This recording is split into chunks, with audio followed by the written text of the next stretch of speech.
It's moving day here at the Greater Columbus Convention. Today we had events 5 and 6 going on this morning. We had a ton of action across all divisions, and we've got a little highlight package here for you to get you caught up on all the action. Take a look.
And I think those final few shots of our highlight pack really tell the tale of the type of effort that these athletes are putting into these workouts. I think my favorite thing I've heard today is one of our MCs said, they're being so dramatic. And then I watched it myself and I'm thinking, I would be no better at the end of that one. Absolutely. I mean, they're selling everything for these tests to get above that cut line. And we're going to start with some of the top performances. We'll look at the women's division first. Who's a woman that really stands out to you who has had a good day 3 so far? Well, it's got to be Kelly Friel. She's been competing at the games since 2018. So she's been competing here as long as I've actually done the sport myself. So that's pretty fun. Won her age group 4 times. But I think what I love about her the most, not only that she's winning, she's a phenomenal athlete. Sam Briggs is here. She was training with her the past week, and she's here as her coach. And I love seeing the different generations of these elite champion athletes still involved. And I mean, coaching a champion, that's pretty cool. Yeah, and Sam Briggs, one of the absolute best. So you talk about grit, determination. Sam, CrossFit Games champion in the individuals back in 2013 and a Masters champ as well, and well-versed in this area. Pretty good person to have in your corner so far as well. For me, I'm looking at Carly Newlands. She won last year in the 40 to 44 division, Got to watch that happen in Birmingham, and she's trying to back it up and go back to back. And she had an excellent performance in the second to last event that just took place. An event win, her first of the weekend, puts her into first place, sets her up nicely for that last event. But one athlete that has done well so far, kind of led from the front, I know you're quite familiar with. Her name is Miley Wade, and she's competing in the teenage division. And Bella had an opportunity to catch up with her after her event earlier this morning. All right, Miley, we're gonna start calling you no mistakes, Miley. When it comes to a 3-minute workout, how do you plan that attack when there's not a lot of time to play with? Yeah, so I talked to Barclay and Dom a little bit, my 2 coaches that are here, and it was we're supposed to go out about 90% the first 1:30, and then the last just full throttle and see what happens. Something that's fun to watch about you is you've competed this year as a teenager, but you also competed at Syndicate Crown. How do you kind of balance the competing with the teenage division while also in the individual field? Yeah, it's definitely different just when it comes down to all the weight differences, but I train heavier, so it helps me in the elite more than here. So, yeah. That's fine. You seem to have a lot of confidence when you're out there on the floor. You're smiling, you've got friends and family out there, you have a whole crowd. How do you bring that energy time after time again? Yeah, I think this coming into this weekend, obviously it's my last year, my last ride. So I was bringing the joy of the Lord here. And so every time I go out there, I just want to take nothing for granted and give it my all. And you're going to give it your all. Last year, you were right outside of the podium. It's got to sting just a little bit. Right now, sights are set on top of the podium. What are you going to have to do to make sure you stay in that position the rest of the week? Yeah, the girl under me is really good. And so I just got to keep trying to be one step ahead of her or right behind her to make sure that nothing really happens. Miley, that was awesome. Congratulations. Thank you. We got to watch that performance from Miley right there on that last 25.6. Excellent effort, made a great push at the end. You know her quite well. What really stands out to you about her as an athlete? I think for Miley, she's so young, but she's learned how to turn it on and also turn it off. So when she's walking around, she's lighthearted, she's having so much fun, joking around with her family and her friends, watching her teammates out on the floor as well. But when it's game time, oh, it's game over. It's beautiful to see someone so young have the ability to do that. Yeah, especially because you don't want, in these teenage divisions, you don't want them to take it too seriously, right? Because there's still so much runway in front of them. Be able to have that balance, I think that's a key important. It's awesome to see, as you mentioned. Switching gears now to the men's division and some of our top performers from this third day of competition. For you, who's the guy that has really stood out? Well, I'm a big football fan. I'm not a Clemson fan, but I'm a big football fan. Marquand Jones, you know, he, just like Kelly Friel, competing since 2018. Last time we saw him at the games. Here he is leading the 35-39 division. But I think what's most impressive about that is he's got Con Porter tied for points in first. He's got Scott Panchik at his heels, Sam Dancer at his heels. He has all of these men who have already established themselves as champions in the games field and as Masters athletes that he's leading. And that is so cool to see an athlete that was so elite in another sport do that here. Absolutely, and it's fitting, right? This first Saturday of college football, week 0 starting today, that we have a former receiver for the University of Clemson Tigers out in front from one of the marquee divisions. I love that pick. I'm going to move things down back to the teenage divisions for me. Dennis Olsen. Here's a young man who was 22nd last year in this same division, and you always like to see the big jumps in performance from, you know, being the younger half of the division to being in the older division now. And he's gone from 21st in that first event, slowly climbing up his way to having his best finish of the weekend in this last event that they just did in second. And now he's in first overall, and he made the trip all the way out from Sweden. I'm going to say this right now, Dennis, if you finish in first, you should wear that necklace, that medal as a necklace, all the way home on the plane flight. Let everyone know that you walked away with a gold medal. Why wouldn't you? Yeah. I mean, if I'm going to win a 5K, I'm wearing that thing home. If this kid wins his division at the games, wear that thing for a week, Dennis. I mean, I don't even have to win a 5K. I just got to beat Rory McKernan in a workout at Mayhem. That's all I got to do. Come on, right. I'll celebrate that all year. But a man who's used to celebrating and having gold medals around his neck is Jason Grub. He is on the quest for 6 CrossFit Games titles in a row, an unprecedented amount for the Masters division. And after another strong performance from him in 25.5, we caught up with him in the warm-up area. All right, Jason Grub, you're on the quest for 6. Yes. But still a little bit of work to do for that. Talk about the venue and the environment so far on that journey. Yeah, this venue has been great. Having everything here on one floor is really cool.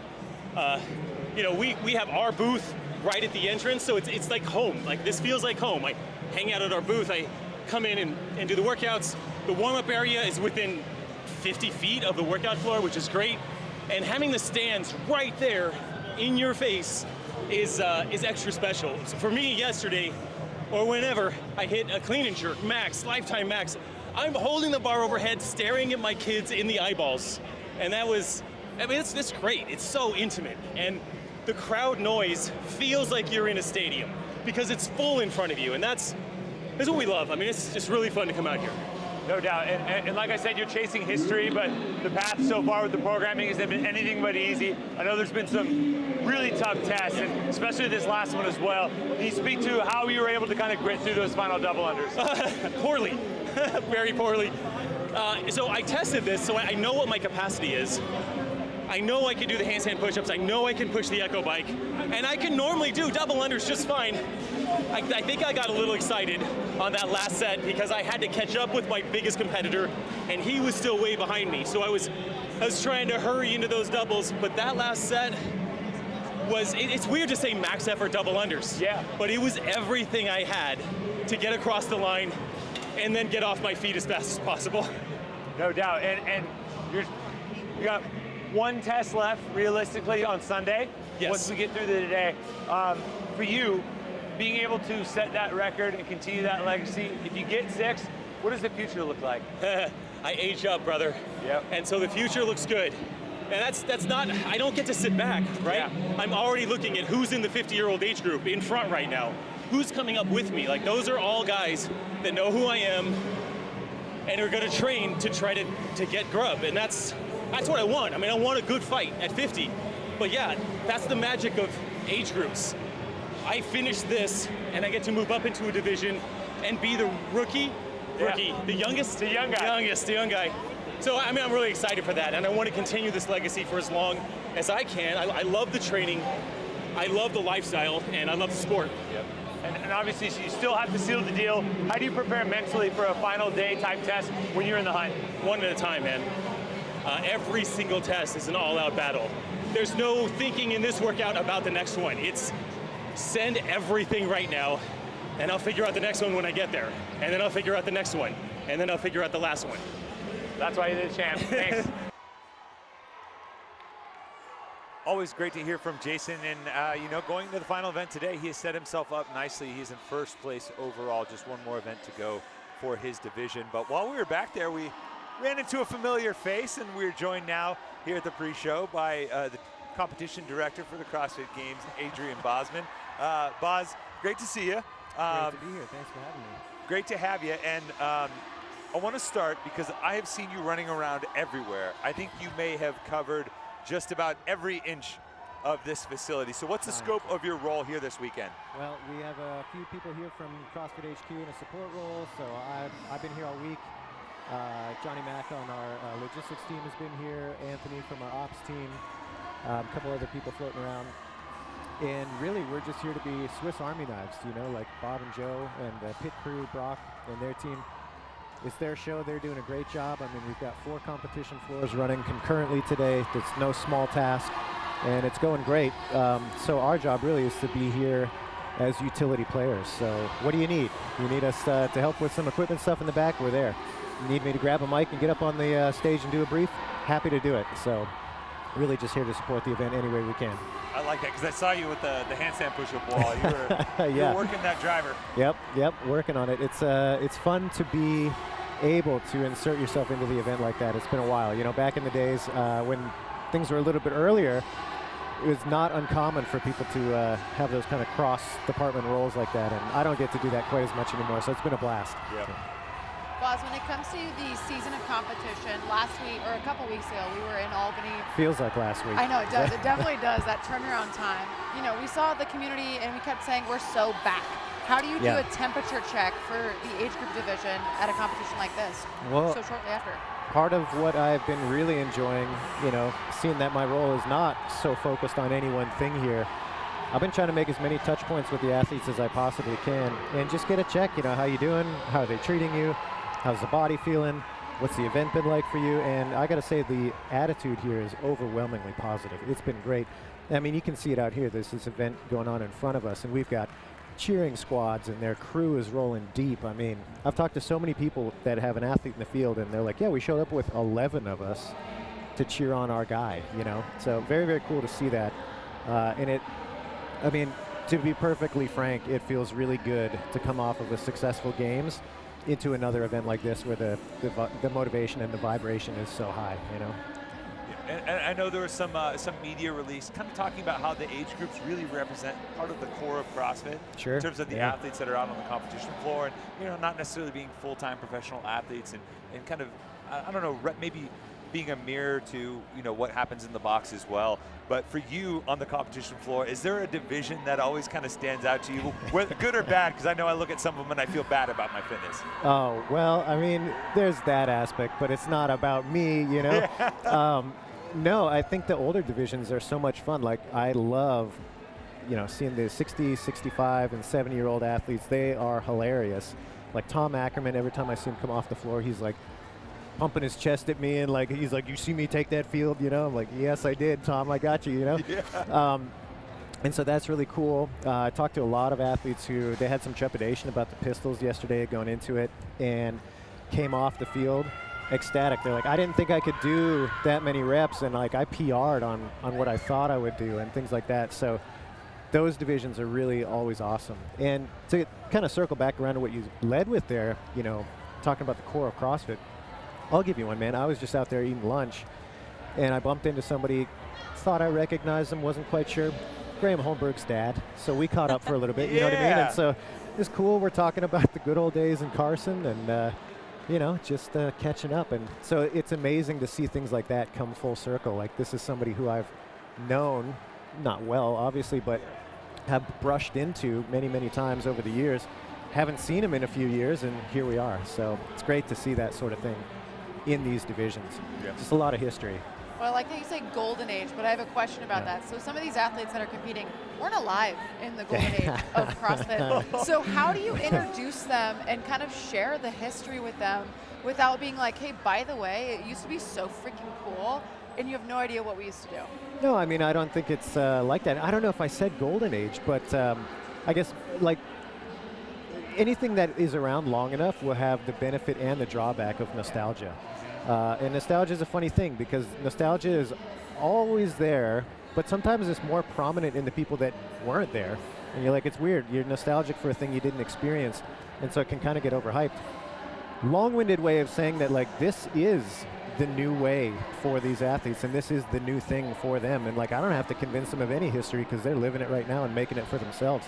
I mean, see some of those 16 to 17-year-olds, the Suliano crew. Oh my gosh. Oh, gosh. I mean, there's what, 30 of them there with flags and chants and the whole thing. War I mean, paint. yeah. And There's the 30 whole, kids in the family. Yeah, yeah. But No doubt. they are making that right now, Yeah. and they will look back on this in 5 or 6 years as their golden age, quote unquote. You know, so like I love we that. don't have to do anything in Yeah. that regard. I love But, that. Yeah. Absolutely. And kind of touching into a little bit of that side of the coin. We're going to get going in just a second. We're going to pass things off to Sean and Chase. But as we have each day so far, we want to end with a top story from each of us, one that doesn't necessarily play into the exact results on the leaderboard, because there's so many stories here at the age group games of perseverance, resilience, things that they've overcome, and really interesting life journeys along the way. And so we're going to put you on the spot, boss, because we do have you here and we appreciate you being here. Yeah. Is there a story or a series of stories that you've experienced this weekend that really fit that bill? I got two, if you'll indulge me. Absolutely. Story number one. This is, again, kind of the full circle nature of this event. Been hanging out with a lot of different crews, working the back of house. We were working on the equipment yesterday, and one of the guys that was helping us out, you know, start talking to him about how he got it started in CrossFit. Turns out he was a competitor last year, didn't have the opportunity to train and compete this year. But we were just chit-chatting about how he got into CrossFit, and he said, oh, well, you know, my son has a neurodegenerative disease, and so when he was born, I decided I had to be fit enough to take care of him because I knew what the future was going to hold. And I was like, man, so that's what had him step into the CrossFit gym for the first time. And here he is, you know, competes when he can, helps out when he can, in the ecosystem every way possible pretty much. And at the root of it, it's like, yeah, I'm taking care of my family. It's like mind-blowing, you know? So Yeah. super cool to see that. Oh, on the other side of that, there's a guy in, I'm going to get it wrong, so sorry out there. He's a gentleman in the, I believe, 65 to 69 division from New Zealand. He came up to me after the brief, and he's like, hey, boss, if I want to do the rope climbs legless, am I allowed to do that? And I was like, yeah, but why would you want that extra credit? And he's like, well, it's faster and it's more fun. So if I make it that far, he's like, if I make it past the cut, I'm going to do legless. So every time I see him around the venue now, I just point him out, and I'm like, he gives me the nod, you know. Yes. So it's just stuff like that I don't know. It's really fun in this environment to see everybody come together. Well, I mean, I don't know how we're going to top that. Those are two fantastic stories, and now I'm picturing, I really hope he makes the cut. I do too, right? Yeah. I want to see that. Bella, for you, your standout story for Saturday. I'm going to go with Stephanie China, and I had my own reasons, but now that he says legless rope climbs, she was a former rock climber. So we've got Oh, these cool. athletes with some pretty cool upper body strength and pulling. Something I like about Stephanie's story is that she didn't know CrossFit, wasn't interested. She was into spinning, which I love it. As a girl's girl, I love to go to a spin class. She and her husband, they opened the first affiliate in their town. Oh. And they're from Canada, which I think is amazing that they're bringing it to another country. Amazing. And now she has 2 daughters that she is teaching to love themselves, love their bodies through CrossFit. And That's so amazing. someone who was in a completely different sport, didn't know what it was, her husband introed, they loved it enough to open a gym, and now it's just another generation. That's exactly what I want to see here. Yeah, I love that. And I'm going to stick to a story that kind of fits some of those themes as well. Amber Nod in the 14 to 15-year-old girls division. Story starts 2022. Her family moves here from South Africa, new place, uprooted their life. In that process, dad coded 5 times from a heart attack. Right when they got there. A ton of adversity, trying to find her way, really leaned into training as kind of an outlet for her. and she has found success in multiple sports as a result. She's a nationally ranked swimmer. She has the 5th fastest time this year in the country in the 100 free for her age division. And then she was just named an All-American in water polo for the Junior Olympics, and she's here competing this weekend. So awesome. Another young woman finding herself through sport and competition. Those are the stories that you love to see. And so. Griffin Raleigh's her coach. Yeah, so we've got a man, games okay. athlete out there coaching too. Fantastic. Oh man, CrossFit Thor is her coach. You know, Can't go wrong. Yeah, it's a good person, especially if you want to have a barbell in your hands. For sure. But don't count him out, man. I got a picture of me and Griffin doing the splits. That man is an athlete. Don't count him out as just a barbell guy. That's true. An amazing mobility, all-around athlete as well, for sure. And dad, soon to be dad. Yes, soon to be dad too. That too. Yeah, that hits me right in the feels for sure. And I'm impressed. Obviously, you doing the splits too, Boz. That's no small feat. That's skinny guy stuff. No, I love it. But that's going to do it for us here at the pre-show. We're going to hand things off to Chase Ingram and Sean Woodland on the call. But before we do, we're going to leave you with a multi-generational tale of some teenage athletes and their families who competed here at the games in years past and have decided to give back in a very big way. So on the other side of that video, Sean Woodland and Chase Ingram will have the call for the final event. But check out this awesome video. It's a great story. Take a look. My name is Stephanie Price, and I am the event coordinator on behalf of the Pitt Fitness Ranch, which focuses on the Teenage CrossFit Games. So event director for the Teenage CrossFit Games, essentially. And I am so excited to be here. And I noticed there's something special about a few of the MCs here this weekend. Can you tell me about that? Yeah, well, first off, full transparency, one of the MCs is my son. My whole family's involved, and so my son is a teenager. He's 21 now, but he was a teenage CrossFit Games athlete. And a big part of our ethos, I guess, and what we want to do with the kids is to bring them back in and keep them in, because what happens is they turn 18, they age out, so competitively they're pretty much done competing, at least for, I don't know, a good 7 or 8 years for most of them. There's a few anomalies, we all know who they are, but for the most part, they're done for a while, so they're not quite sure what to do in CrossFit. So we say, well, whether or not you're competing, we have a lot of things for you to do. So they come back as mentors for the younger kids. My son is an MC along with Haley Rolfe, who was a CrossFit Games athlete, also from Michigan, and she is MCing now. We brought on Ty Jenkins this year as a novice MC. He's a teenage CrossFit Games athlete who wants to just stay in the sport and continue to give in some way. My name is Azariah Price. I competed at the CrossFit Games in the teenage division in 2019, and my role here this year is one of the MCs. So what brought you to the MC role here this year at the Games? Yeah, so it starts way back in 2020 when the CrossFit Games for the age groups were canceled, and my gym threw a competition and invited the athletes that would have qualified just so they could have an end to their season. And they needed an MC, and I was there, so I volunteered to do it. And then throughout the years, we brought in some more professional people that I was able to learn from, and I've just redone it every year until now I'm at the CrossFit Games. There's a lot of ways to contribute to an event like this, and you know, being an athlete is obviously one of them. You know, after getting a taste of an athlete at a high level, in the teenage divisions, what drives you to be a part and come back each year? That's a great question. There's a lot of reasons. One is a lot of my friends do this, and a lot of friends I made along the way are doing this, either in a competitive sense or in a volunteer setting as well. And so it's just a great way for me to come back and meet my friends and talk to my friends. And I just love being a part of the CrossFit community. Okay, my name is Haley Rolfe. I competed in the teenage division in 14-15 and then 2 years in the 16-17. What's your role here this weekend? I'm an MC. And how did you come to be an MC for the sport? Okay, so last year Z asked me, we did a team together, and I said no.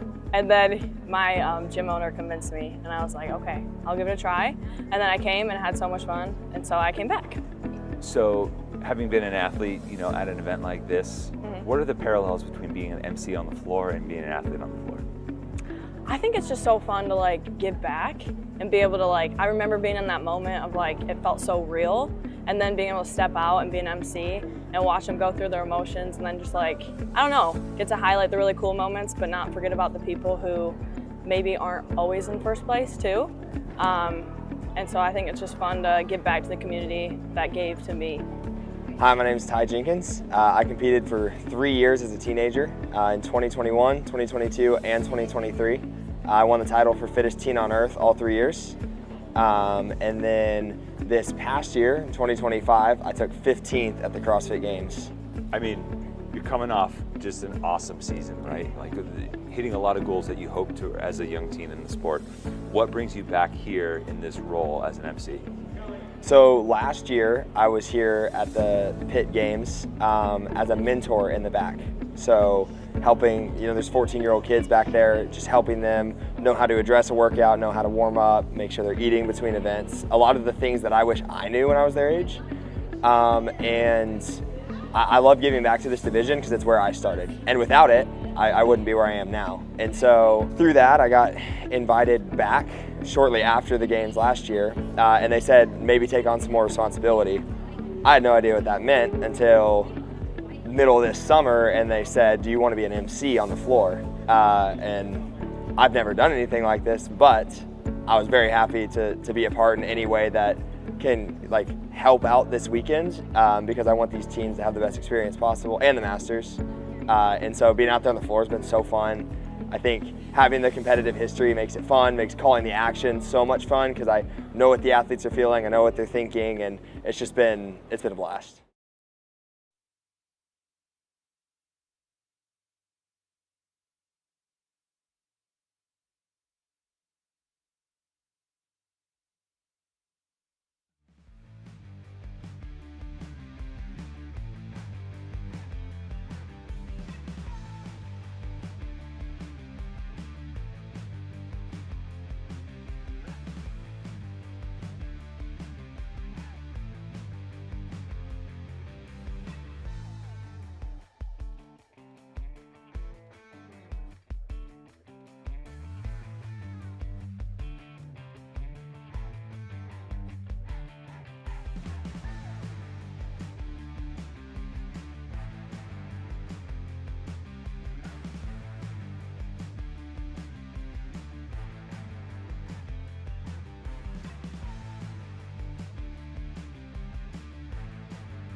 It is Saturday at the 2025 Age Group CrossFit Games, live from the Greater Columbus Convention Center in Columbus, Ohio. It's the busiest day of competition.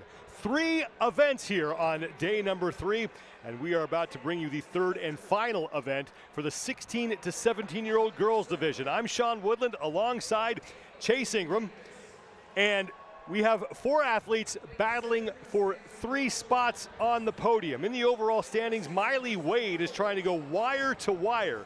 She is your current leader with 580 points. She has yet to finish lower than 3rd in an event, and she has won 2. Mariana Granizio sits in 2nd place with 556 points, and Anna Laura Katai has 470. She currently occupies the 3rd and final position on the podium, but she is only 3 points up on Carolyn Crokin for that final spot on the podium. And Chase, event number 7 is taking flight. Couldn't be simpler. Oh man, what a great event! Before you mentioned the top 4, we're cutting to the top 15 in this division. Going into Sunday, 6 ring muscle-ups, 9 overhead squats, 12 box jump overs for 5 rounds. What a great way to test these athletes one final time before we go into Sunday. First of 2 heats is on the floor.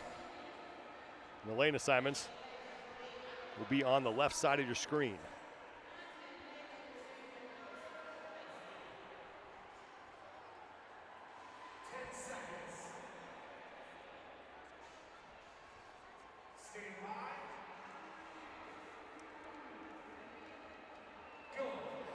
We are underway. 5 total rounds.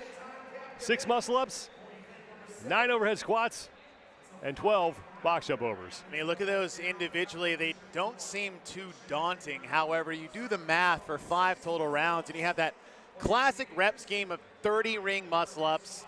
Then you're getting into 45 overhead squats, and then the 60 box jump overs. And in these earlier divisions, especially with the younger age group with the girls, is where to break, when should I do it?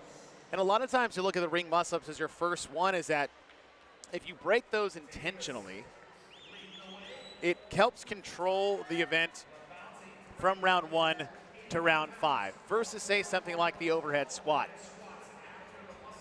Olivia Davis in lane 8, she's toward the middle of the floor, was the first woman to the overhead squats. And now she has moved on to the box jump overs along with lane number 3, Ava LaBounty.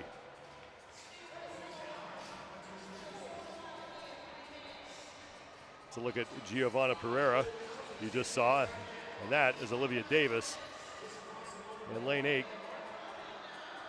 Has to advance her box, and now she'll head back for round 2. And I mentioned about breaking up the ring muscle-ups. Unless you know you're going to be able to do 6 ring muscle-ups unbroken every round, there's really no reason to do that early on, because of the fatigue element of the overhead squat sitting in that overhead position. And the toughest part of a ring muscle-up, especially under fatigue, is the press out. A lot of times we think this is a heavy pulling movement. In reality, with that dip, it's more of a pressing dominant move than it is a pulling. This is a big event for Olivia Davis, because you mentioned the cuts coming in, Chase. Right now, she sits in 15th place overall. She's the last woman in, and she's only 1 point up on Marissa Nichols, who is also in this heat. And that's the thing, being in heat 1 versus heat 2. This is a big, really their last opportunity to make it to Sunday. And Olivia Davis has put the finishing touches on that 2nd round of muscle-ups. You're looking at lane number 1, that's Giovanna Pereira, who's still going through her muscle-ups. In lane 3, that's Ava LaBounty, who right now has taken the lead from Olivia Davis in this heat. LaBounty got to her overhead squats ahead of Davis, but for Davis, the key for her is she's got to keep Marissa Nichols behind her, and right now Nichols is creeping up and is right behind Davis in this event. 5-round event coming to that middle round, that 3rd round of 5. That's when you get to the limbo round. That round of 4, you're a bit in no man's land, right? We just got halfway through. I still got 1 round left to go. That 4th round is where a lot of things can change for athletes. Obviously, you're going to be tired by the time you get there. but just being able to keep your pedal down to the floor and keep that pace that you started with, knowing you still have a total round left to go. LaBounty and Davis are now done with round 2. They'll head back to begin their third of 5 rounds. 6 more ring muscle-ups, and Marissa Nichols in lane 6. She's in the middle of your screen in the blue top and grayish green shorts with the knee sleeves. She's the one that Davis has got to keep behind her if she wants to make it into tomorrow's 8th and final event. Knowing full well as we still have 15 athletes left to come in the second heat. Here's where you start to see the fatigue build up as the volume increases from round to round on the ring muscle-ups. So the total reps they'll be getting to is 24. And it's the overhead squats that are going to constantly make this more and more difficult, which is why positioning and technique is vital for success in this event. Ava LaBounty on the left, Olivia Davis on the right. LaBounty 25th place overall. She's got to make up 10 spots to get herself into the 8th and final event tomorrow. And this is an event where that can happen, Sean, because of the volume of ring muscle-ups. The overhead squats are really not going to be an issue. It's who can handle the rings. And it's good to see something like gymnastics being a linchpin in the event when we haven't really had that yet today.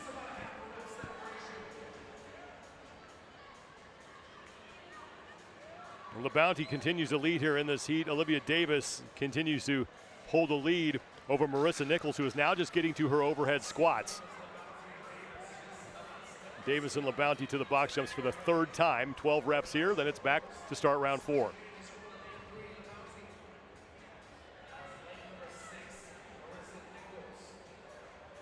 Marissa Nichols just got started on her overhead squats. You can see her barbell peeking out from behind the scoring graphic on the left side of your screen. That's the woman that Olivia Davis has to keep an eye on. The two of them 15th and 16th respectively. Davis right now in 15th place. She'd be the last athlete to make the cut. LaBounty and Davis done with round 3.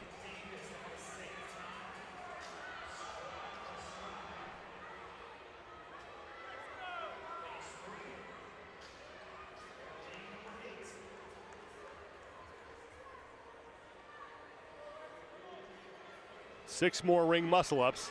So far, LaBounty and Davis have been breaking up this set. I think they both went unbroken in round number 1.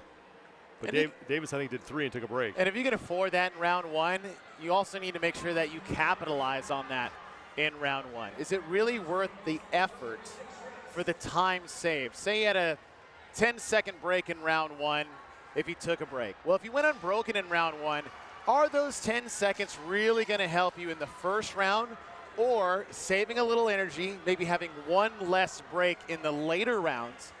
Because a 10-second break in round 1, way different than trying to do a 10-second break in, say, round 5. Well, Marissa Nichols, she's towards the middle of your screen. She's on the left the middle. Just hop off the rings. Again, that blue top. Now leaning over and adjusting her equipment. She's starting to creep up here. Davis is done. She's moving on to the overhead squats. So Davis has now moved ahead of Nichols. LaBounty is still your leader. The 9 overhead squats are LaBounty's in the back half of that. Davis is just about done. Her scores for Olivia Davis, they're not registering on the left side of your screen, but she is still in the lead. Just put the barbell down as Marissa Nichols got there. So Davis doing what she needs to do to stay alive here and move on to event number 8. And Ava LaBounty continues to lead. Now Davis' score is correct. The thing I like about Davis is her positioning on the overhead squat. We said being stable, being in good positions on the squat to not take away that pressing or that shoulder fatigue for the ring muscle-ups is a huge necessity for the longevity in this event. So we'll see how that shakes out in the final round of ring muscle-ups for her. LaBounty and Davis working back to the rig for their 5th and final round. Marissa Nichols is continuing to work on her 4th set of box jump overs. Only 1 point separate Davis from Nichols on the cut line.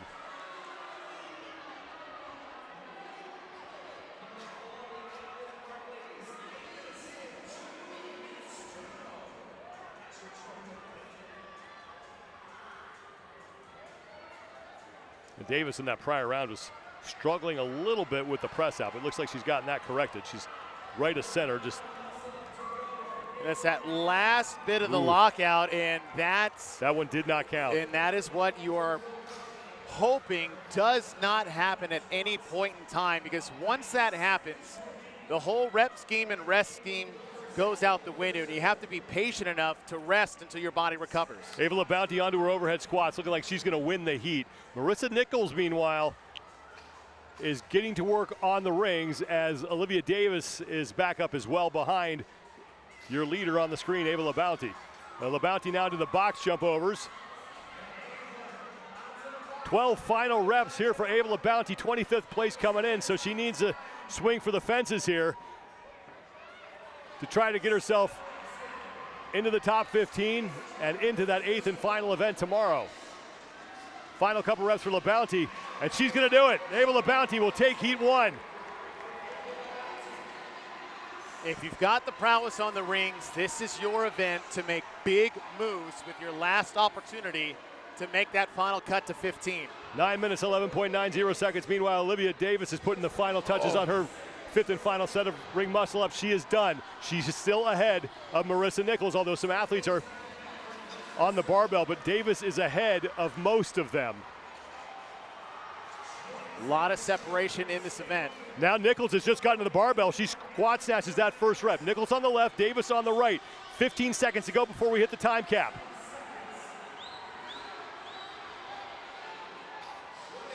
Davis is done. She'll move to the box. Nichols has 2 reps remaining. She's not going to be able to do it, so Olivia Davis holds off Marissa Nichols, and Davis is trying to keep herself inside the cut line. And what I liked about Davis is that she had about 5 seconds left after that final overhead squat. Sprinted to the box and got 1 box jump over, which, depending on how things shake out in the next heat, those extra reps where you can get them are so important, because with a 10-minute time cap, that is a tight time cap for a lot of these athletes today. So every rep matters. And for Olivia Davis, she takes 2nd place in the heat, which means she kept all the women chasing her except for LaBounty behind her, but LaBounty needed to make up 10 spots. But still, nothing guaranteed. 1 heat remains, and we will bring it to you when we return to the 2025 Age Group CrossFit Games.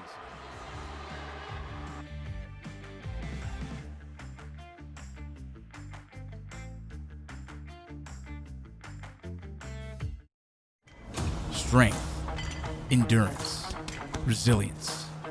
These aren't just words, they're promises.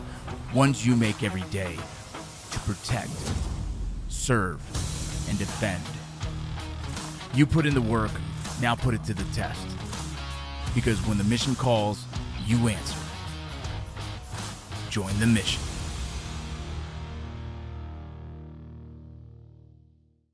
It's been 12 years of dominance, and he has brought a whole community along the ride with him. We know why we do this. What about you? Yeah, I'm just trying to keep up with him. When there's a difficult task at hand, I can always tackle whatever that is. We're choosing to build a better future. Yeah, Mayhem athletes are fit, but that's only one part of who we are. Their values and my values align with each other. I follow Mayhem because I know it'll get me ready. When I couldn't do anything at all, Mayhem helped me start. If you're ready, there's a spot for you.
Back inside the Greater Columbus Convention Center in Columbus, Ohio, is Saturday at the 2025 Age Group CrossFit Games continues here. We are set for the second and final heat for the 16 to 17-year-old girls. I'm Sean Woodland alongside Chase Ingram. And this one is just some classic CrossFit here and a classic CrossFit rep scheme. Good little couplet. We got a little pull, a little push with the rings, got some overhead squats and some box jump overs. We're touching a lot of facets of fitness in this final event of day number 3. Before we cut into the final day of competition, but it's those ring muscle-ups. It's nice to have really a gymnastics linchpin in the event. We've gone long, we've gone heavy, we've gone fast, we've had some double unders. Now it's coming to how good are you on the rings, and can you manage the other work to be proficient in those sets of 6. As we mentioned before, heat number 1, this has really turned into a 4-person battle for 3 spots on the podium. Miley Wade, Maria Granizo, Ana Laura Katai, and Carolyn Crokin have separated themselves from the pack. Wade has been leading since the outset. She has 580 out of a possible 600 points. She's won a pair of events, and she's never finished lower than 3rd, but she's only 24 points up on Maria Granizo for that top spot on the podium. Meanwhile, Ana Laura Katai, who sits in 3rd, is just 3 points up on Carolyn Crokin. If you watching the previous heat, everyone's good through 3 rounds of ring muscle-ups. 4th round, did we make some good choices? The 5th round, the answer to those questions come to fruition, whether or not we pace this correctly. Lane assignments on the left side of your screen. The overall leaders will be right in the middle of the floor with Miley Wade, your first place competitor right now in lane number 8. Start with those 6 muscle ups. It's the should you, could you question when it comes, well, I can do 6. It's like, yeah, but should you do 6? Talked earlier is that having one little break here is much better for the longevity of your event, because you can rest easy when you're fresh until those rings start to make decisions for you and things get out of control. It's pretty much dead even after that opening round of 6. Haley Perini, in lane 10, in the gray shirt, left side of your screen. She was the first woman to the barbell, but not by much. And with a 5-round event, you can really crescendo your effort from rounds 1, 2 to 3, and then based off how you feel, how the rings feel, what you're positioning on the overhead squats, start to make some decisions on pacing for racing in those final 2 rounds. Apologies, that was Maria Granizo, who was the first one to the barbell in that gray shirt. Top of your screen, black shorts.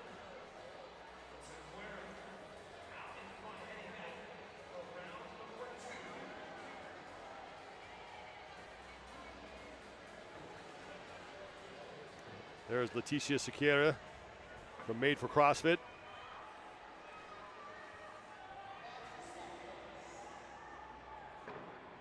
I'm actually very impressed how well she gets over the top of the rings, especially on that first rep where she's basically starting from a dead stop. Now, that pause at the bottom of the dip, that's one of those that the longevity of that does not look like it's going to be there in the later rounds. Once you start to pause or hesitate, whether it's in the dip portion or the top of that lockout, it's time to come down and take a break. And there's Miley Wade. She got done, but we have 2 athletes onto their second rounds of overhead squats. Maria Granizo is one of them, and Zoe Fiala is the other.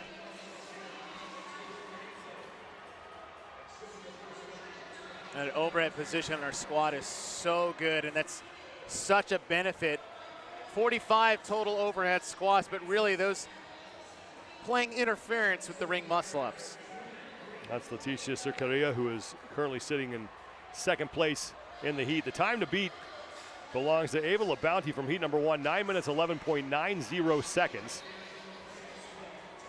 Maria Granizo in lane 9 is your leader. She's now done with her 2nd round. She's heading back to the rings. And Granizo, who currently sits in 2nd place, 24 points back of Miley Wade.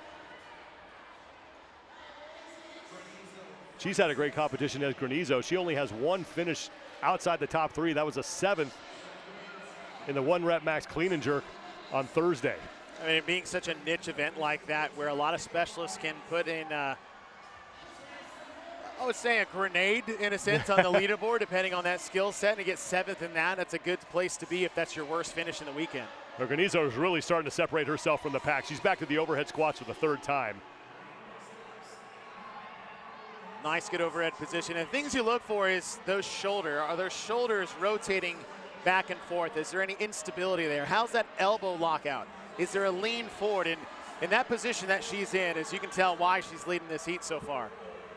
Onto the box jumps for the 3rd time. 5 total rounds here of these 3 movements. Miley Wade is behind her. She's the only woman right now working on her overhead squats. Zoe Fiala just picked up the barbell. And in lane 5, Florence Lemieux is getting to work. That's Zoe Fiala, who comes in 14th place overall, so she's got some work to do as well. She's got to be thinking about Olivia Davis's time. Again, we are cutting the field in half going into the final event tomorrow on Sunday.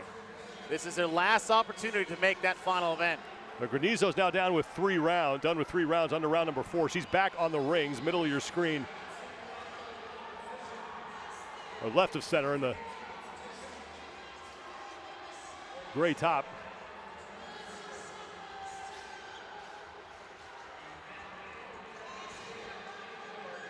I really like continues to look good here. That quick turnover, Sean. Yeah, she looks absolutely fantastic on the rings. Really no hesitation, dipping out of that bottom position of the ring muscle up, going straight to the bar. That's confidence in yourself as an athlete. Can I just walk to the bar, put my hands on, and pick it up? Granizo once again squat snatching that first rep. Miley Wade is halfway through her set of 6 muscle ups and is now finished, pardon me. And she'll move to the barbell, but Granizo is all by herself. And there is Miley Wade, who came in with a 24-point cushion on Granizo for the top spot in the overall standing. So as long as she stays right behind Granizo in this event, she'll only surrender 4 points.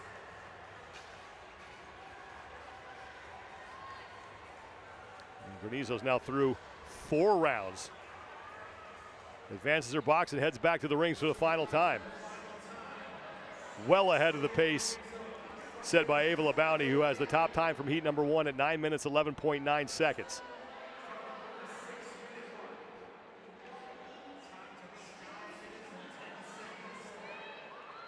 Okay, final set of ring muscle ups.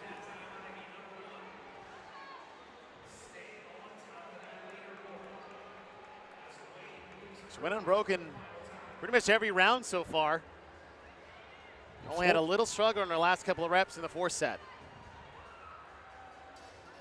Granizo off the rings, right at center of your screen, walking to the barbell now for her final set of 9 overhead squats. Florence Lemieux is continuing to sit in 3rd place here in the heat. Lemieux 7th place overall coming in. She does have an event win. She took event number 4, as Granizo just continues to fly through this event.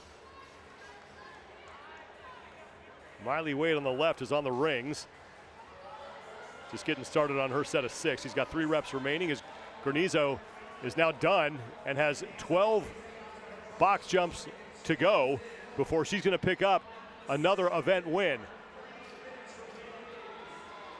And the time to beat was just after 9 minutes in the previous heat. So what Granizo is doing, flawless execution from start to finish. And she is done, and she has picked up her 3rd event win here at the Age Group CrossFit Games and made it look easy. 7:16 demolishes LeBounty's time by nearly 2 minutes. And that's the time you have in this event. As long as you can do your muscle ups unbroken, be smooth on your squats, no need to rush anywhere. And despite that effort, Miley Wade is only going to surrender 4 points to Granizo, because Wade right now is solidly in 2nd place in the heat. She's just about done with a set of 12 box jump overs. That's a 2nd place finish, so another top 3 result for Miley Wade, and she will continue to be your overall leader heading into the 8th and final event tomorrow.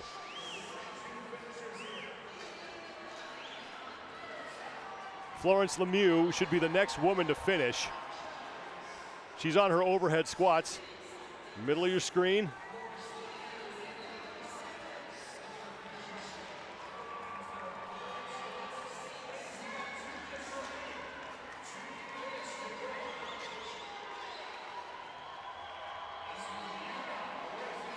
12 box jump overs for Lemieux, and she can take third place in the event.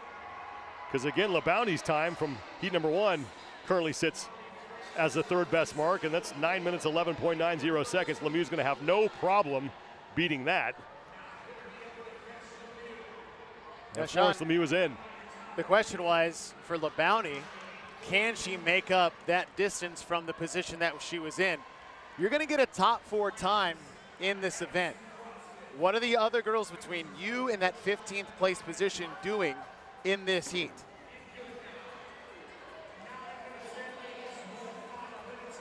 One minute to go before we hit the time cap. 4 women have finished. As Marley Francis came across the finish line down in lane 13. She's on the ground on the right side of your screen. Can't see her, but she's down there in lane 13 recovering from her effort. Aston Bidgood and Zoe Fiala have also finished. So that means at 9:11.90 seconds, LeBounty's time is going to be good for 5th.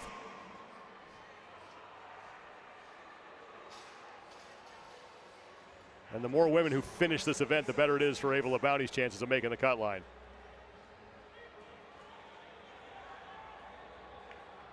That's Mira Varga in the all gray. Trying to get inside the time cap. We have 5 seconds to go before we hit that. I think she got there. That's going to go by a 0.4 seconds. That's huge. And that's going to be big for Ava LeBounty as well, as she looks to live to fight another day.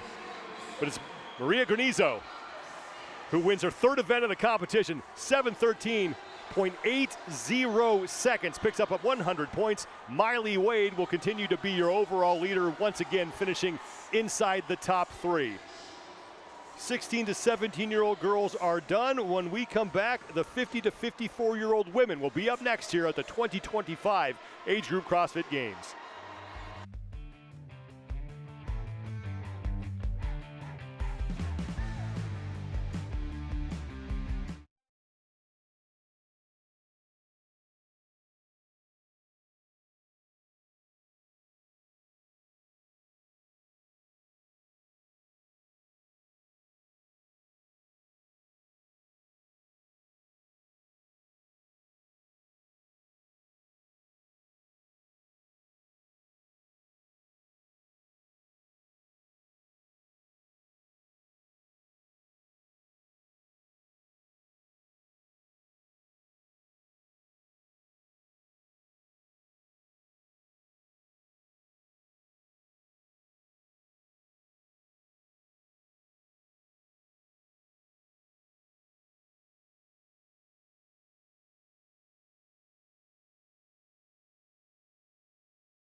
Saturday rolls on here at the 2025 Age Group CrossFit Games inside the Greater Columbus Convention Center in Columbus, Ohio. I'm Sean Woodland with Chase Ingram. The 50 to 54-year-old women are on the floor for their 3rd and final event of the day, and a lot on the line here as we are cutting the field to 15 athletes. Here's what awaits. 5 rounds for time. 3 very classic CrossFit movements. I love this jump in age divisions. We go from the 16 to 17-year-olds right to the 50 to 54-year-olds, doing the same movements, the same rep schemes, the same rounds. 6 ring muscle-ups, this division, this is where it's at. Overhead squats, you know, as you Masters athletes, I would say, is a great litmus test of mobility and stability. However, 30 ring muscle-ups for these divisions will be the gatekeeper of success or failure. The overall standings coming in, Tia Gebbe is your leader with 401 points. She's 38 up on Kim Purdy for that top spot in the overall standings. But look how close it is behind Purdy. Amy Meyering currently sits in third. She's only 5 clear of Jen Dieter, trying to work her way onto the podium. And Michelle Brandt is only 17 points back. The standings you're looking at here could be correct. There's a discrepancy from what I'm looking at on Competition Corner and what we just showed you, so we will get that straightened out. And if those are the points, woo, yeah, that's a point per place finish. I believe what we show you on the screen is correct. So it is tight.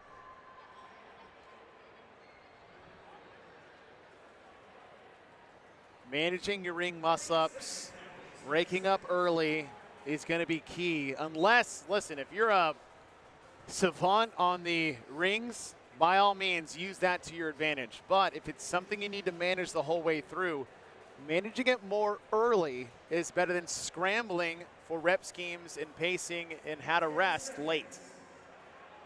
Lane assignments on the left side of your screen for this first of 2 heats.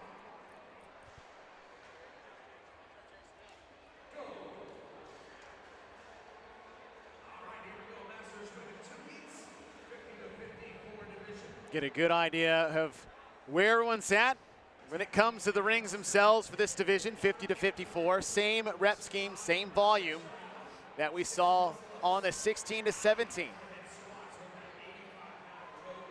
The athlete I'm going to be looking for, Ada Koplinger at a C4 CrossFit, who's a former gymnast from LSU, and she's been waiting for this event all weekend long. Keplinger will be in lane number 4, and she is one of the first athletes to the barbell. In lane 8, Shannon Schliefer in the middle of your screen was also there as well. There is Schliefer.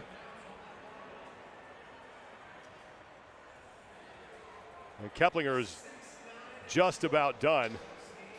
Left side of the screen, Jessica Seals, and there is Keplinger onto the box jumps for the first time. 9 reps here.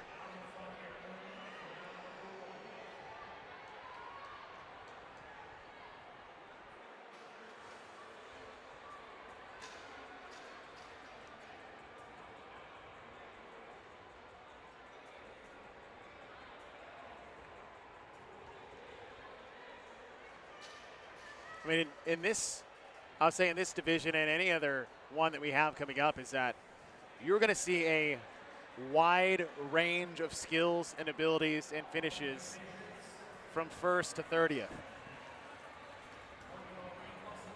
And Keplinger is done with round number 1, and she'll head back to the rings. And we still have a good portion of the field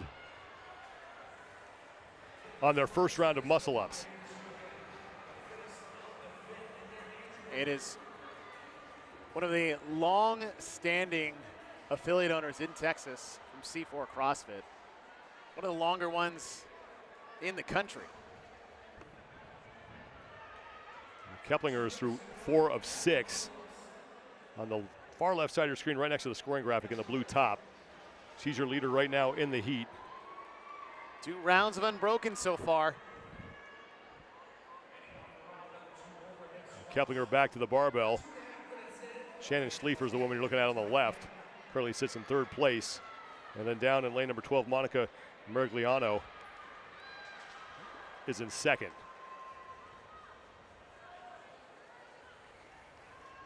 We only have 6 athletes who are in their 2nd rounds.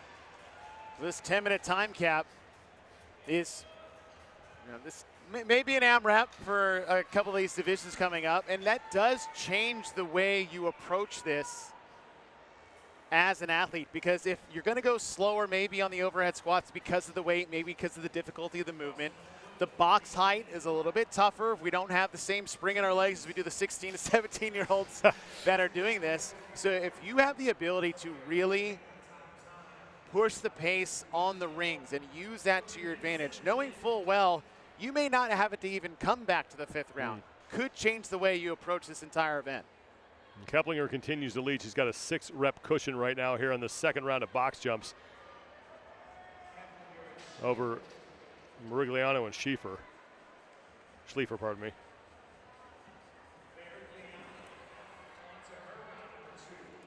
Keplinger's done. She'll get into round number 3. 10-minute time cap here.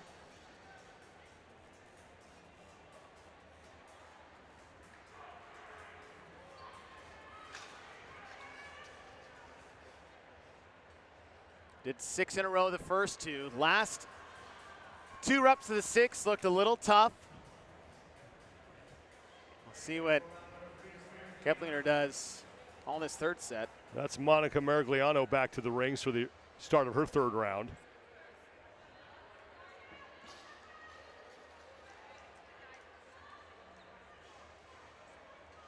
You know, this is one of those movements too where it wasn't that long ago where you wouldn't even consider programming this for this age group. No. I mean, it's just, that's fantasy. We're not going to do that. And we talked about that earlier this morning on, we were on the Wad Prep podcast about the age group division in general. And what's been cool to see is that this division's, the Masters division itself has been around about 15 years now. And in those 15 years, you see a lot of the same faces, maybe just a little bit, different 15 years later. But not only have they improved their fitness over the last 15 years, they've been carrying that into the new divisions that they age up to every 5 years. So the skills that they bring with them, the strength that they bring with them, the fitness overall that they carry into these later divisions, now seeing it in a 50 to 54 women's division out here in the age group division, no change. I mean, the fact that they're even programmed, let alone not even scaled, is incredible.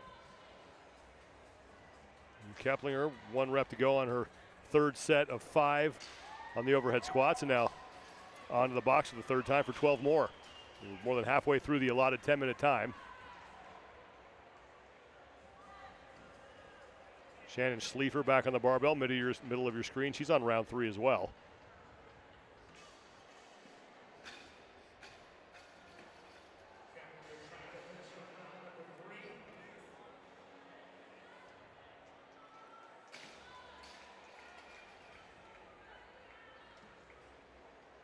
Four reps to go for Keplinger before she will start round 4.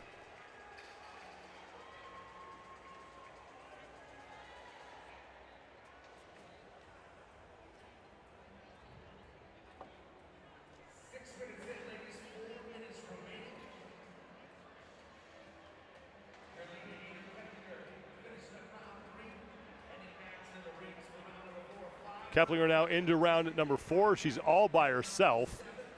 And as you mentioned, former gymnast from LSU, so this one's in the wheelhouse. Well, and it's kind of funny to think about that is like we hear gymnastics and we're like, oh, of course you're great at the rings, but we know is that the female gymnasts don't do rings as part of their routine. So to have that as part of their skill set, gymnast doesn't automatically designate great when it comes to the rings themselves. So to develop that skill over the years, she's been doing this for 15 plus years as an athlete. Less than 3 to go before we hit the time cap. And Keplinger and Schleifer are the only women in their 4th rounds. And now Monica Merigliano in the background in the all black, she is now moved into her 4th round as well.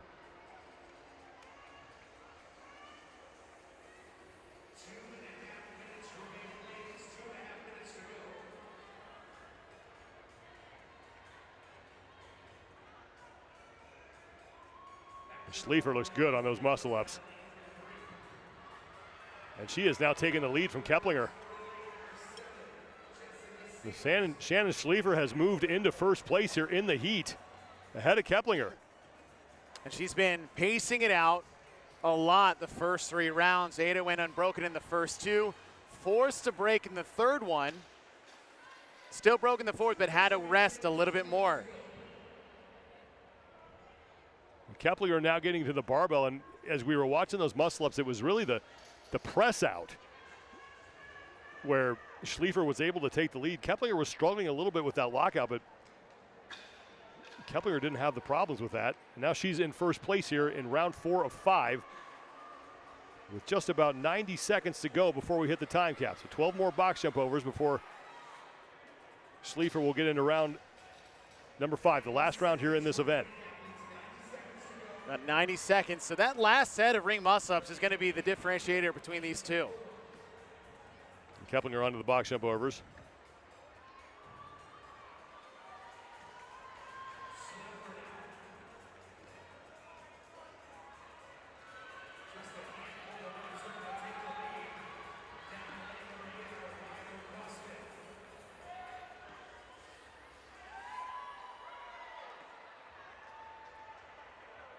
Schliefer is done. Back to the rings for the 5th and final times. He has about 50 seconds right now. Takes a look to see where Keplinger is. Keplinger is now done as well. So interesting to see what the first set is going to look like. When is she going to hop up for the rings, and will she have enough time to even attempt a second set?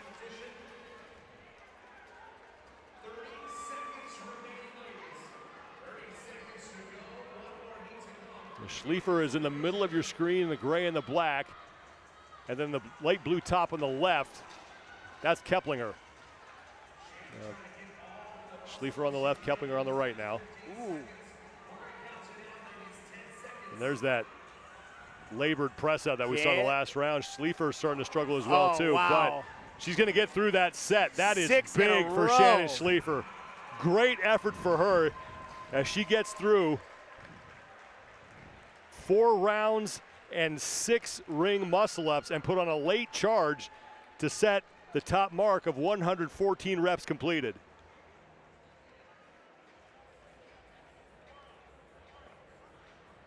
We'll see if anybody can best that. The final heat for the 50 to 54-year-old women coming up next year, the 2025 Age Group CrossFit Games.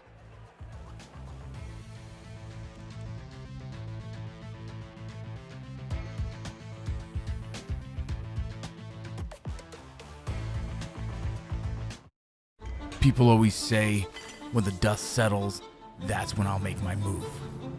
Not you, though. The dust, that's where you live. You love the excitement, the energy, the grit. Because you know, without a shadow of a doubt, the dust may settle, but you never will. And neither do we. Join now.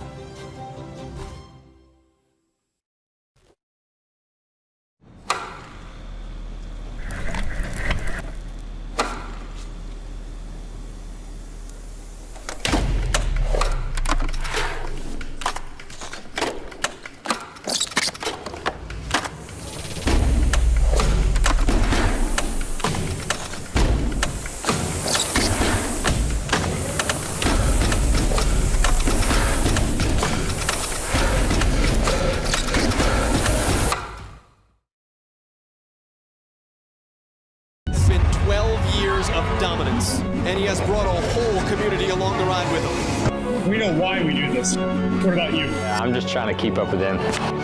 When there's a difficult task at hand, I can always tackle whatever that is. We're choosing to build a better future. Yeah, mayhem athletes are fit, but that's only one part of who we are. Their values and my values align with each other. I follow Mayhem because I know it'll get me ready. When I couldn't do anything at all, Mayhem helped me start. If you're ready, there's a spot for you.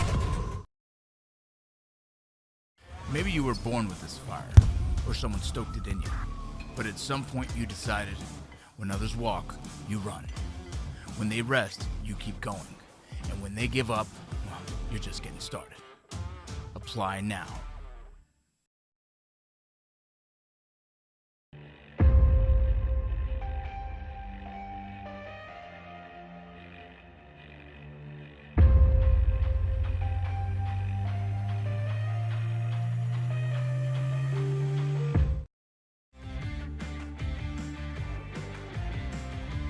Back inside the Greater Columbus Convention Center in Columbus, Ohio for the 3rd of 4 days of competition at the 2025 Age Group CrossFit Games. We are set for the 2nd and final heat for the 50 to 54-year-old women. Glad you're with us, everybody. I'm Sean Woodland with Chase Ingram. And event number 7. It's the second to last event. We're cutting the field down to 15 for each age group after this event, so this is a big one. It's taking flight, and it is classic CrossFit. Yeah, Sean, AMRAP in 10 minutes. I'm just kidding. I'm just kidding. You guys, we might have a couple in this heat. 6 ring muscle ups, 9 overhead squats at 95 pounds, then 12 box jump overs at 20 inches. We know it's going to be the rings. It's good to see the gymnastics being the major linchpin in an event. Also, cutting down to 15 with one event left on Sunday. We didn't see any athletes finish the entirety of this event inside the 10-minute time cap in heat number 1. Shannon Schliefer came the closest. She got done with 4 total rounds and then was able to get through her 6 ring muscle ups in the 5th and final round for a score of 114 reps. Your lane assignments on the left side of the screen. Overall leaders will be in the middle of the floor.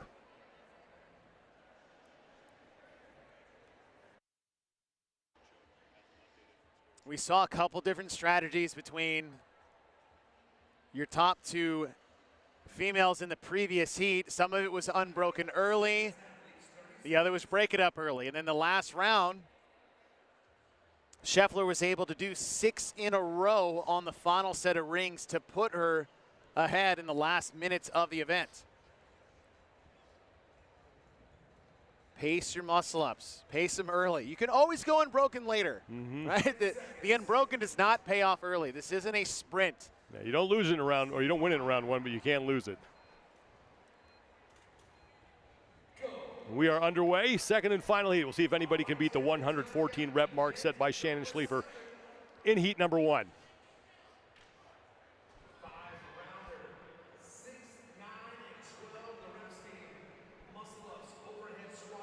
Early break. See some still. Again, as you said in the previous heat, Sean, this is a high-skill gymnastics movement, and this, do not be surprised, this is the 50 to 54 division for the women.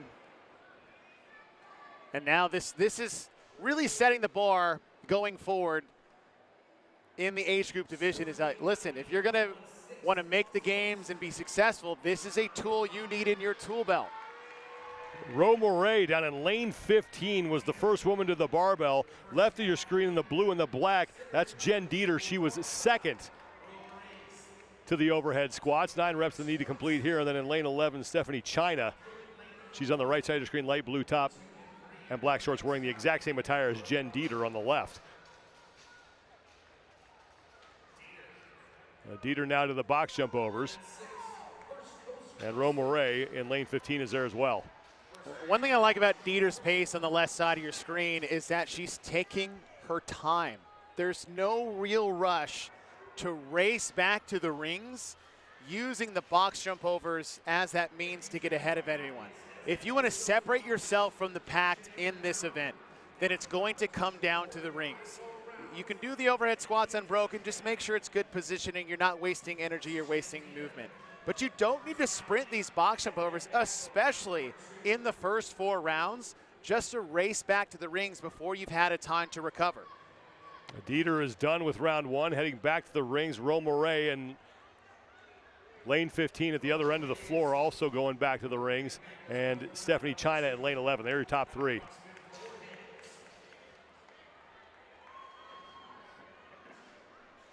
Lori Pruitt in lane 1 has also completed her opening round.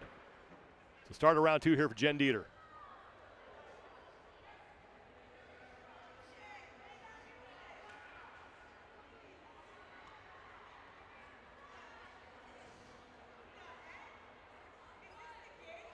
Dieter with 2 to go here in the second set of 6. On the right side of your screen, that's Ro Moray.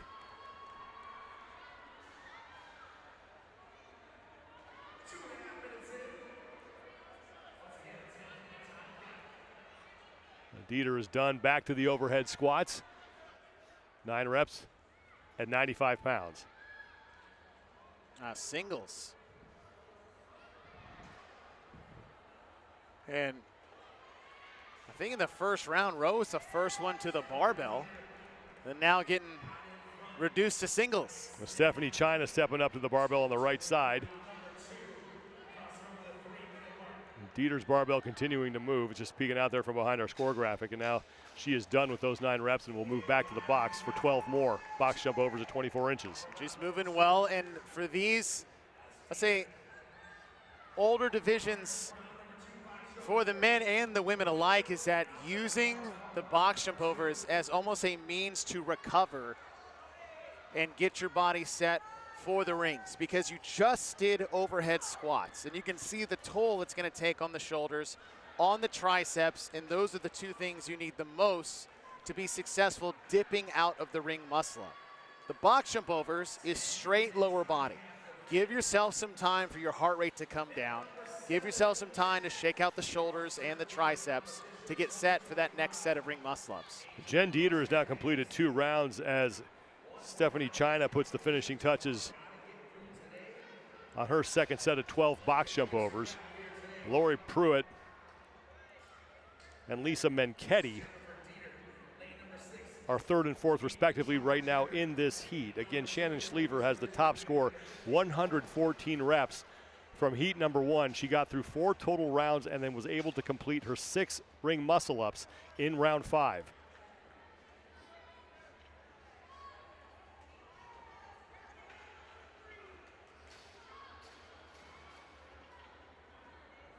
Dieter going with sets of 2 here. Lori Pruitt walking back to the rings. And Stephanie China has gotten back underneath the rig as well on the right side in the blue and the black. Now just jumping up to start her set of 6. Approaching the halfway point here. 5 minutes have now gone by. 5 minutes remain before we hit the time cap. And Dieter is now done with her 3rd round of ring muscle ups. Onto the barbell again, 9 overhead squats. Just 1 break on the muscle ups, been consistent for the last 3 rounds. Not out of control, good overhead position on the overhead squats. And just staying very smooth.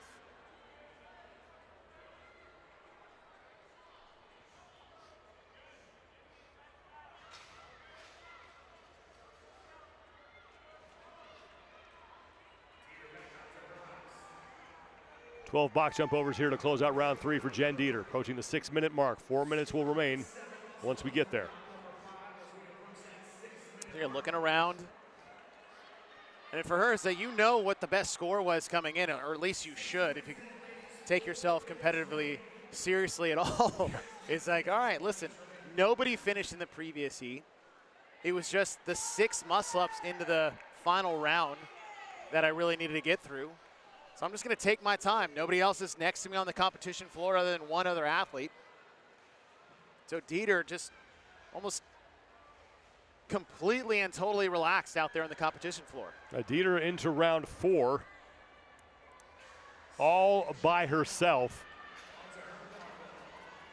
Stephanie China is in 2nd place, and she is now just getting started on her 3rd round of box jump overs as Dieter addresses the rings for the 4th time.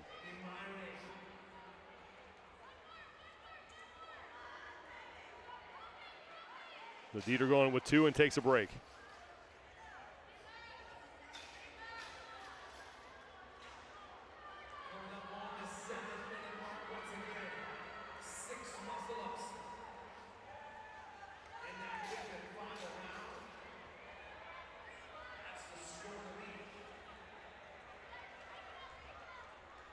Dieter's already completed 2. That'll be rep number 3.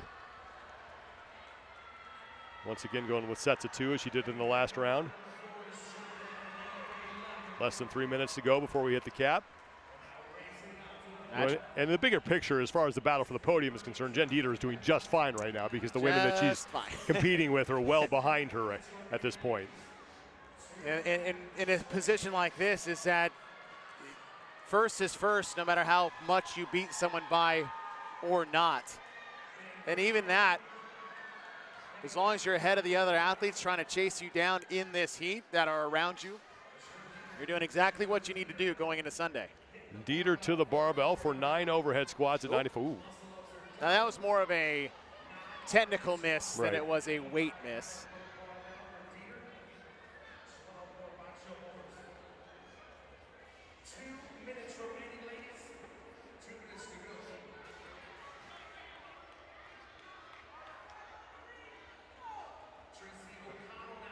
And Dieter's going to have a chance to win this event. She's got to pick up the pace a little bit, though, here. She got through her 9, now onto the box jump overs. Remember, Shannon Schliefer got through all 6 of her ring muscle-ups in round number 5. And Dieter's about ready to finish up her 4th round. And, I mean, she is all by herself out there right now.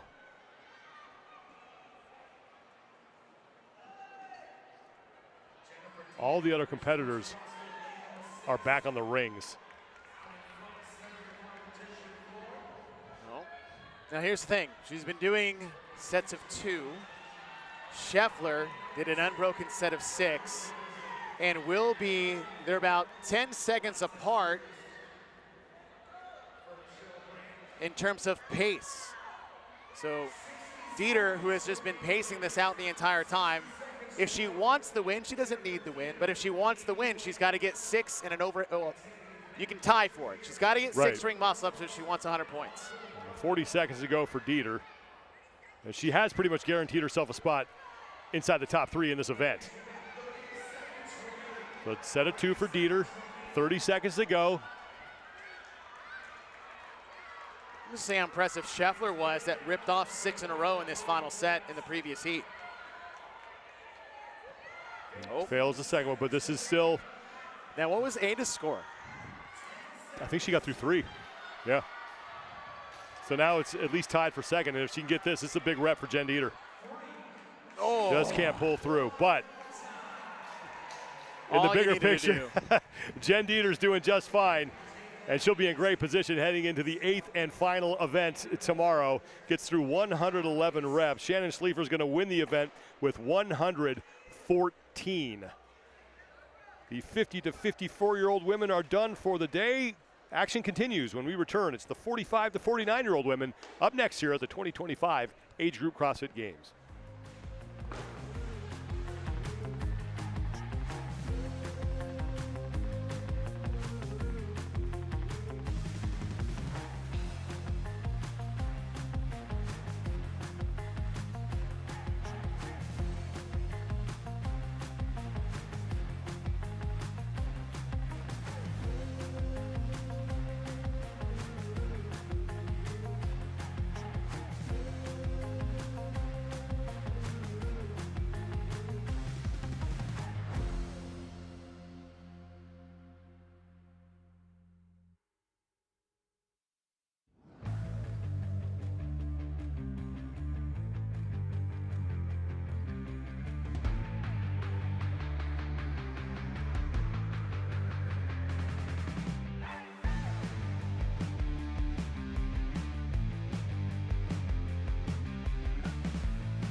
Our coverage of the 2025 Age Group CrossFit Games continues as we move on to the 45 to 49-year-old women here inside the Greater Columbus Convention Center in Columbus, Ohio. I'm Sean Woodland with Chase Ingram. Overall standings after 6 events. We only have 2 events left. Event 7 here that you're about to watch, the final event of the day, and then event 8 tomorrow. Kelly Friel with 564 points has started to separate herself. Val Voberl currently sits in second place. She is 40 points up on Lauren Cullen, but Cullen only has a 5-point cushion on Mewison and Barkley for that 3rd and final spot on the podium. Event number 7, the second to last event here for this competition. Got a good mix. Absolutely great mix of movements, and bringing in the overhead squat is essential to the age group competition, especially in the Masters division. 6 ring muscle ups, 9 overhead squats at 105 pounds, 12 box jump overs at 20 inches. It's all going to come down to the rings. How do you pace it? How do you break it up? When do you try to push that pace when the time calls? And this is a big event for the athletes in this first heat because, again, we are cutting down to 15 heading into the final event tomorrow. So all of them on the floor right now need to come up with a big performance to get themselves into that 8th and final event on Sunday.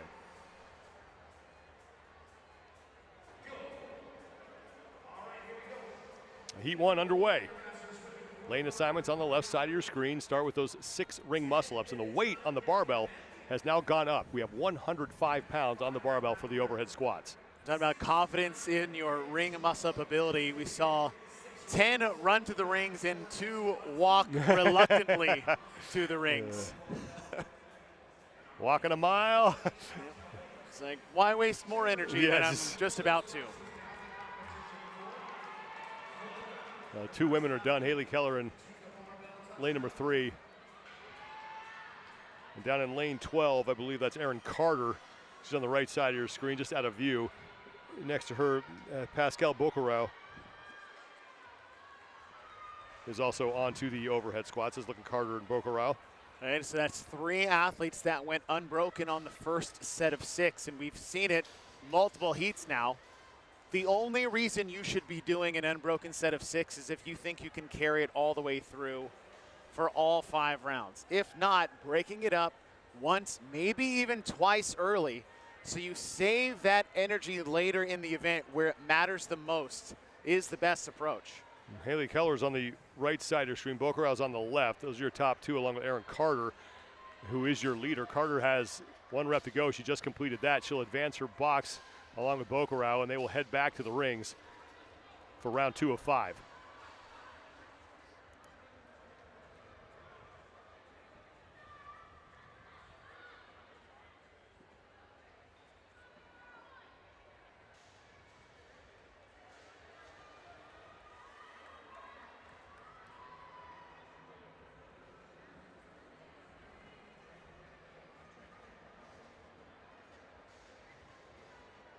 Carter looking at maybe going broken here for the 2nd straight time.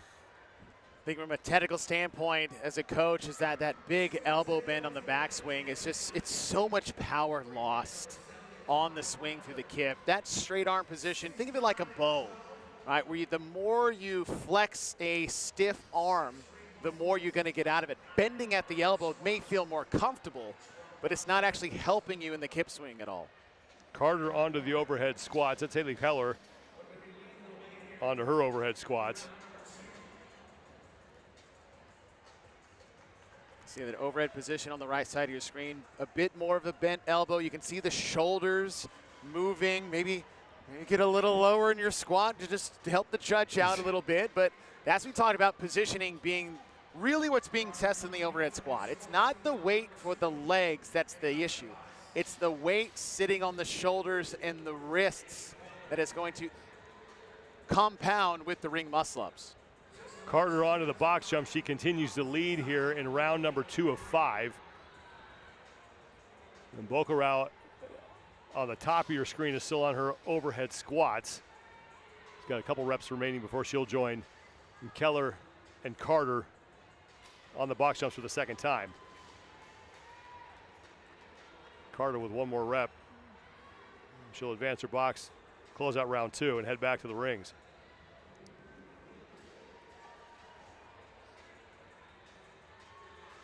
Again, all these women trying to come up with a big performance and keep themselves alive for Sunday, cutting down to 15 athletes after this event.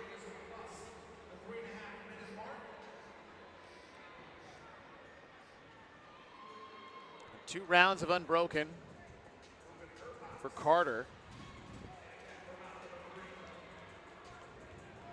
So I talked about last time is that elbow bend, and it really takes a lot of the power out of the pull especially. Think about, in terms of Olympic lifting, this is an early arm pull on something like a clean or a snatch. So you really lose a lot of power that your body can put into the arm. But once you bend your elbows, that connection is lost. So any swing from the feet, any extension through the hip is totally null and void. So you're overworking when you think you're trying to help yourself with getting, with quote, more of a pull in that position. You know, Carter broke for the first time, got through 5, took a break, and then knocked out her final rep. Back to the barbell at 115 pounds, 9 overhead squats here for the third time for Erin Carter, who is starting to put some distance between herself and Keller and Bocarau, as the two of them are still back on the rings. There's Keller.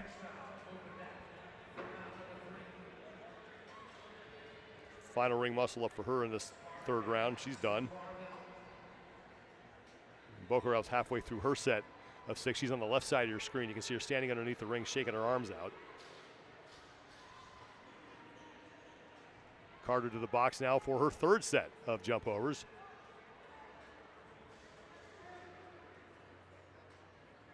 No need to rush here. It's all about the rings. Use this as an opportunity to catch your breath. I say that term loosely while you're actively racing on the competition floor, but give your arms some time to recover between the overhead squats and going back to the ring. She had 2 unbroken sets of 6 and then 1 broken set of 5 and 1 in the third set. So obviously fatigue is starting to come into play on those sets of 6 ring muscle ups. Approaching the 6-minute mark, 4 minutes to go before we hit the 10-minute time cap, as Erin Carter is now done with 3 of her 5 rounds. Haley Keller is on to her box jump overs for the third time. And Pascal Bocarau has just finished up her set of ring muscle ups. You see her judge with the pink card back around walking to the barbell as here comes Bocarau to start her 9 overhead squats.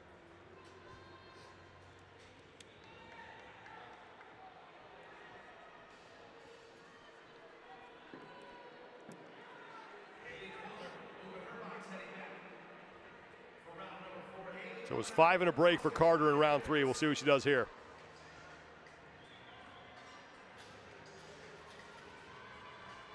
Now, despite the technique critique from me, still able to navigate these rings very, very well. Oh, and no rep. They see 2 reps. Now, Keller, who's been slower, taking bigger breaks on the ring in the round of 2 and 3. I think did a set of 4 and 2 on the previous set. Keller through 4 on the right side, takes a break. Carter back to work. Smartly looking at her judge, waiting for confirmation, and then hopping down. That was a good move from Carter. And that's what a smart athlete does, right? They work with the judge and the standards of which they're given. So if it's, hey, they are asking a bit more of me on the lockout, I'm going to make sure I establish that, especially when muscle-ups are so valuable in an event such as this one.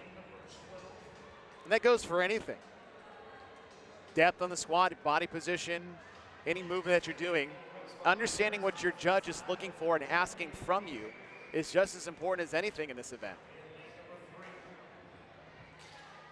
No problem on the 105-pound overhead squats for Carter. She continues to lead with 2 minutes left to go here before we hit the time cap.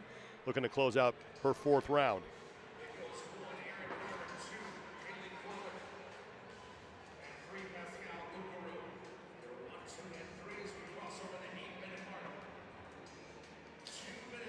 Haley Keller is now done with her overhead squats, and she heads to the box for the 4th time.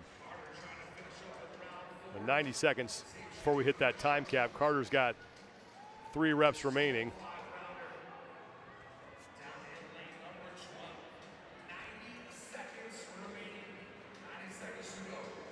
Now, I'm curious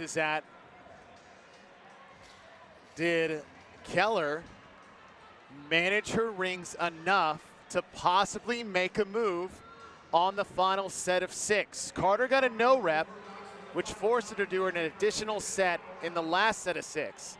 If it wasn't for that, she's still doing 2 sets, which is the same as Keller. However, Keller has been taking these breaks for the last 3 rounds more intentionally than Carter has. 45 seconds to go. Carter's back at the rings.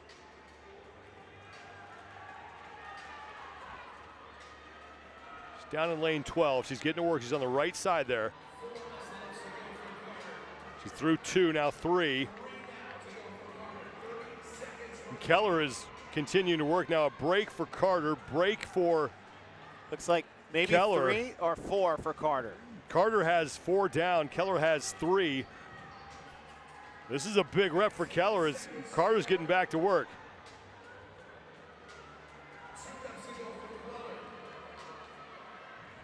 Oh, and that's going to do it. That's going to be the rep that could do it for Keller. As you mentioned, Chase, she managed it correctly, and she gets 1 more rep than Erin Carter. It's like you know what you're talking about sometimes. Sometimes. I'm going to write a petition. Right, blind squirrel meets nut. Every once in a while, guys. Well done to Haley Keller, who puts on a late charge and bests Erin Carter by just 1 rep. So 113, that'll be the top mark heading into the second and final heat for the 45 to 49-year-old women. And we'll have it for you when we return here to the Greater Columbus Convention Center for the 2025 Age Group CrossFit Games.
Here to help everybody. No other program does that.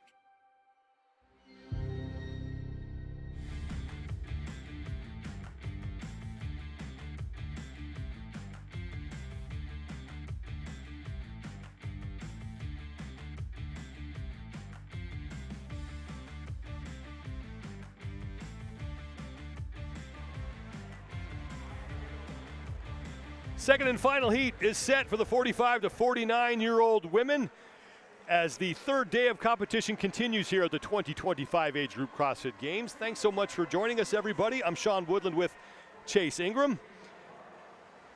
1 event remains after this, and we just got word from the floor that both Haley Keller and Erin Carter tied at 5 muscle-ups each, so 113 still the score to beat, but 2 women were able to achieve that in heat number 1. It is taking flight for event number 7.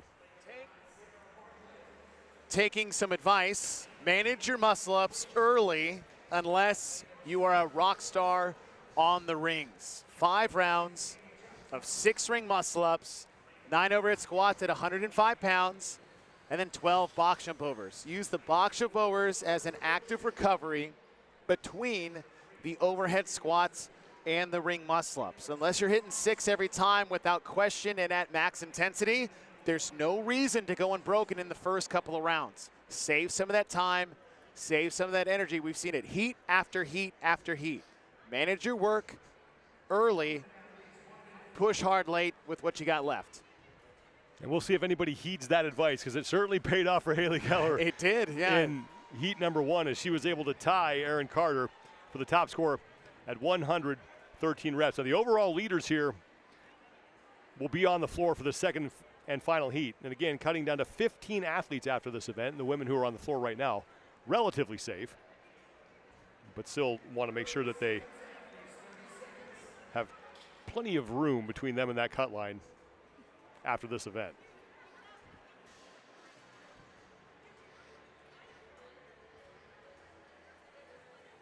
Now, Val Vobril is on the bottom right-hand part of your screen. Now, Val Vobril, and I need to say this because it was one of the best ideas I've heard in a while, came up to the two of us in between events and said, you know what we need to do here at this event, at this competition? Every event, we got to have the old school PR bell out there. Man. So I love that. I do too. Let's make that happen. Throwing it out there into the ether so people can could get behind that idea. Talk to Adrian Bosman, who's here. He loves it. We need to have a PR bell at these competitions. Also, if you don't have a PR bell in your gym, you need to immediately have a PR bell. Something, a horn, whatever. I think Bill Grunler has a PR gong. That's great too. Something. So 6 muscle-ups to kick us off here. No surprise that Val Vobril is towards the front here. A woman who's very good with the gymnastic skills, and she is moving on to the barbell.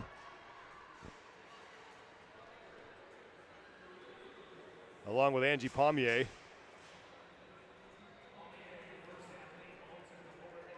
That's Gabriela Azevedo, who's onto her overhead squats. 9 reps here at 105 pounds. Again, 113 reps, the mark to beat. That's 4 full rounds and 5 ring muscle-ups.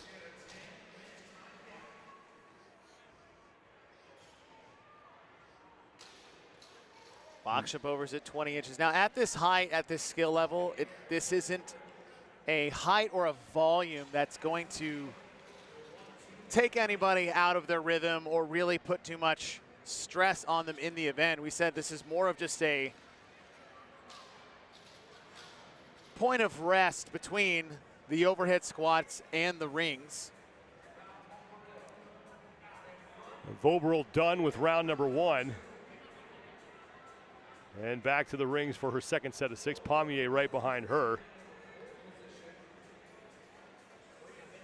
Vobril second place overall coming into this event. Got a pair of second place finishes in events 1 and event 5. And also took took third place in the prior event. So she's had a pretty good streak of finishes here to move herself into second place on the leaderboard. So Pommier on the left is now rep for rep with Vobril. Pommier's done, Vobril's done. They'll head back to the barbell, second set of 9 overhead squats at 105 pounds. Still 2 unbroken set of 6 for both. Val Vobril, a woman who has stood on the podium at the CrossFit Games, was a fixture in Carson when the games were out there. She used to grade papers underneath the stadium. I remember that. At the StubHub Center. I was like, please grade my paper after a good event. Right, yeah. Don't grade my paper after a bad one. It was a woman, too, who famously doesn't look at the leaderboard. Yep. Has no idea where she is during a competition. So Pommier and Vobril done at the same time.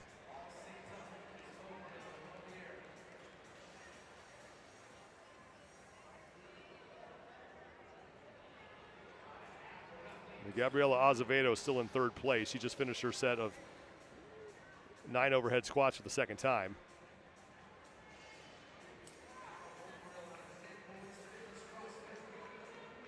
Vobril's done with round 2, and Pommier is done. So far, the two of them have been unbroken on the rings. Had a pace for that 10-minute cap. I'm going to average 2 minutes a round just to finish.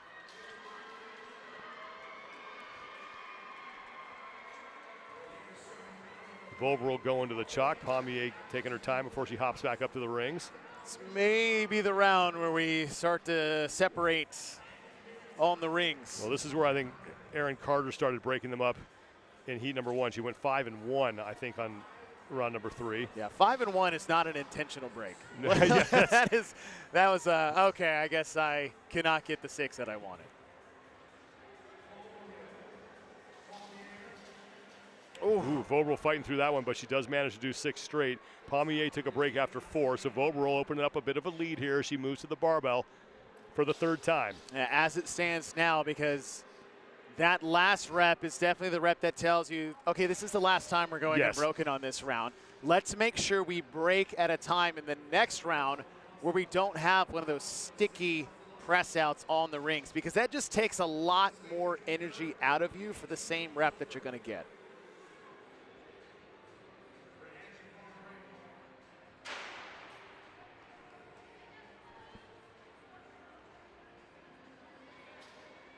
Pommier now onto the overhead squat. She's in that green top next to Vobril. Val on the box. Still a quick, light pace for her on the box jump overs. Previous round, it looked like she was pushing the pace just a little bit. Curious to see what Val decides to do in this 4th round on the rings. Sarah Barkley in lane 9, she's on the left side of your screen getting to the barbell. She has moved herself into 3rd place in this heat behind Pommier and Vobril, as Barkley overtook Azevedo for that position. And we've seen that a lot in almost every heat, where you've got 1 or 2 early leaders out there, and usually because they're hammering the rings that you can do for 1 to 3 rounds, and then a late comer starts to come into play because they've been doing maybe 1 strategic break every single round, and they're still resting the same in between. Whereas if you break late because you went unbroken early, that rest period starts to double in terms of time, just because now you're having to recover just to do the rings versus rest to strategically pace out those ring muscle-ups. Vobril's been unbroken until then. 3 and a break for Val Vobril. Definitely saw that coming after the last round. We saw what that last rep looked like, and a smart break for Val.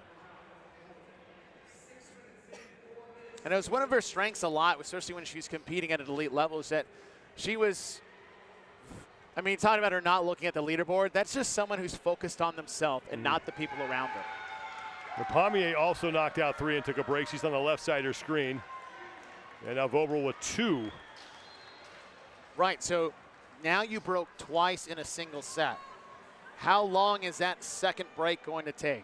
Could you have taken that break in the previous set and close that rest window down a bit? Well, meanwhile, keep an eye on Sarah Barkley in lane 9. As she's onto the rings and is already through 2 reps. So right behind Pommier and Vobril as the 2 of them move to the barbell at the same time for their 3rd round of overhead squats. And Pommier was behind after the 3rd round, now starting the 4th round. Sorry, round 4. Which means she caught up. But what did she do in the previous set when Val went for 6? She took a break for the first time, which allowed her to keep the same pace in this round when Val had to take 2. And the one thing Val has the benefit of, she has a very solid overhead position on the squat. So she's very confident in her positioning in that overhead versus Pommier. 4th time on the box for Val Vobril. Approaching the 8-minute mark. 10-minute time cap here in this event. Top score 113 reps. That's 5 muscle-ups in round 5, and it belongs to both Haley Keller and Erin Carter from heat number 1. Vobril done and into round 5. Still on pace. Pommier actually took a break in the midst of those box jumps. But again, that's not the worst time to rest in this event if that gets you a little bit more recovered before your final set of ring muscle-ups. Pommier now done, advances her box for the final time, and she'll join Vobril in round 5 on the rings.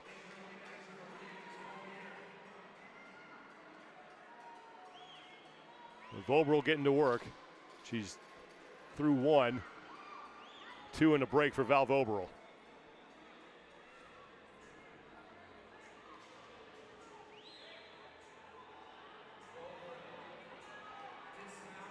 Val Vobril in second place coming in.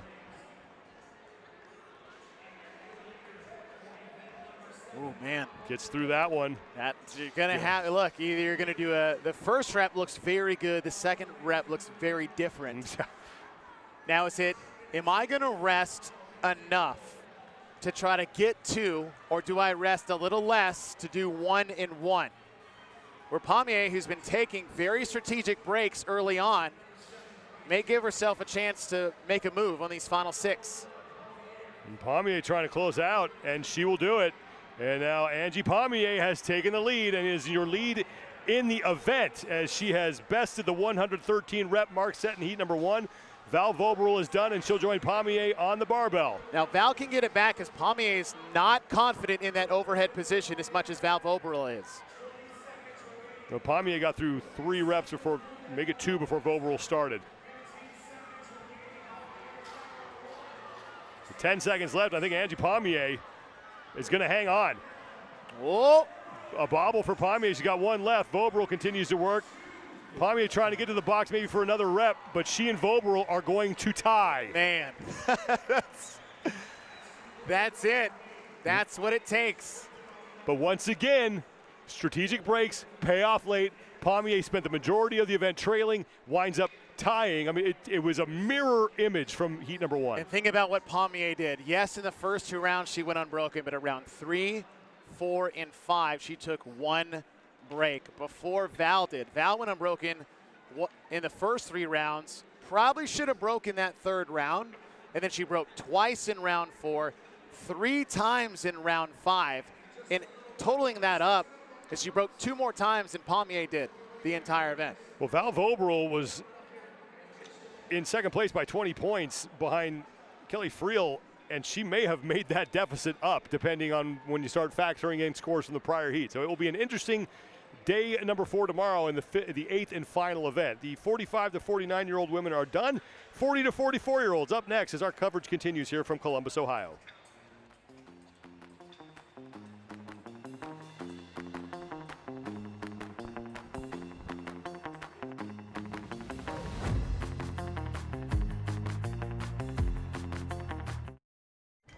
Strength, endurance, resilience. These aren't just words, they're promises. Ones you make every day to protect, serve, and defend. You put in the work, now put it to the test. Because when the mission calls, you answer.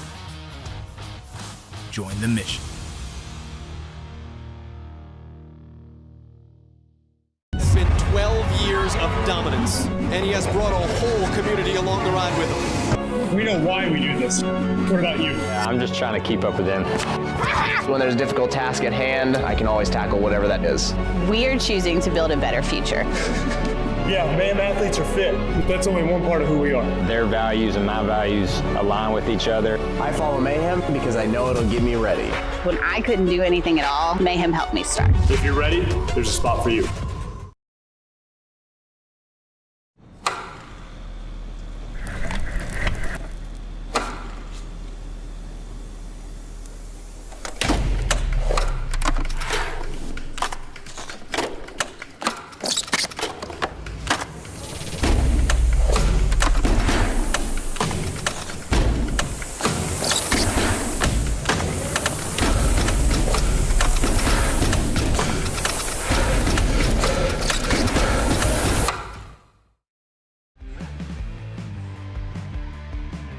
Action continues here on the 3rd of 4 days of competition at the 2025 Age Group CrossFit Games. The 40 to 44-year-old women are on the floor, ready for their 3rd and final event here of the day. Thanks for being with us, everybody. I'm Sean Woodland alongside Chase Ingram. The overall standings after 6 events, Carly Newlands is your overall leader. She's the only woman above the 500-point mark. She has 512 points. Susan Plocky currently sits in second. She's 11 points clear of Jamie Latimer, who is hanging on to that final spot on the podium. It's Amanda Cummins and Megan Apostolaris who are trying to chase her down for that final position on the podium here. Event number 7 is taking flight. Now, please, everybody, listen to what Chase has to say. I'm tired of watching you go apoplectic up here as people are not doing what you're telling them. I'm trying to help. Yeah. Right? This isn't me. Here's what I do. I need to fix my tone. This Okay. isn't me trying to. I'm not trying to tell you what to do. I'm just trying to help. Unless you're going to go unbroken for all 5 rounds, if you want to win, I may suggest of doing one little break in the first round just to give yourself extra time and energy in the later rounds. Unless you're a rock star on the rings, please stop going unbroken if you want to win the event. That was good. Yeah, I thought that was. I've been working on it. You make a breakthrough there. Well done. Yeah, that was more for me than any of you guys. Lane assignments are on the left side of your screen, and these athletes here on the floor right now, all trying to work their way into that final event tomorrow. As the cuts are looming. We cut down to 15 athletes following this event.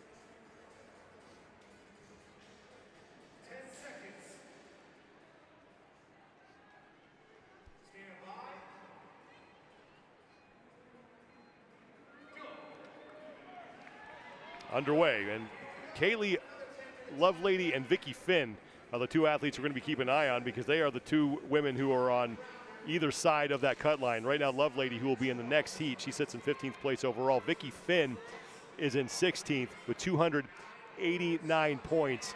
She's 23 back of Lovelady for that 15th and final spot. Okay, I'm keeping notes.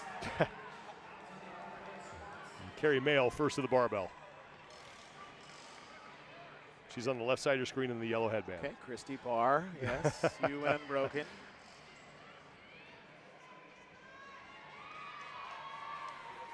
Down in lane 13, Christy Barr. She's on the far right side on the overhead squats. The weight has been increased as well. We're up to 115 pounds now. Now that weight is going to play more of a factor in the arms than the legs. All of these athletes will be fine. No one's failing an overhead squat because it's too heavy at 115. It's a matter of, are you in good positions and do you have the stability and strength to hold that position for 9 reps? Christy Barr and Kayla Johnson were the first 2 women onto their opening set of 12 box jump overs here. 20 inches still the height on the box. Take your time here. It's not a race to the rings in the first 3 to 4 rounds. Give your shoulders an opportunity to recover. You've already done 6 muscle-ups, 9 overhead squats. Give yourself some time. Barr is done. Mail is done. She's in the middle of your screen as Carrie Mail. She moves her box, and she and Barr will head back to the rig to start round 2.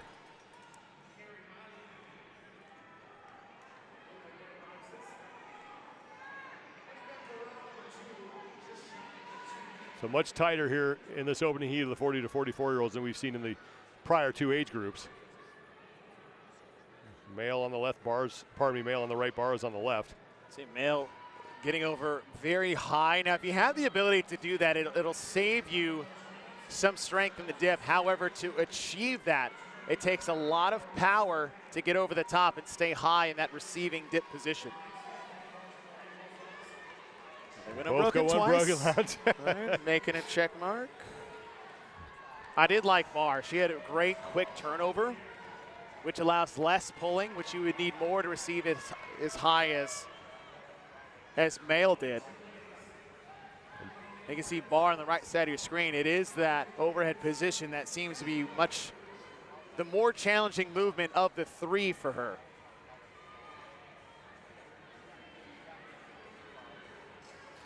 The bar is now done. Talking to her judge a little bit. And now heads to the box for 12 more reps. Male's done.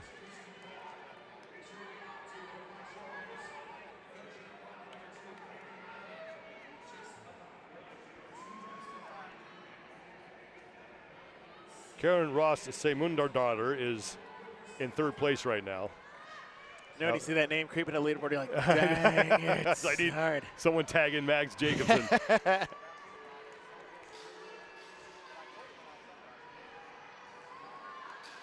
That's when I go first name. Yeah, that's sure. Yeah. Or first letter followed by dog. K-Dog. That's good. Looking good out there. Yeah. It's a nickname that is gave to you. Well, Mail and Barr are still neck and neck through 2 rounds. Okay, it's the big round. Did we make good choices? And now a break for Barr. Although she's done. She off? No, it's a different athlete. Sorry. Thought that was a fast 6. Yeah, I was like, whoa. You know, Take that, Ingram. Yeah, you know how you do 6 reps faster? Do 3. You and your pace it out over here.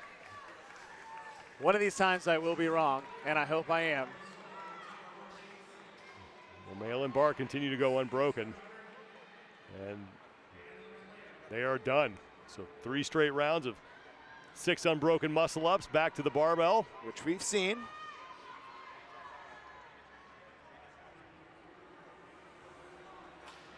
I love the 30 muscle ups. One of the classic benchmark tests we have in CrossFit, yet still to my dismay, still has yet to have a girl's name attached to it. You think 30 ring muscle ups for time. When I started CrossFit back in 2009, that was the thing. Well, it was, could you even do 1? Right. Then we started there, and then we immediately jumped to 30, obviously. That's what we do. Yeah. That's just what we do. It's like, congratulations, that's a PR, your first rep. Now do 29 more.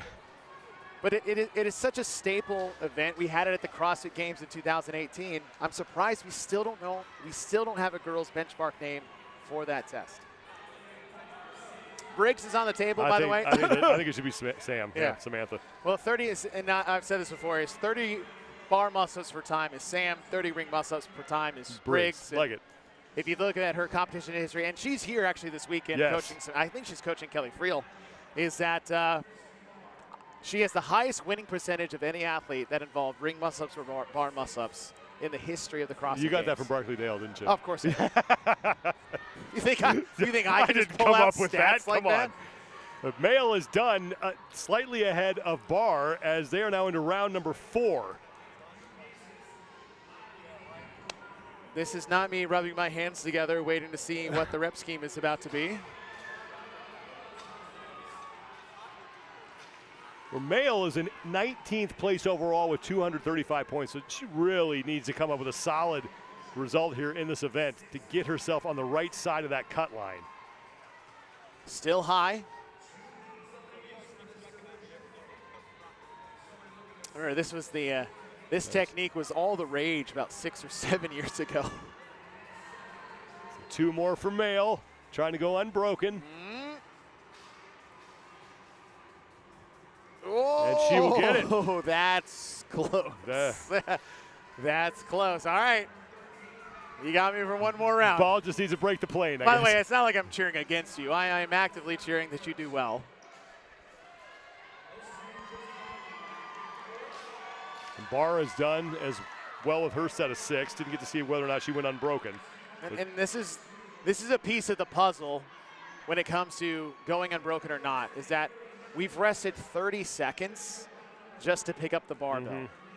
We rested over 30 seconds just to do 6 unbroken ring muscle-ups. Was that minute of time worth 6 reps in a row, or could you cut that down by 10 seconds on either end with a short break?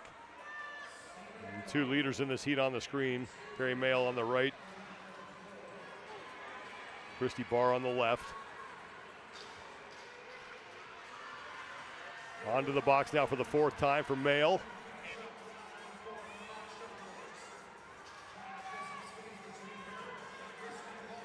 And what's great about the setting of this event is that the fans are right on top of the action. So we've seen quite a bit. Every athlete has his or her cheering section, and they all just pile up on the rail and just yell in your face the whole time. Those rails have moved significantly closer to the competition floor. Some bowing going on there.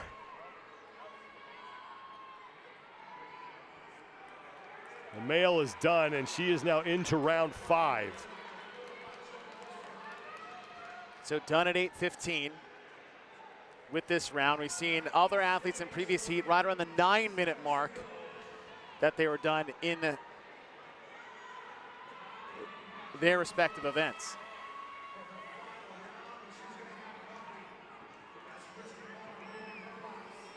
Christy Barr is done, and Mail gets to work on her 5th and final set of muscle-ups. Much quicker to the rings than she has been in the past couple of heats. And there's the first break. And that's okay. Yep. Because she started sooner. And had she had rested the same time that she was doing for 6 and only got to 3, that's a different story. Barr has gotten to work on her muscle-ups as well. She's on the left side. Oh, there's the first no rep we've seen from Mail.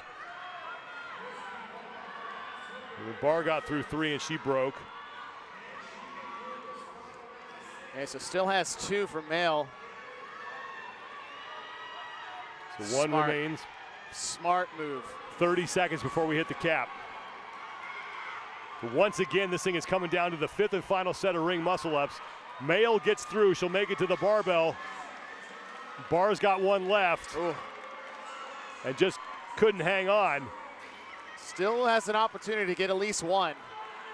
10 seconds to go. Mail just trying to get as much done as she can here. She is hoping to be in the field for the 8th and final event tomorrow.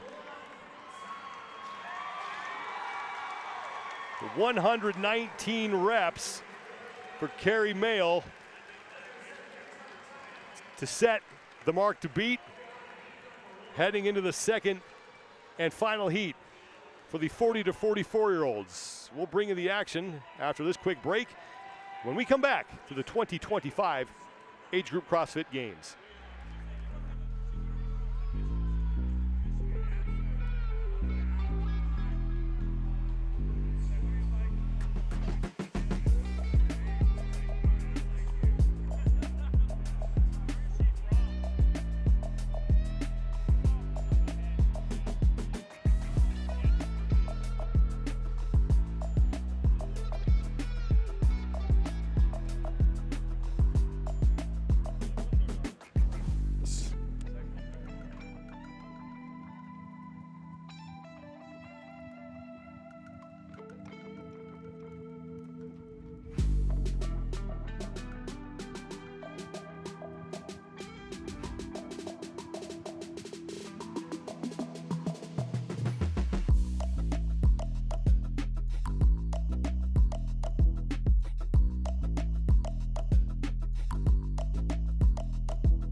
We are back for the 2nd and final heat for the 40 to 44-year-old women here at the 2025 Age Group CrossFit Games. Glad you're spending your Saturday with us wherever you are, everybody. I'm Sean Woodland with Chase Ingram. Taking flight is event number 7, and we have seen a common theme play out here In the 5th and final round, it's who managed their muscle-ups correctly going into that final set of 6. And we see it, a lot of incredible athletes navigate their way, we thought strategically, yet still in that 4th and 5th round, that's where it all comes to play. What did you do in the first 3 rounds? How does that play out in the last 2 rounds? Managing your time, managing your rest is much more important than going unbroken and taking big sets. Now, if you have the chance or you have the ability to, by all means, knock them out. 6s. What a weapon it can be to have that unbroken capacity for all 5 sets. Lane assignments are on the left side of your screen.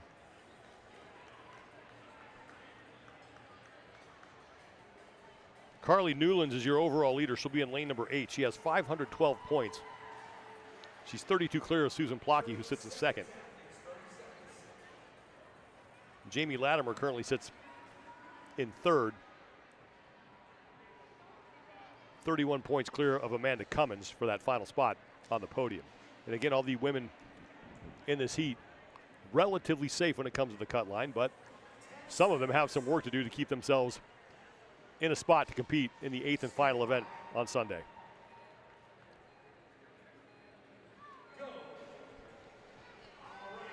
Now, the reason why we put such an emphasis on managing your rings is because it's a muscular failure style movement. This isn't mismanaging a set of 21 thrusters or wall ball shots.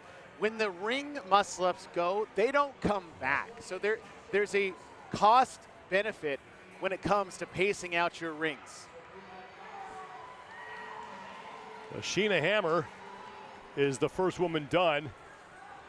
And onto her barbell. She's in lane number 6.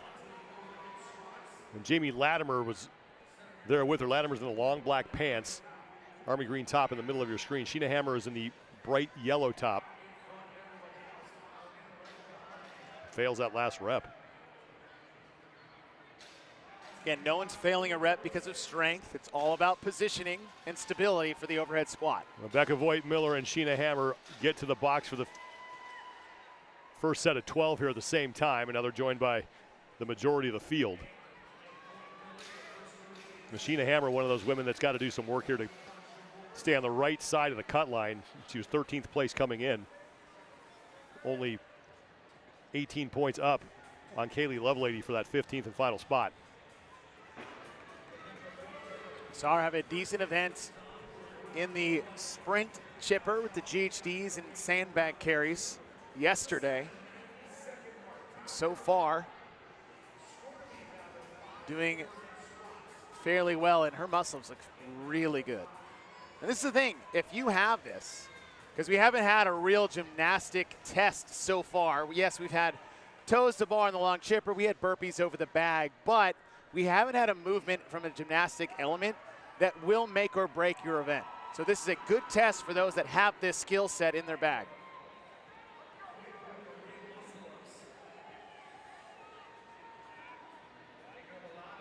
Hammer is now onto the barbell. Carly Newlands is there with her. Newlands is in the white top with the black headband, left side of your screen.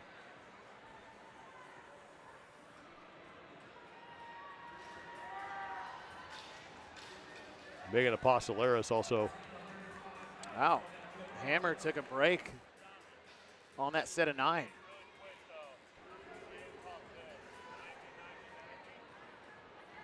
Hammer with 1 rep to go, and she is done. And she continues to lead here in round number 2. Onto the box. Carly Newlands, the overall leader, the only woman above the 500-point mark. She's got 512 coming in through 6 events. And now more women joining Sheena Hammer on the box jump overs. 12 reps. And that's the walk back to the rig to start round 3.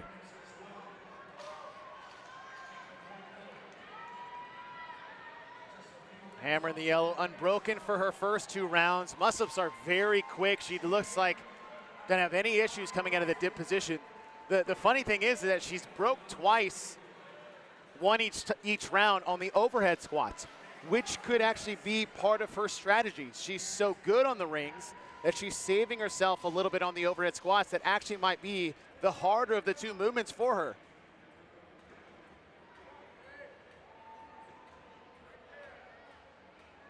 That's Allison Douglas down in lane 15. And she's a full round behind the leaders right now. Hammer again, set of 6. Now with that set, no issues, no slowing down of the press out, no getting stuck in the press out. So that's 3 good rounds. Once again opting for the squat snatch on the 115-pound barbell. And as you mentioned, she's gotten 8, dumped it, and then done 1 final rep. And this time she breaks at 6. Takes another break. And then for her, it's like she has a very good overhead position. And this might be more of a lower body positioning problem with her. To me, it looks like more of an ankle flexibility thing for her. Usually you'll see that knee push out over the toes a bit. You can just see her lower part of her legs are very vertical throughout the whole movement, which makes it tougher on the shoulders. So that intentional break to save herself for the rings is a good strategy for Sheena. And doing a really good job of staying low over the box, and her head's really not moving a whole lot when she leaps up onto that thing.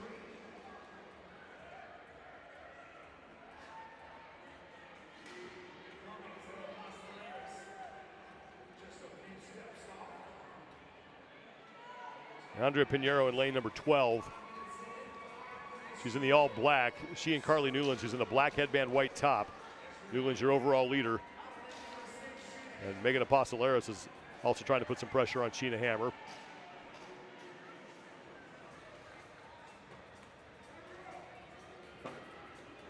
And now into round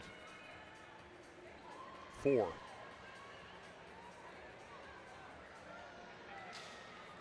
Hammer once again having no problem on the rings. And really no problem at all.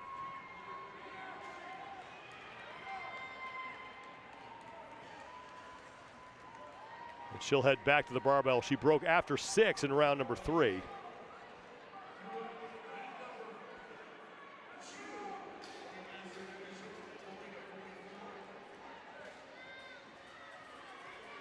This is the group of women trying to chase down Sheena Hammer. Andrea Pinheiro on the right side is done. Amanda Cummins in the red top, moving to the barbell. Hammer once again does 6. It takes a break. 3 left for her before she'll move back to the box for the 4th set of 12.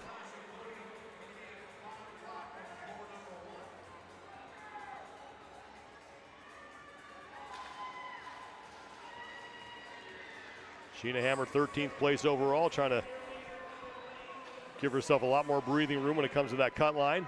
Top 15 athletes move on to the 8th and final event tomorrow. And a great play for Sheena, taking advantage of really having the far and away best ring muscle-ups in the field in this 40 to 44 division. Andrea Pinheiro is onto the box. Amanda Cummins on the left, Pinheiro on the right. The other 2 women right behind Hammer in this heat. Hammer back to the rings now for the 5th and final time.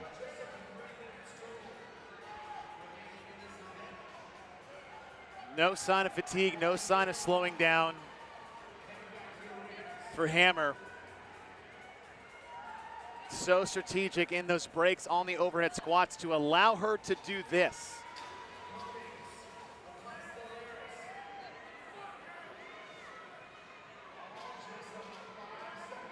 Wow. And that's it. And that's what we said. It's like if you got this skill. What a weapon, like you said. You wield that irresponsibly if you can. And that gives you enough time to break elsewhere. And that's managing the overhead squats.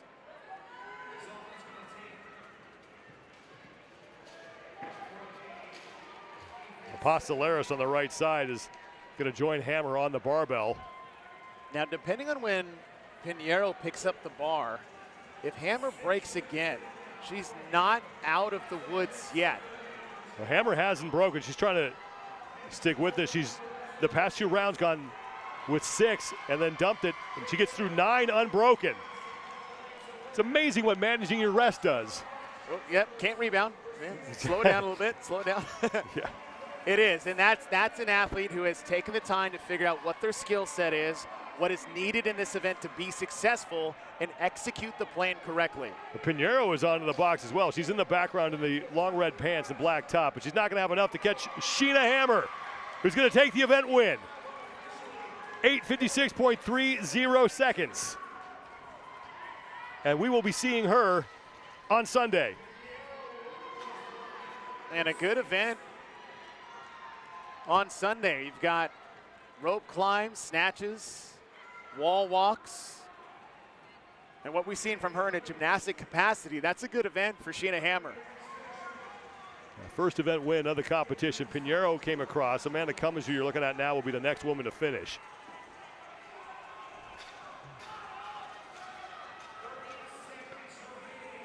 Well, Carly Newlands, your overall leader, has a chance to finish as well. And she is well ahead of the women immediately behind her in the overall standing, so she is going to widen her lead heading into that 8th and final event.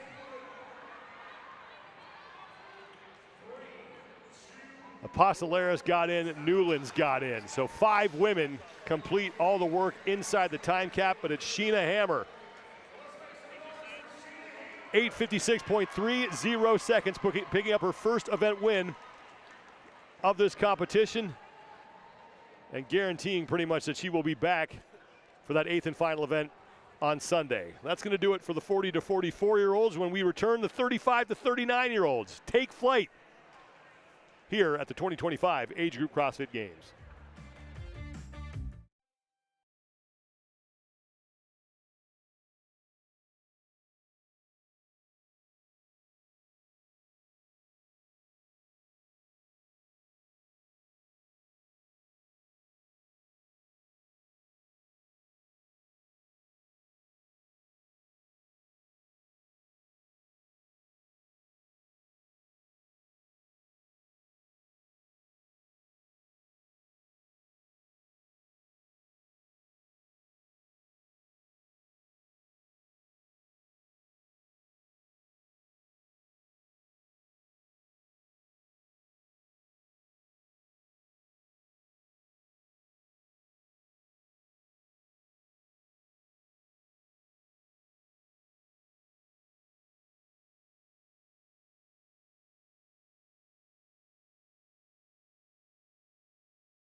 To help everybody. No other program does that.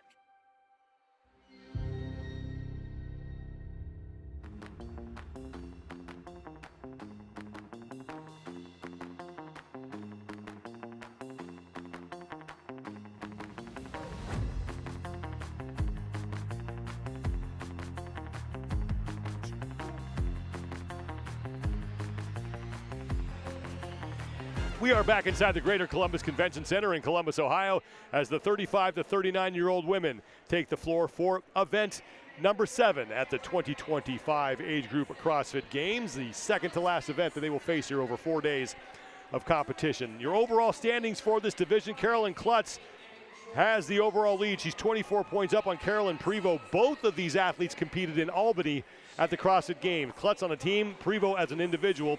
Christine Middleton occupies the 3rd and final spot on the podium, but she is only 4 points up on Sammy Scorzelli for that coveted position. Event number 7 is taking flight. 3 movements, the classic rep scheme. Now we're starting to see classic rep schemes in a lot of ways. 30 ring muscle-ups for time is a classic benchmark test in CrossFit. We've got 30 total here. 9 overhead squats for a total of 45. And then the 60 box jump overs. Managing your skills, managing your rest, making sure you play your game, because it is those ring muscle-ups will decide who succeeds and who fails in this event. And for the women on the floor in this first heat, their mission, get themselves into that 8th and final event tomorrow. We are cutting down to the top 15, and the women in this first heat are on the wrong side of that cut line. Holly Henderson is the closest athlete to the cut line. She currently sits in 16th place overall. She's 6 points back of Randy Stevens for 15th. And Holly Henderson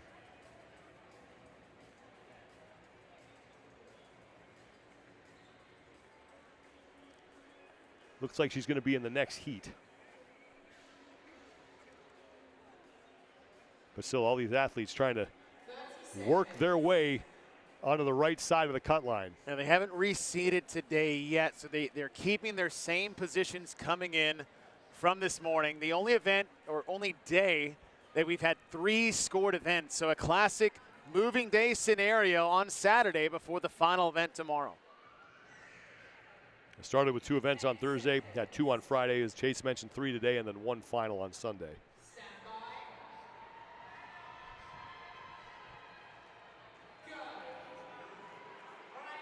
Heat number 1 is underway.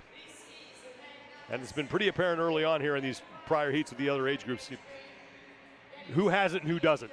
And if you don't have it, how can you maximize your ability the best you can? I get it. It's scary to break in round 1 when nobody's breaking, but if you should, it will pay off later in the event as we go from round 1 to round 5. What we saw from Sheena Hammer is that she was so good on the rings, had enough time to actually rest on the overhead squats and give that overhead position a break. Charlotte Spence towards the right side of your screen. She's in the light purple top, black shorts, black knee sleeves. She looked to be the first woman to the barbell, but it wasn't by much. There's a big difference between round 1 and really round 4. That's when everything starts to take shape a bit. Did I pace this out correctly? Did I manage my muscle-ups appropriately? We can fool ourselves for 1 to 3 rounds, Sean, but 4 and 5, that's when the answers to the test are shown to us. Charlotte Spence and Angelica Bengtson were the first 2 women to start their set of 12 box jump overs. That's Charlotte Spence advancing her box, and she'll head back to start round 2.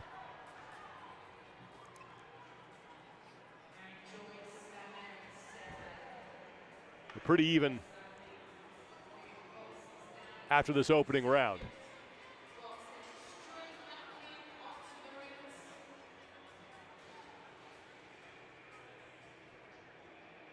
Aaron Joyce in lane 7 starting to push for the lead here.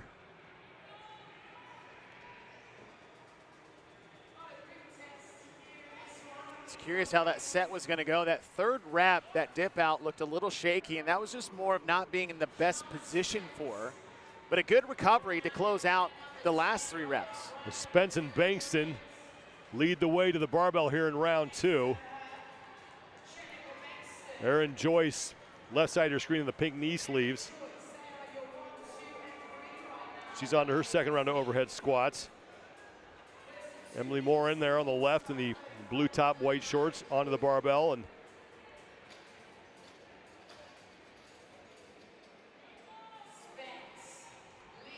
Melody Andriani also working on her second set. This is Spence and Bankston. Spence on the left, Bankston on the right. They've been your early leaders here. Now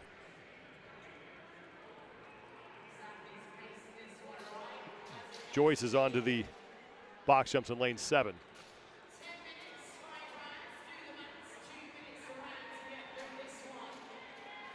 Melody Andriani is on her second round as Spence and Bankston are into round 3. First of 2 heats here for the 35 to 39-year-old women. Pretty quick pace, about 90 seconds per round. Now, Charlotte Spence came into this event in 18th place overall with 257 points. She's got a lot of ground to make up to get herself into the top 15.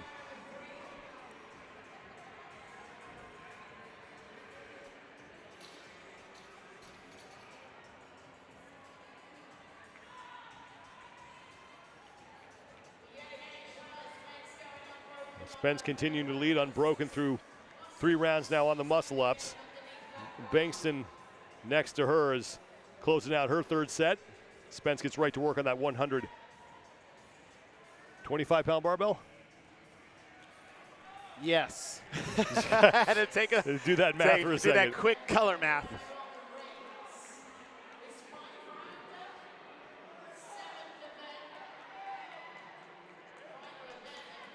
Aaron Joyce is in the box on the left side of the screen.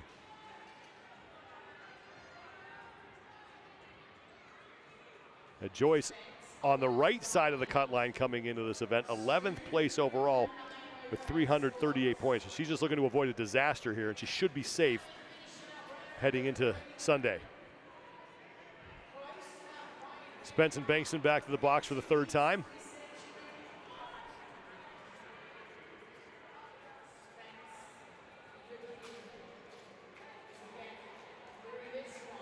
Now the scoreboard says that Victoria Reyes Betancourt is in the lead. She is not. She is behind the pack here. Spence and Bankston are your leaders, so disregard that.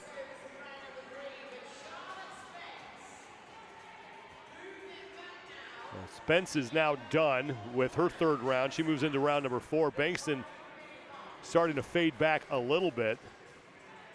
Okay, big round on the rings. Bankston right side, hustling back to the rig to join Spence for their 4th set of muscle-ups.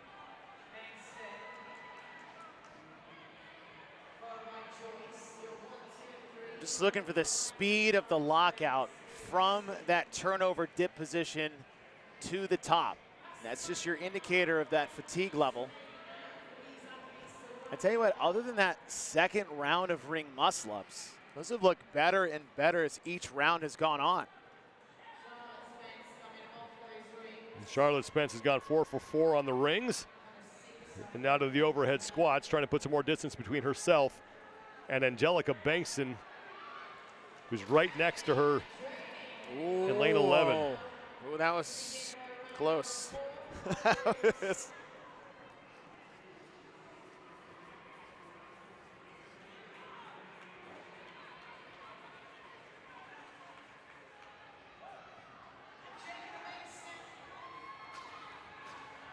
Spence gets through those. 4th set of 12 box jump overs for Charlotte Spence. Again, trying to make up some ground and work her way to the right side of the cut line. Spence wearing lifting shoes to aid in the overhead squats in this particular event. And a lot of times, I know especially in my early days, is that my shoe choice would be determined by what's going to be the biggest issue I'm going to face in this event. Is like, I'll be fine on the rings, I'll be fine in the boxes. Well, if that's the case, maybe I do put them on because I do need a little extra help in more of an upright torso position to wear those type of shoes. Spence is done into round 5, and she has about 2 minutes 50 seconds to get through this round and finish this event inside the allotted time. 10 minutes is the time cap.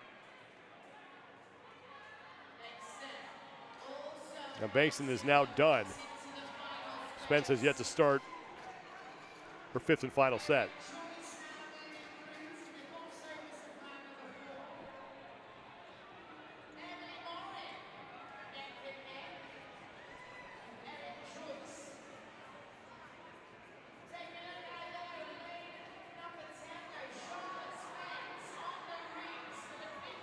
Very nice. Unbroken again for Charlotte Spence. What I like for her is that walks to the bar, sets herself up, hand on the bar, instead of taking a really big break after the 6.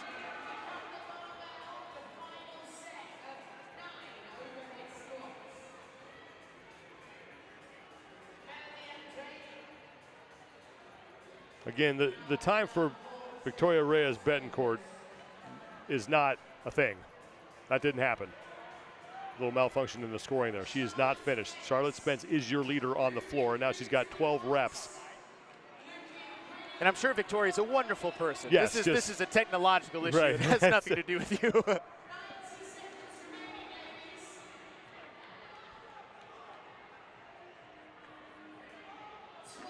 Spence picking up the pace on this final set. That is a very solid, consistent pace. And Spence is in. It's about 90 seconds the first 2 rounds. Fell off the pace a little bit the last 3, but that's to be expected with the ring muscle-ups themselves. Right around 8 minutes, 50 seconds. We'll wait for her official score, but she is done. And doing everything she can to keep herself in the competition on Sunday.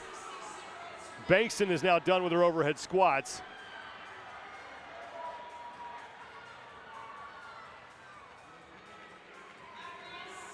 She has now 6 reps left. Bankston, another woman on the wrong side of the cut line. 21st place coming in. Could do it, depending on what happens in the next heat. She's in.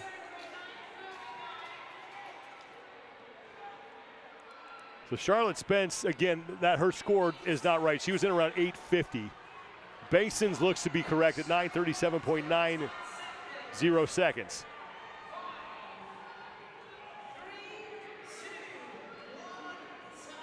And they're going to be the only 2 to finish. Joyce and Betancourt got close. But Charlotte Spence at 8 minutes 50 seconds unofficially has the top time, and she has some hope as far as competing tomorrow is concerned. Take a quick break. When we return, final heat for the 35 to 39-year-old women here at the 2025 Age Group CrossFit Games.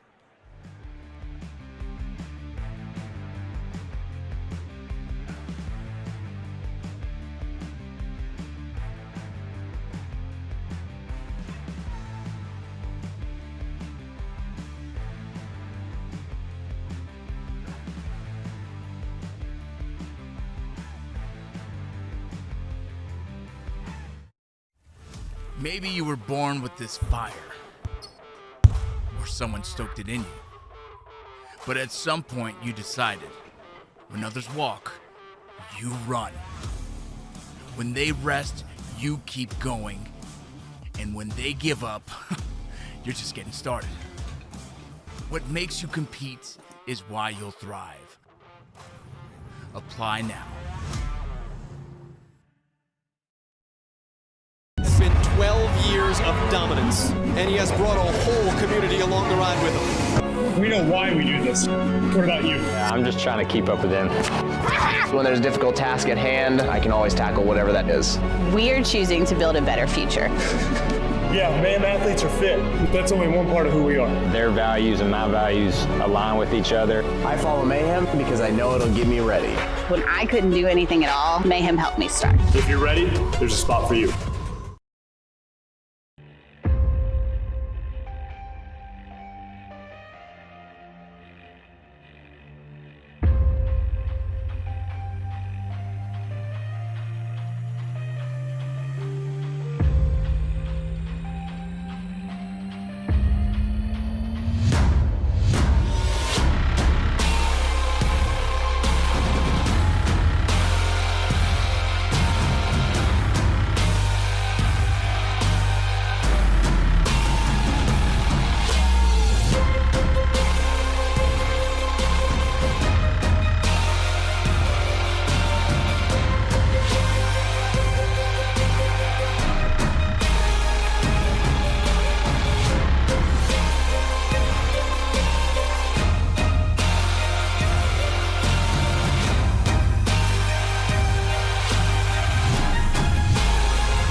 Welcome back to the 2025 CrossFit Age Group Games here in Columbus, Ohio from the Greater Columbus Convention Center. I'm Sean Woodland with Chase Ingram, and we are set for the second and final heat for the 35 to 39-year-old women. Everybody trying to chase down Charlotte Spence's top time of 8 minutes, 50 seconds. Event 7, the second to last event of this competition. It's 5 rounds for time of 3 movements. And we've seen the 6 ring muscle-ups reign supreme on your success or failure in this particular event. If you don't have 6 every round, manage your work accordingly to set yourself up for success throughout this event. Now the 9 overhead squats at 125 pounds, not really a deal breaker in this. This is merely a movement that is going to disrupt your ability to press out those ring muscle-ups. The box jump over, almost a mere formality. It's just a chest piece you have to move by doing 12 box jump overs before you do it. So far today, as we have worked our way through this event, as you see the lane assignments on the left side of your screen, we've been able to identify the leaders pretty early. Charlotte Spence in the last heat, she and Bankston separated themselves in round 1. And as you get to those demographics of athletes who can sustain those efforts from round 1 to round 5, we almost saw the opposite in the later divisions, where if you were out early, we may have made some poor strategic choices to come set. But in these rounds, if you've got the ring muscle-ups, then use that to your advantage.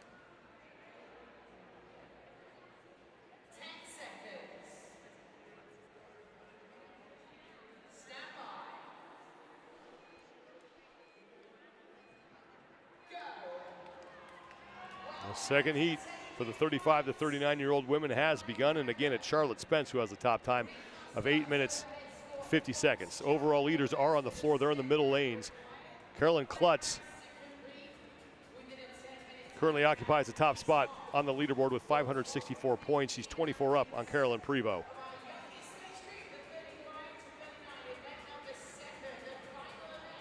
And Prevost is among the first women to get to the barbell, as just about everybody is off that opening round of 6 muscle-ups. Now, when everybody has the ability to go unbroken on the rings every round, every time, regardless of the intensity, your shift starts to focus towards the overhead squat. How quickly can I get from the rings to the bar? Do I squat snatch the first rep? Are my transitions quick enough to pull me ahead of the other athletes I'm competing against? Well, Christine Best in lane 4, she's in the gray shirt, yellow shoes, was the first woman to start her set of 12 box jump overs, but now the whole field is there with her.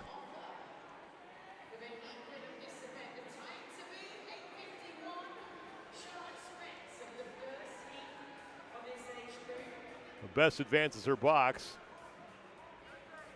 Also down in lane 10, Sarah Alicia Fernandez-Costas is on the lead pace.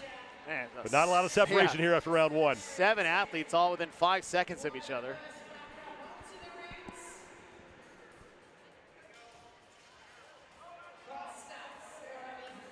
Second round starts again with the 6 ring muscle-ups.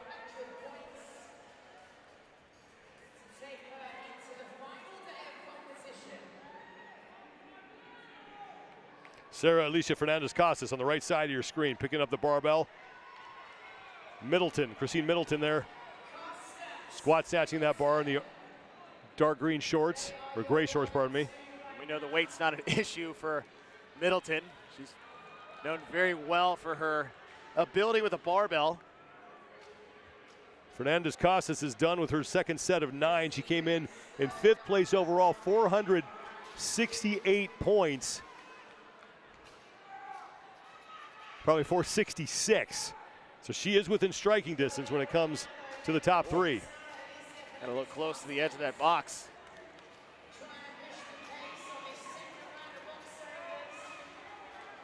And the top 3 are Fernandez-Costas, Middleton, and the woman who's closest to the camera, Christine Best.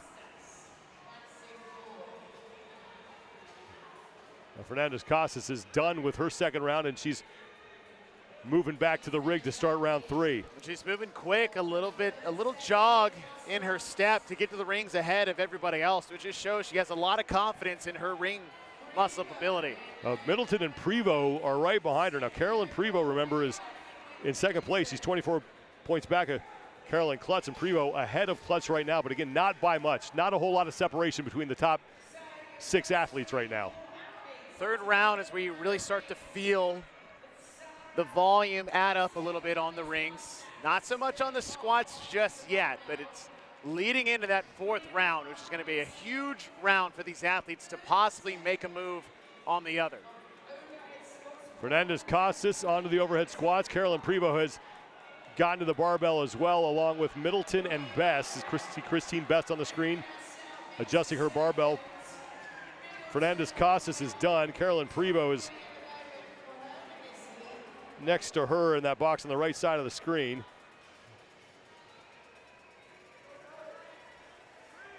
Eight minutes, 50 seconds. The top time from Charlotte Spence out of heat number 1. Prevost is going to join Fernandez-Costas on the box here in round 3. It's good for Prevost. She continues to look to chip away at Carolyn Klutz's lead. Christine Middleton and Christine Best onto the box. Fernandez-Costas has closed out round 3.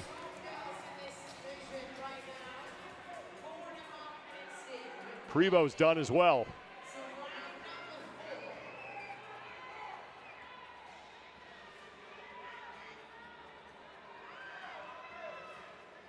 Prevost and Fernandez-Costas starting to separate themselves now from the rest of the pack. As they start round 4, Fernandez-Costas has gone unbroken each time on the rings, and it looks like it's going to be the case here in round 4. Solid fourth set of 6. That last lockout took a little extra than it had the last 3, but shouldn't be an issue going into the final round.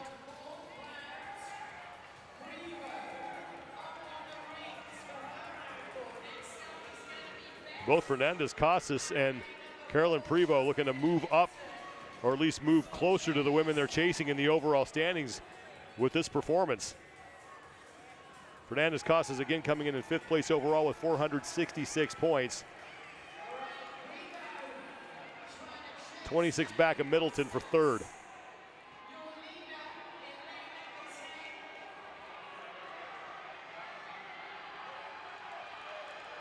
Middleton down to the barbell to start round 4. Costas looking around, slowing the pace on the box just a little bit. Not necessarily a bad thing. If you think you need a little extra time to rest between the 4th and 5th round, going into that 5th set of muscle-ups, that box jump over is the place to take it. Best just failed a snatch. The Best on the left side of your screen. Middleton and Kelly Clark is in the middle. Clark here in round 4 as well, as Prevost is now moving her box to join Fernandez-Costas in round 5.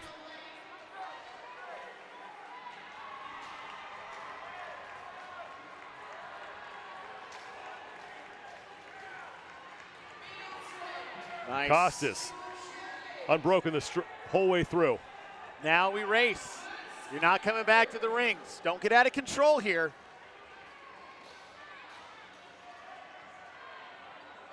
Nine reps here on that 125-pound barbell. Carolyn Prevost, meanwhile, is working on her muscle-ups.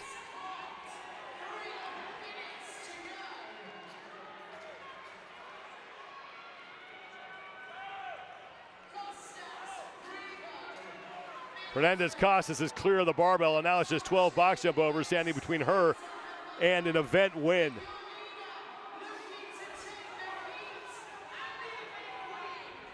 It would be her second, as she also took first in event 3. Sarah Alicia Fernandez-Costas gets across the finish line and will win the event. 7:35.30 seconds. And even with the lollygag at the end, still crushes the time. Get across the line. Here comes Carolyn Prevost on the box. Prevost again trying to make up ground on Carolyn Klutz. Klutz is still back on the rig.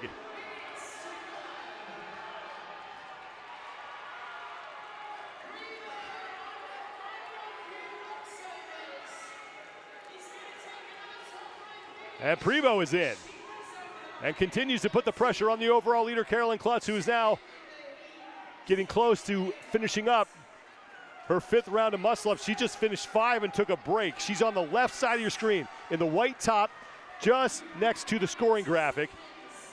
She's your overall leader, only 24 points clear of Prevost. And Middleton's looking to close out her final set of box jump overs, so those are valuable points.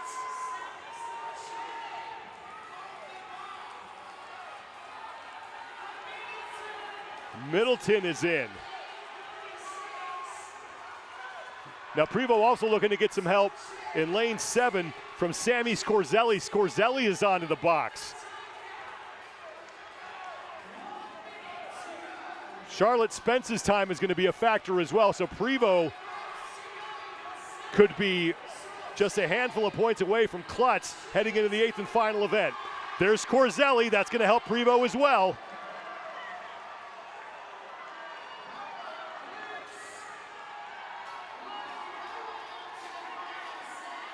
Also down in lane 15, Katie Canning is on her final set of box ups, and now Klutz is in.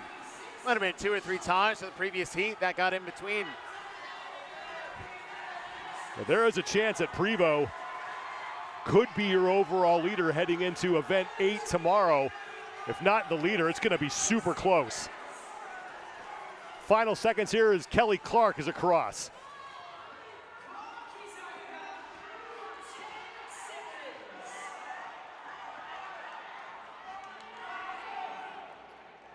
Anna Donauer made it in. And that is it. But Sarah Alicia Fernandez-Casas, her 2nd event win of the competition, looking to put herself much closer to a spot on the podium, as we have just 1 event remaining for the 35 to 39-year-olds. And the rest of the women here at the 2025 age group CrossFit Games. The field will get cut down to 15, and they will face event 8 here on Sunday. We're going to take a short break, about 20 minutes. When we return, the men will hit the floor, and we'll start with the 16 to 17-year-olds as our coverage continues here at the 2025 Age Group CrossFit Games from Columbus, Ohio.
of dominance, and he has brought a whole community along the ride with him. We know why we do this. What about you? I'm just trying to keep up with him.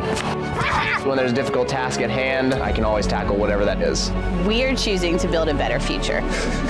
Yeah, Mayhem athletes are fit, but that's only one part of who we are. Their values and my values align with each other. I follow Mayhem because I know it'll get me ready. When I couldn't do anything at all, Mayhem helped me start. If you're ready, there's a spot for you.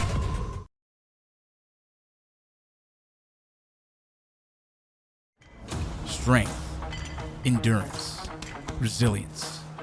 These aren't just words, they're promises. Ones you make every day to protect, serve, and defend. You put in the work, now put it to the test. Because when the mission calls, you answer. Join the mission.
It's the men's turn to take on Event 7 here as our coverage continues at the 2025 Age Group CrossFit Games live inside the Greater Columbus Convention Center in Columbus, Ohio. Thanks for being with us, everybody. I'm Sean Woodland, alongside America's coach, Chase Ingram. Second verse, same as the first. Don't blow out your muscle ups. I'm going to make that one stick. Let's check the overall standings after 6 events for the 16 to 17-year-old boys. And it's Dennis Olson on top of the overall standings with 484 points. Olivier Dancause sits in second place, and it's Facundo Salika at 421. Top 3 men, the only men over the 400-point mark, occupying those 3 spots on the podium. And again, the top 15 men will move on to the 8th and final event. We are cutting the field in half after Event 7. What is Event 7? Glad you asked. It's a triplet, and it's 5 rounds. 5 rounds, 6 ring muscle-ups, 9 overhead squats at 135 pounds, and a 24-inch box jump over 412 reps. But as we saw on the women's side, it is going to be how these athletes manage the muscle-ups. Now, if all athletes can, now it's can they manage the intensity of those muscle-ups, because if everybody can do it, now you're going to have to see who can do it faster, and that changes the game in rounds 4 and rounds 5.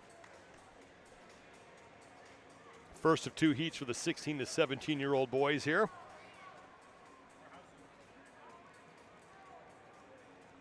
And as is the case with the opening heat, the majority of the men here on the floor are trying to get themselves on the right side of that cut line. Right now, the last man in would be Lewin Tabuna. He has 283 points. He's 7 up on Dane Andrade, who currently sits in 16th, and Andrade will be in lane 10. You see the lane assignments on the left side of your screen.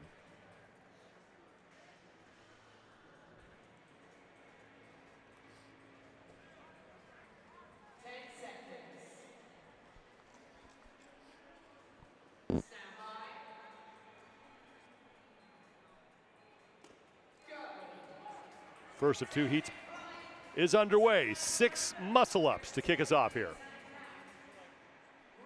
What a surprise. 6 muscle-ups for the 16 to 17 boys. We'll probably see a lot.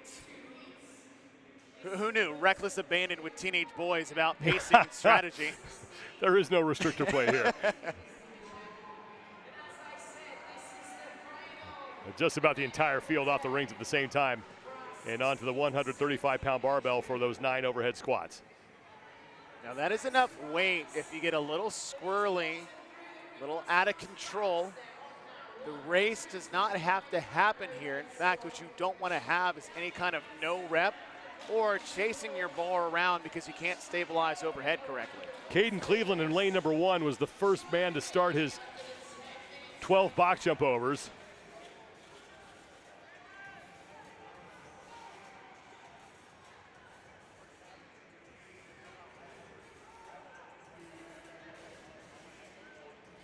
Cleveland is on the far left side of your screen. You can barely see him peeking out there on the edge of the screen as he walks back to the rig to start round number 2.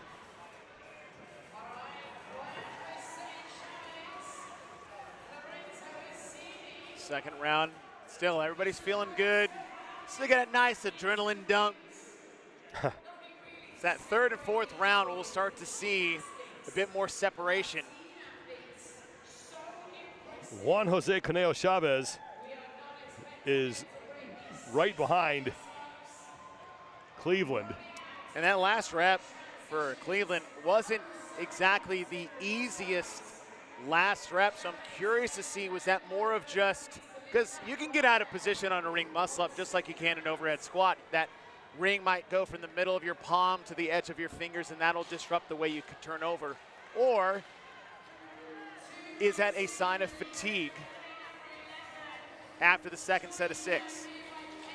And Cleveland onto the box jumps for the second time. Andrade, Dane Andrade is on the left side of your screen in the light gray top and blue shoes. He's the man who is the first man out on the cut line right now. And next to him, no shirt on in the white shoes, that's Juan Jose Caneo Chavez. And Cleveland continues to lead, though. He's now through 2 rounds, advances his box. And he's into round 3. Steady walk to the rig, which is fine. If you need to take a little rest prior to your 3rd round of muscle-ups, you see quite the opposite on the other end of the floor, though. And Chavez is right to work, and he is now taking the lead from Cleveland. Cleveland missed his grab on those rings.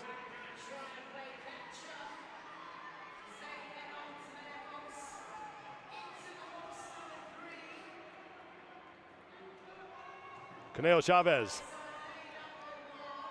first man to the barbell here in round 3. 9 more overhead squats at 135 pounds. Cleveland is now done. He'll be on the left side. And he will join Canelo Chavez, Andrade, Jorge Luis on the barbell. So Cleveland's starting to fall back in the pack here. And it had a big mishap just jumping up to the rings on the 3rd set where he missed his grab. But the problem with that is that these are high rings with long straps. And you're just basically at the mercy of gravity and inertia and hope that those rings settle down before you hop up. Now Juan Jose Canelo Chavez on the right side of your screen in those knee sleeves and white shoes came in 25th place overall. He's got to make up 10 spots to get himself into the 8th and final event tomorrow. And he's into round 4 already. You got a no rep. He's got to come all the way back. He had to move his box. You know, we talked a lot about that yesterday with the details. Details matter. You got to move your box. And now he's dead even with Andrade and Jorge Luis. And that was yesterday during the sprint chipper, which was way more devastating in that event. You have room for errors and little mishaps in this one, but you'd hate to have to make it up on another movement where there's not a lot of things to really push the pace on if everybody's going unbroken. That was Nathan DeSevrier moving his box as Juan Jose Canelo Chavez is back onto the barbell. Right side of your screen in lane 6, that's Jorge Luis, who is now your leader in the heat.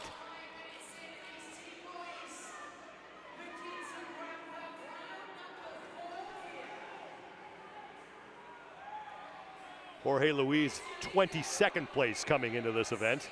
So he's got to climb up 7 spots at least to move on to Sunday.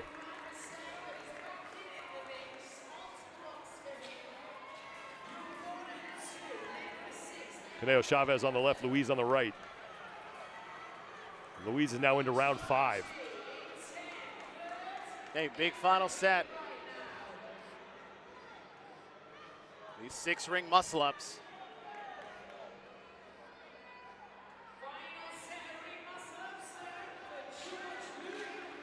And Cleveland, there on the bottom of your screen, who is your leader through the first couple of rounds, is now back in 5th place. Onto the box for the 4th time here as Jorge Luis on the right side of your screen is now done with his final set of 6. And Juan Jose Canelo Chavez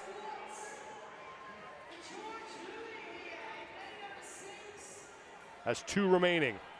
Luis onto the barbell. Luis made his move in the last 2 rounds on the ring muscle-ups. He was so quick on the turnover, so strong out of that dip position, and that's where this event is won and lost. How can you manage the 6-ring muscle-ups? Luis onto his final 12 reps. Canelo Chavez to the barbell. Andrade, who is in 16th place overall, right now sits in 3rd place in the heat. Luis is done. 7 minutes flat for Jorge Luis.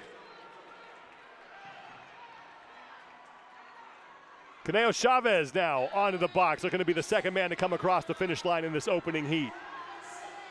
Andrade has made it to the box.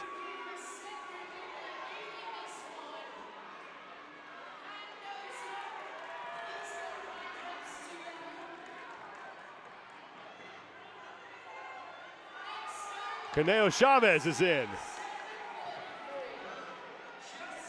And Andrade is across. So all these men trying to get in the top 15 and compete here in the 8th and final event on Sunday. We're gonna have a race on the box with about 6 athletes. The Tex Milroy. Where do you think he's from? Well, clearly Texas, right? That'd be Australia. He's in the camo hat there in lane number 3. That's Tex Milroy looking to be the next man to finish. We're gonna have quite a few men get across the finish line, and that's gonna put some pressure on those athletes in the next heat who are hovering around that cut line. Milroy's in. Cleveland is across. And a tight finish there in lanes 4 and 5 between Lorenzo Ursini and Nathan DeSevrier.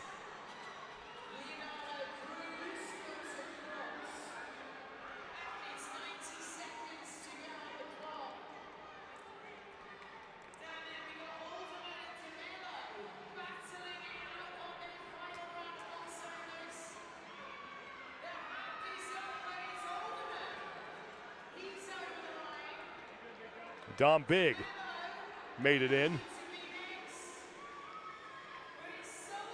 Samuel Sullivan barreled across the finish line.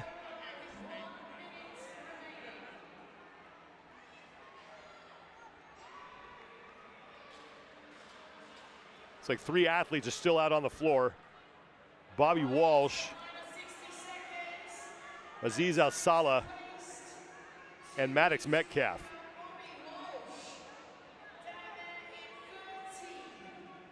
Well, that's Bobby Walsh with 30 seconds to go before he runs into the time cap.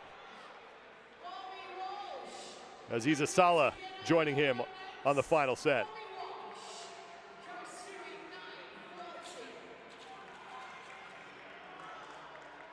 Al-Salah's got a chance here. And he's going to get in. So Maddox Metcalf, the last man on the floor.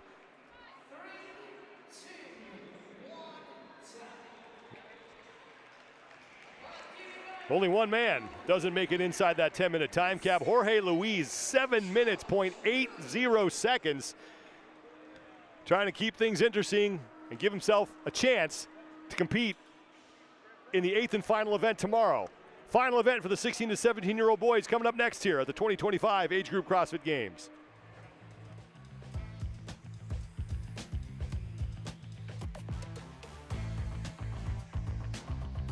It's been 12 years of dominance, and he has brought a whole community along the ride with him. We know why we do this. What about you? Yeah, I'm just trying to keep up with him. When there's a difficult task at hand, I can always tackle whatever that is. We're choosing to build a better future. Yeah, man, athletes are fit, but that's only one part of who we are. Their values and my values align with each other. I follow Mayhem because I know it'll get me ready. When I couldn't do anything at all, Mayhem helped me start. If you're ready, there's a spot for you.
Action continues here at the 2025 Age Group CrossFit Games.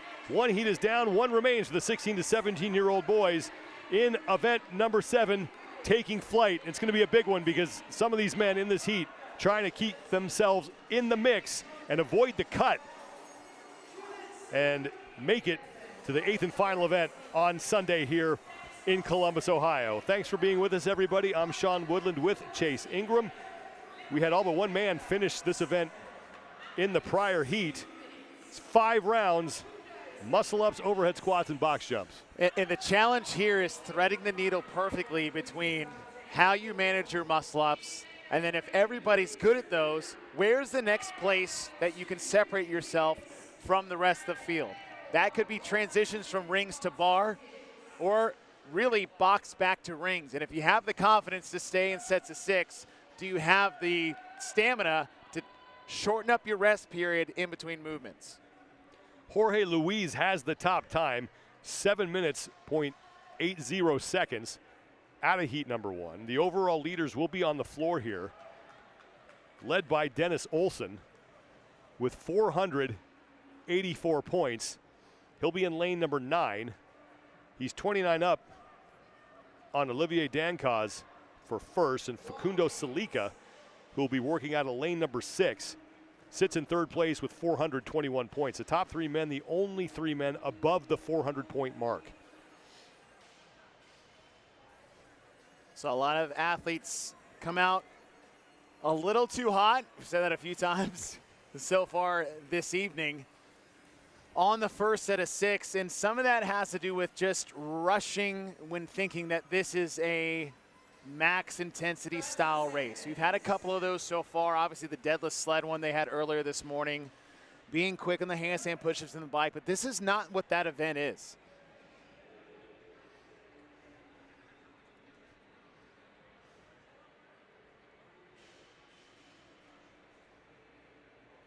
Jorge Luis was able to separate himself with the efficiency on the muscle-ups, and he was extremely quick when he got to the rings.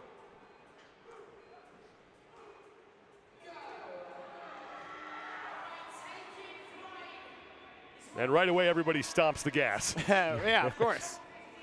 Just got your driver's license. 6 reps to open up here on the rings. Total of 30 for the event, and the trick, or the tricky part about this, is those overhead squats. 9 reps at 135 pounds. Total of 45. That's a decent volume for this movement, and what this is really going to do, it's not so much the legs that are going to be a problem, it's stabilizing that bar overhead the entire time, and again going back to the rings. Lewin Tabuna in lane 3 was the first guy to the barbell, but it was a negligible lead. Now he's onto the box, but he has a lot of his fellow competitors there with him. 12 reps here on the box before round 1 is done and dusted. 24 inches on these 12 box jump overs.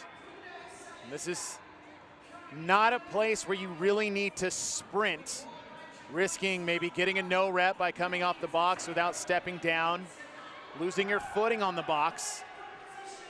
But this transition, box to rings, is going to be big for these guys who can all hit sets of 6 each time.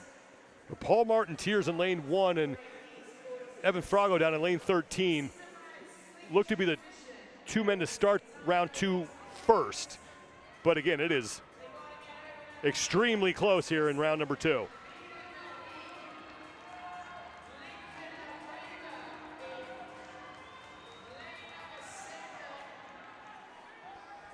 Frago getting to work on the overhead squats. 3 or 5 athletes all within 2 or 3 reps of each other. That said, it's only the second round. See a few no reps getting thrown out there from your top athletes in the heat as well. In lane 7, Lincoln Lefevre, first man to the box, along with Evan Frago in lane 13. 7 minutes flat. Time to beat from Jorge Luis out of heat 1. And there is Frago, who comes in 8th place overall. Had an event win in event 4.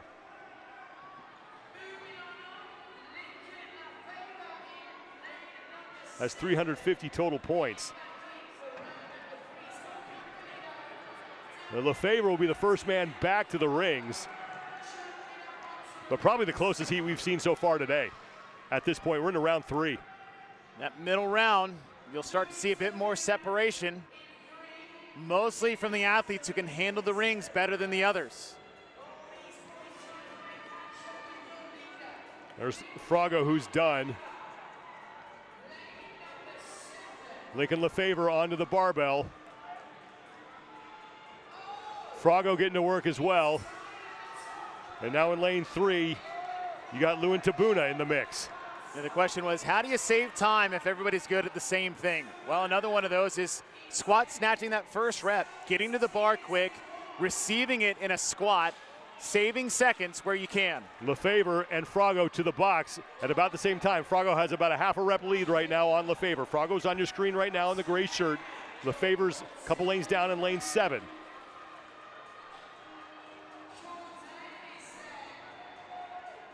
Jeremy Jordan also in the mix here for the top spot in the heat. Frago's done. He's in the lead. And he's into round 4. Lefebvre's finished. Now the third round is where it starts to get tough, but it's the fourth round where it starts to get real. Can you keep the pace on the rings? You waste a little bit of time getting to it, and that's how you lose a place between your top 2 leaders. Lincoln Lefebvre, 4th place overall, trying to work his way onto the podium, 24 points back of Facunda Salika, and right now leading Salika in this heat. Frago moving to the barbell ahead of Lefebvre. Top 2 starting to pull away a little bit here in the 4th of this 5-round event. Jeremy Jordan is right there as well. He's next to Frago. Frago on the left side of your screen in the light gray top. Frago's done. He'll head to the box. Lefebvre right behind him. Comes Jeremy Jordan on the far left side of your screen. Here are your top 3. Closest to the camera is Lincoln Lefebvre. Jeremy Jordan, no shirt on in the light gray shorts. And then Evan Frago now on the far right side of your screen, who's maintaining a razor-thin lead here heading into the 5th and final round. 7 minutes, time to beat, belongs to Jorge Luis as Lefebvre is going to join Frago back in the rings. Lefebvre hustling his way back. Here comes Jeremy Jordan as Frago gets right to work.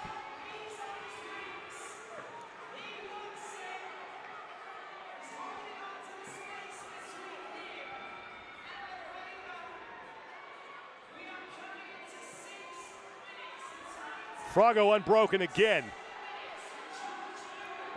But that lead is a little bit smaller. Here comes Lefebvre to join him on the barbell for these 9 reps. Lefebvre right side. Jeremy Jordan is there as well. Jordan a bit quicker on the overhead squats. Lefebvre looking good on the right side. Starting to stumble though. Final rep for Frago, final rep for Lefebvre. It's coming down to the box. Jordan is there as well. We got 3 men on their final set. Frago, Lefebvre, and Jordan. Jordan at the bottom of your screen. Look at the pace on these box jump overs for Jeremy Jordan. No wasted movement for Jordan. Jordan is done, and he is in. I don't know who won that race. A second between Jordan and Frago, and now Lefebvre is across. Jordan closed so hard in that final round. What a finish between those 3 young men. Now down in lane 1, Paul Martin Tears hoping to finish up. Olivier Dancause is in. He's in the middle of your screen in lane 8 in the light gray top. Lewin Tabuna slides across the finish line.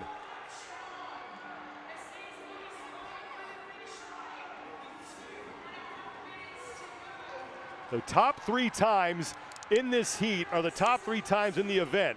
Jorge Luis's mark is going to be good enough for 4th place, and the question is now, did he do enough to get himself inside the top 15 as people are just throwing themselves over the finish line? There's Giuliano Subiono, who is taking a break.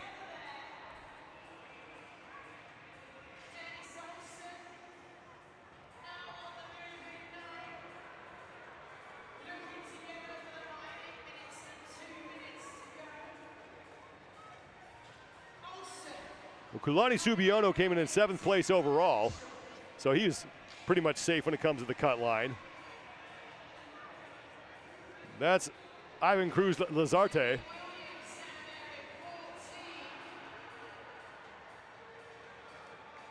Redding Williams is also still on the floor. He's at the far end. And these two men have plenty of time to get inside that time cap.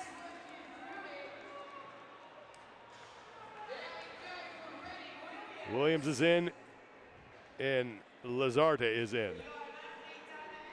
That leaves Billy Pierce as the only man left on the floor. He's on his final set of ring muscle-ups, so Pierce has a chance to get inside the time cap as well.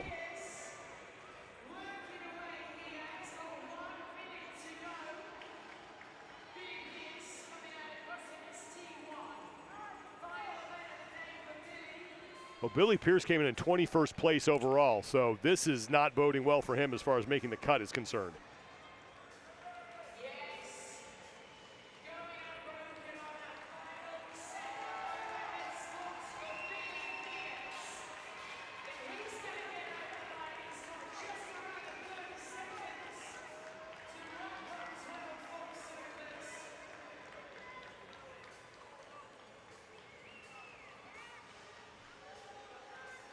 "20 seconds before we hit the time cap. Pierce is more than halfway through here.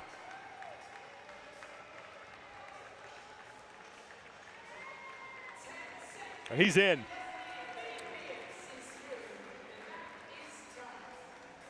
What a race between Jordan Frago and Lefevre as Jeremy Jordan edges out Frago by a second.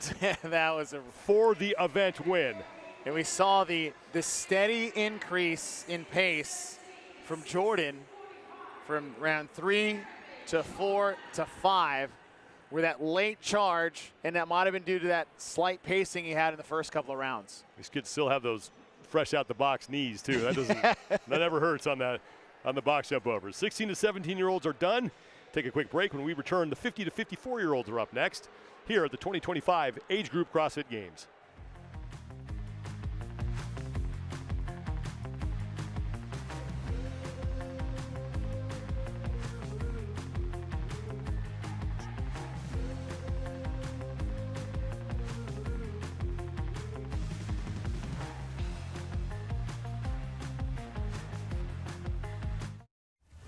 Maybe you were born with this fire, or someone stoked it in you.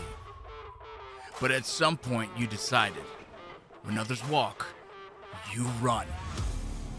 When they rest, you keep going. And when they give up, you're just getting started. What makes you compete is why you'll thrive. Apply now. It's been 12 years of dominance, and he has brought a whole community along the ride with him. We know why we do this. What about you? Yeah, I'm just trying to keep up with him. When there's a difficult task at hand, I can always tackle whatever that is. We're choosing to build a better future. Yeah, man, athletes are fit, but that's only one part of who we are. Their values and my values align with each other. I follow Mayhem because I know it'll get me ready. When I couldn't do anything at all, Mayhem helped me start. If you're ready, there's a spot for you.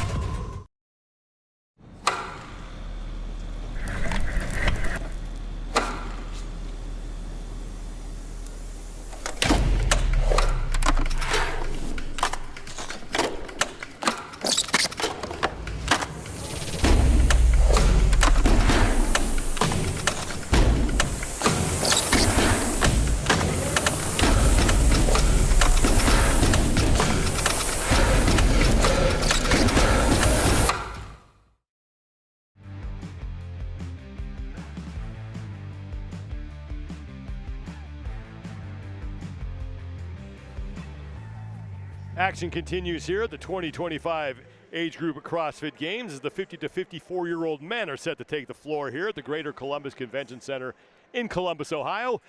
I'm glad you're with us, everybody, as we head into the 7th of 8 total events that these competitors will face here over these 4 days in Ohio. I'm Sean Woodland alongside Chase Ingram. Overall standings for the 50 to 54-year-old men have Chad Pinther sitting atop the leaderboard with 506 total points. Justin LaSala currently sits in second. Joel Hughes with 468 points is in third. Jeremiah Head right now in fourth place with 441 points, 27 points back of Hughes for the final spot on the podium. Again, we are cutting to the top 15 men after this event. So for the athletes in this heat, taking flight, event 7, it's now or never. This could be your last one or your last opportunity to close some of those point gaps going into the final event tomorrow on Sunday. We saw this with the older divisions on the women's side as well, is that the ring muscle-ups are going to be a big deal, but in the older men's divisions, it's going to be the overhead squats as well. Not the fact that you can or can't do them from a weight perspective, but can't do them just from a positioning, stability perspective as well. Yeah, you're about to see a contrast in joints between the prior heat that we watched and the heat that you're about to see. Lane assignments on the left side, and again, these men are the ones who are trying to avoid the cut.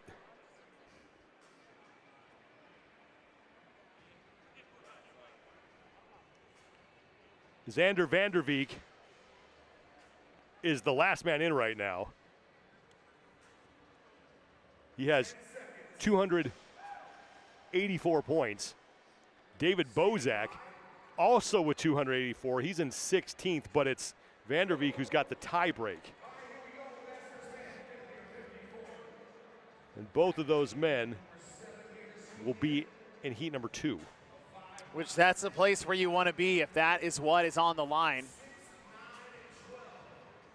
Keeping an eye on what the times are from this heat is going to be imperative for those two if they want to try to see Sunday. Yeah, Clint Paddock, you saw him going through his muscle-ups. He's a guy who's on the wrong side of the cut line right now, 21st place overall coming in. And Paddock is moving to the barbell. He'll be the first man there. Putting the silencers on and getting to work.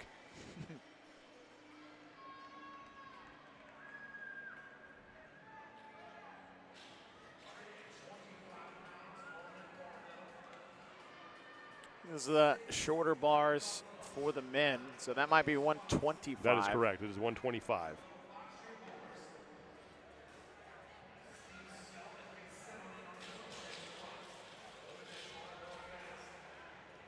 Steve Selman in lane 4 moving to the box jump overs. Eric Dupuis is also there in lane 6. Eric Solon in lane 7.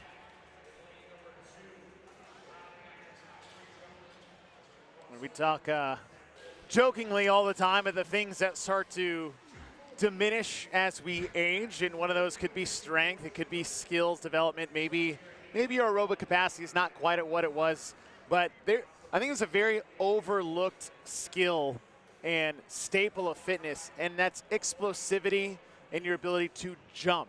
And as we get older, it's like, oh, a knee hip thing in there. No, well, maybe I just won't do box jumps anymore. The ability to do that rapid hip extension into maybe a jump bounding thing is something that is so important to athletic development and athletic prowess. And it's one of those that we shouldn't take for granted. Steve Selman right now is your leader. He's in round number 2. Selman in lane number 4, middle of your screen, was the first man back to the rings to start round 2 here.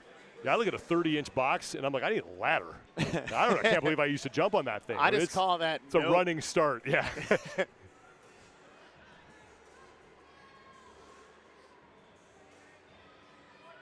Great work by Selman to get through that set unbroken. And he's at the bar with Eric Dupuis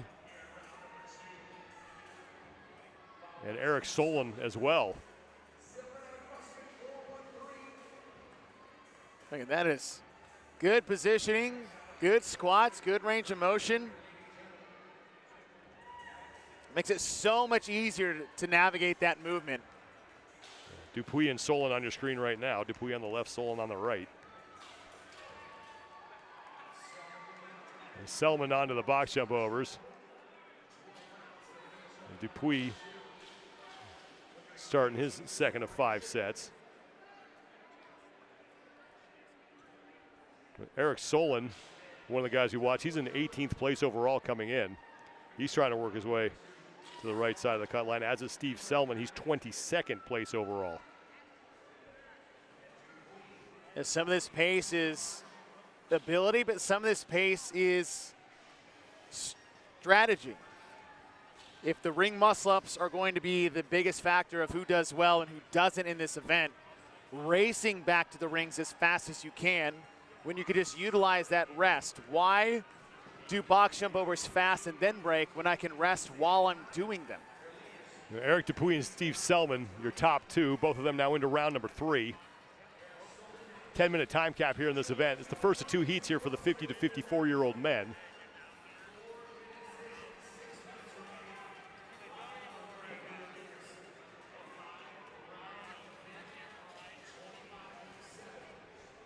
That's Volkan Sevic, who earlier today had to be assisted off the floor.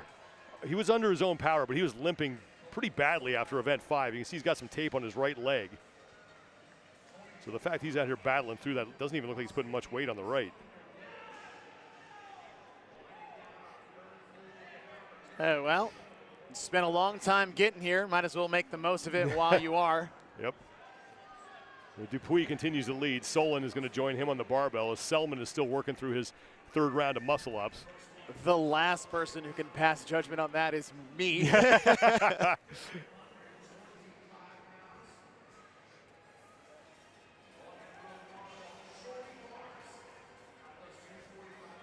Nah, that's a great position for Dupuy.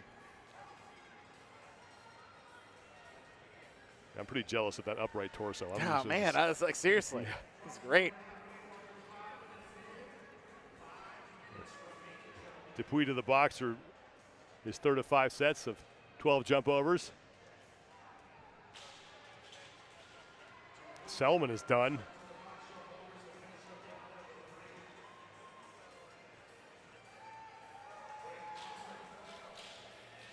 Greg Hauser down in lane 11 is also battling for the lead here. There's Greg.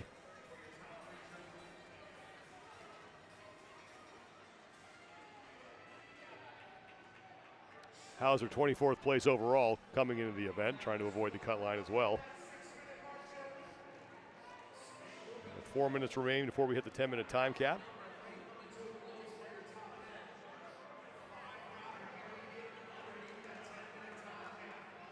Selman and Dupuy. I thought Selman was done, but he was just doing that break walk. Hey, pace it out. It's about the rings and is anything else in this event for these athletes. Now Selman is done with round 3. Dupuy back to the rings to start round number 4.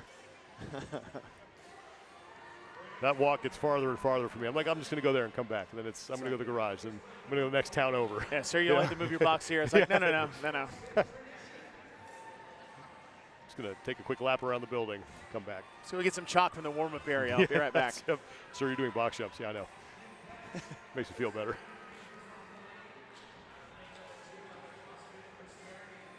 Well, Hauser is now taking the lead. He's through 5 of his 6 muscle-ups here in round 4. He's got 1 remaining, does Greg Hauser. Actually, he's done.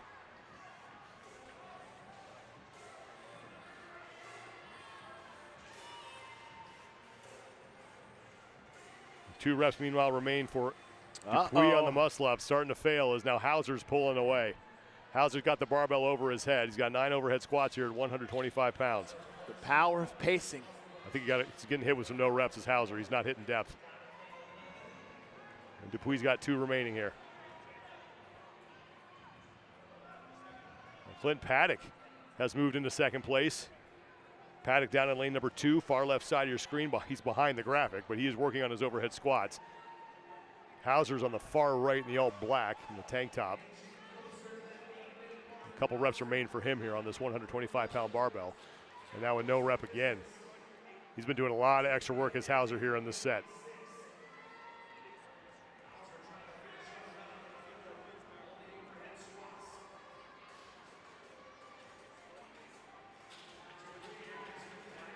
Hauser gets through. And Dupuy's onto the barbell right now in 3rd place in the heat. Less than 2 minutes to go before we get to the time cap. Hauser to the box to start his 4th of 5 sets.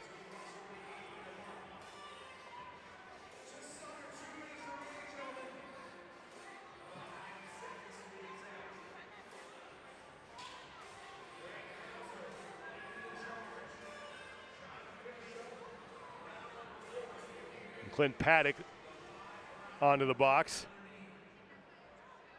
And Dupuy, these are your top 3 here in this opening heat for the 50 to 54-year-old men.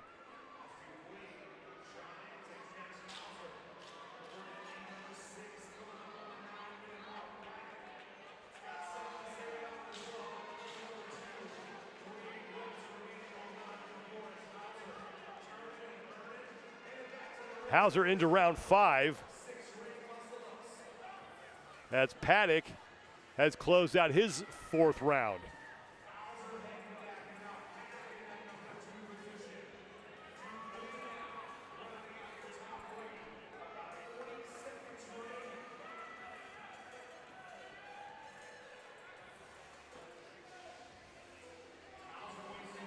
.30 seconds to go before we hit the time cap. So these are some big reps for Hauser and Paddock. Hauser's been fantastic on this portion of the event. And so the same thing happened on the women's side. Especially in those first few heats of how that 5th set of muscle-ups was going to separate the field. Hauser goes unbroken. Wow. Paddock's got 2 remaining. If Hauser can get any reps here on the barbell, it's going to be huge for him. And he got no rep on his. Good call. Just could not get to depth. Good call. But Hauser's going to get 114 reps. He gets 4 complete rounds and 6 muscle ups. And being a good sport about that no rep. 114 reps is the mark to beat, courtesy of that man, Greg Hauser. 2nd and final heat for the 50 to 54-year-old men. Coming up next here from Columbus, Ohio.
One heat down, one remains for the 50 to 54-year-old men here at the 2025 Age Group CrossFit Games. We are inside the Greater Columbus Convention Center in Columbus, Ohio. I'm glad you are with us, everybody. I'm Sean Woodland with Chase Ingram. And event number 7 is taking flight. 3 rounds, 27 total reps per round. Pardon me, 5 rounds. I can math. Hey, we wanted to be 3 rounds. Yeah. There's a big difference between 3 and 5, and we've seen that on display multiple times throughout this evening's events. And 6 ring muscle-ups, 9 overhead squats, 125 pounds on the bar, 12 box jump overs at 24 inches, as we saw in the last heat. If you've got the ring muscle-ups, use them to your advantage, but don't put yourself too deep into a hole too early. It's not a 3-round event, but those last 2 are a massive difference between the first 3. Now, Greg Hauser has the top score out of heat number 1. He completed 114 reps. So that was 4 total rounds, and then he got through his 6 muscle-ups. He did get back to the barbell, tried to get an overhead squat in, but got a no rep called. Lane assignments on the left side of your screen. Chad Pinther's your overall leader. He's in lane number 8. He has 506 total points. He's the only man above that 500-point mark. Justin LaSala currently sits in 2nd place. He's 22 points back of Pinther, and it's Joel Hughes who is in 3rd.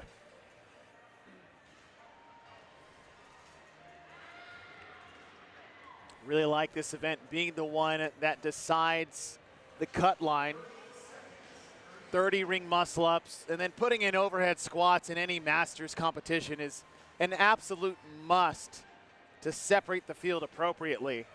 And this being the decider of what 15 athletes advance to Sunday is a solid way to close things out.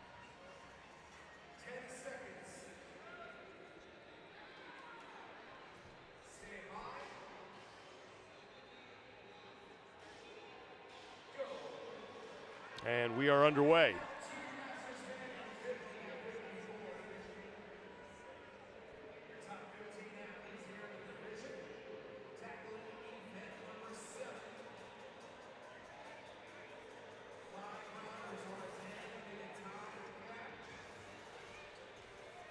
So far, everyone going unbroken. We do have one break down there at the far end of the floor.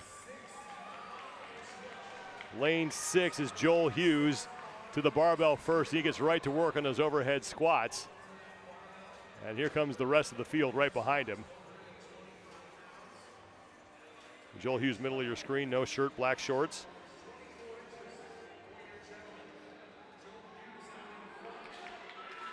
This movement, you just don't need to waste time and waste energy. So taking your time, getting below parallels, extending your hips all the way at the top, worth the time it takes to do it right versus having to do another rep.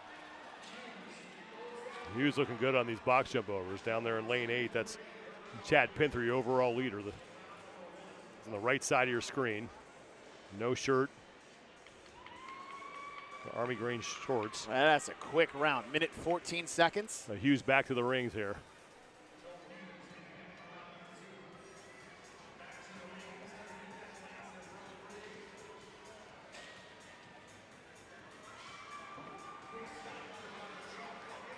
David Bozak in lane 3 is going to join Hughes on the rings. And Stevenson done as well in lane number 1. See, Hughes will start his first couple of reps in that really high receiving position to save that dip out a little bit, and then the last 4 more that traditional low receiving position on the rings. Hughes done with his 2nd round. He goes unbroken again, now to the barbell for 9 overhead squats at 125 pounds.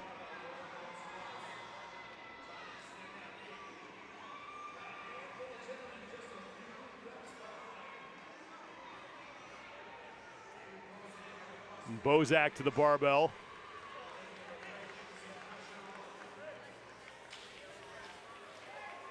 Hughes back to the box to close out round 2. He's really pushes the pace on these box jump overs. And we've seen in previous heats, and we've said this before, is that you're not going to win this race on the box jump overs especially, and taking your time while you have the time, right? If you're in a foot race end to end as 3 of 5 people trying to get ahead. But there is an opportunity to back up the pace just a little bit to give yourself a little recovery before you get back to the rig. Hughes is done in lane 4. Eric Smith currently sits in second place in the heat. Chad Pinther's up there as well, along with Richard Stevenson in lane number 1. But Hughes has opened up a pretty good lead here as he starts round 3.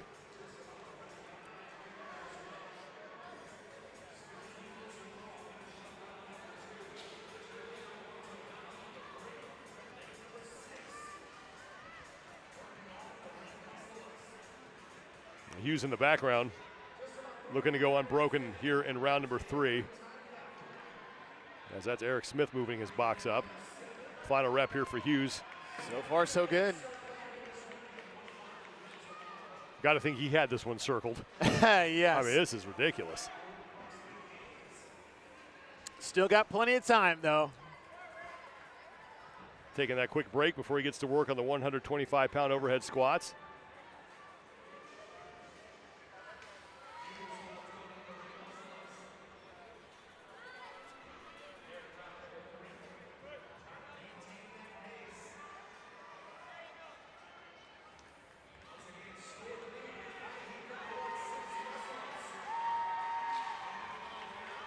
Roan Lowe next to Hughes, the tannest man on the planet right now.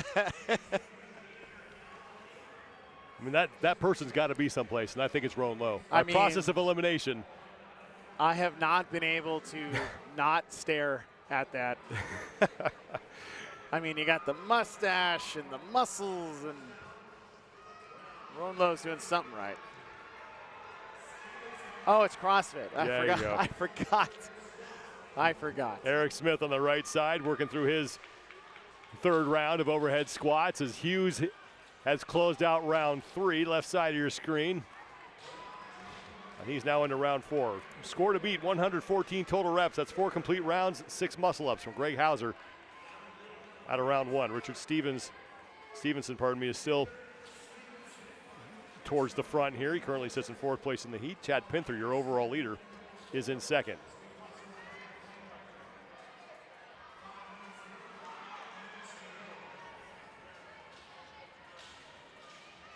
Hughes, the only man on his muscle-ups here in round 4.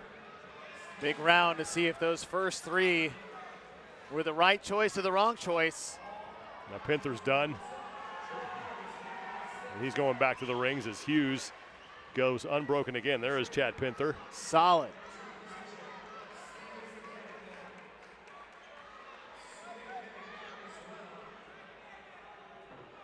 Stevenson's taking his time getting to the barbell here. He's got a really good cushion over Pinther here in round 4.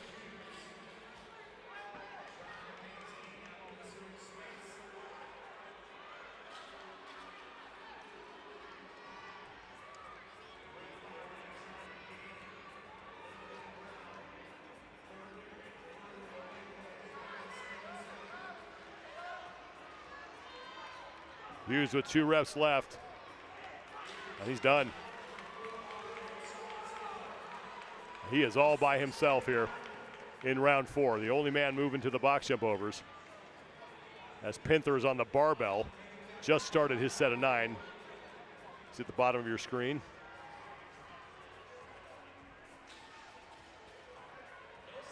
Stevenson and Smith are also onto their overhead squats. There's Smith on the right. David Bozak is the man in the gray hopping up on the rings.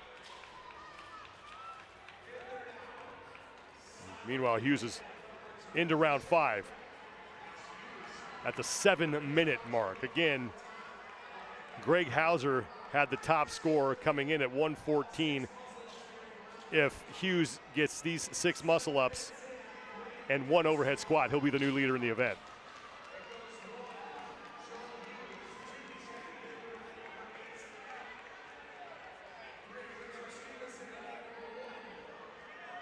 Eric Thomas, Pinther, and Richard Stevenson are on their 4th set of box jump overs, trying to catch Joel Hughes, who's starting his 5th and final set of ring muscle ups.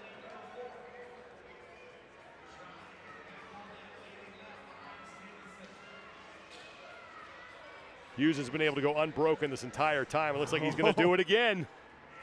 And he's got it. Chad Pinther has just started his 5th and final set of ring muscle-ups. Look how Hughes looked over to see where he was.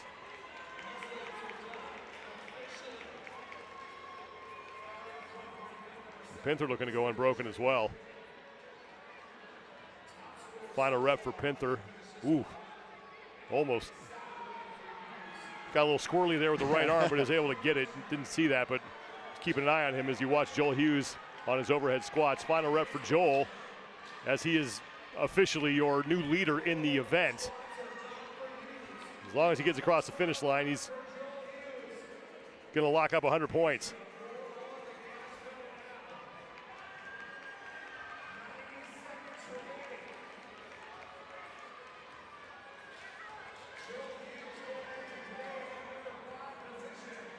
Final couple of reps for Joel Hughes.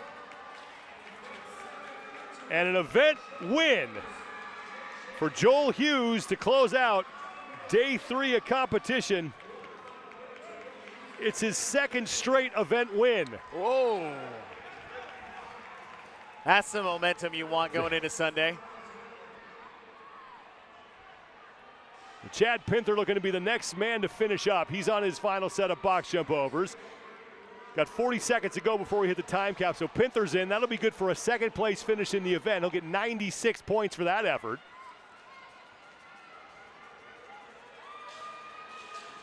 And we'll see if either Smith or Bozak, or pardon me, just Smith, because Bozak's in round 4. So Smith is going to have to stomp the gas here.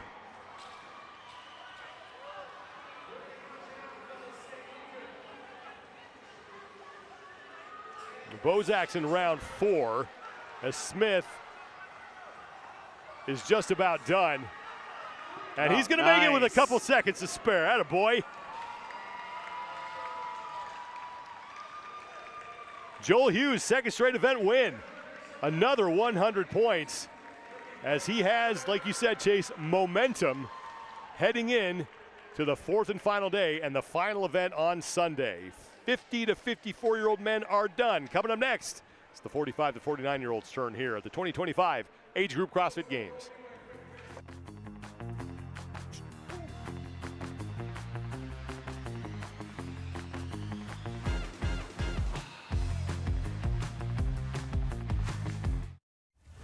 Maybe you were born with this fire, or someone stoked it in you. But at some point you decided, when others walk, you run. When they rest, you keep going. And when they give up, you're just getting started. What makes you compete is why you'll thrive. Apply now.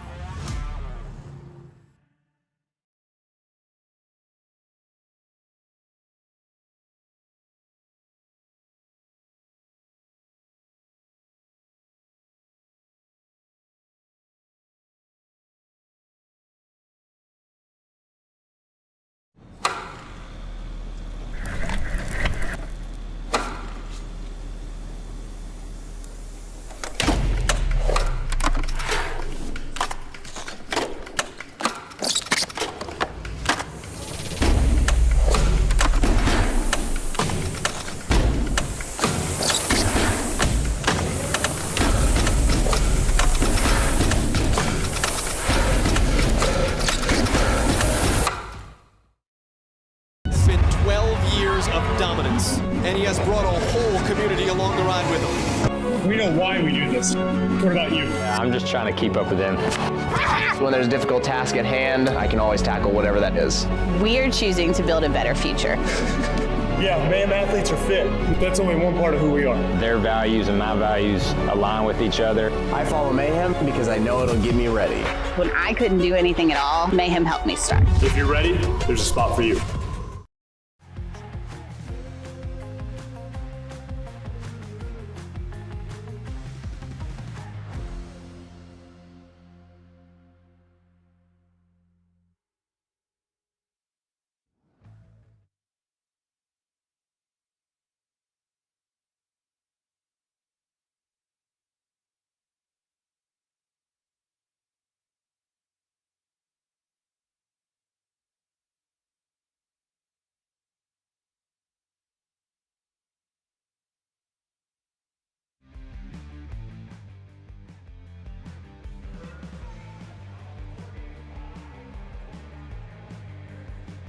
Action continues here inside the Greater Columbus Convention Center at the 2025 Age Group CrossFit Games. I'm Sean Woodland with Chase Ingram, and the 45 to 49-year-old men are up next for event number 7. Overall standings coming in to this 7th event. Jason Grub, who is trying to win his 6th Masters Championship, trying to sweep this division every year he's been in it. He currently leads with 520 points, the only man above the 500-point mark. Kane Hayes is in second, and Joey Hoshman has moved himself onto the podium with 406 points, but only 9 up that race on Brian for, Francis and only 10 up on Alexander Jolivet. 25 points from 3rd down to 7th. And this is an event where a lot of things can change in a hurry. The event is 5 rounds. 5. 3 different movements. Maybe not go out like it's 3. 6 ring muscle ups, 9 overhead squats. It's like 145 pounds on the bar for the men. The box jump overs being at 24 inches. But it's those that can handle the rings the best, give themselves the best opportunity to win. And that goes with pacing, strategy, and just flat-out ability.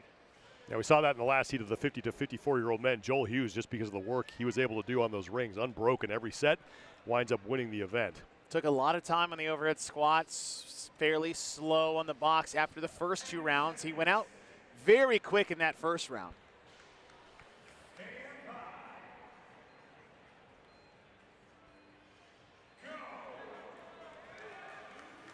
Nothing but clean starts today, by the way. I think they had. Yes, I think they had a little talking to the competitors about that. Some would say incentive, not to. I would say is a verbal time threat of the false starts that we saw a lot of yesterday. Fortunately, this is an event that doesn't need to start quick. It's more about consistency than speed. A handful of men, just about actually the entire field done with their opening set of 6 and onto the barbell for those 9 overhead squats. 145 pounds on the bar. Box height at 24 inches.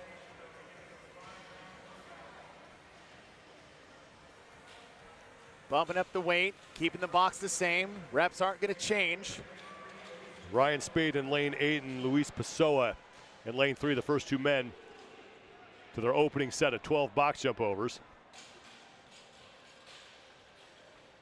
And that's not the box jump overs in round 1 that need to be the fastest.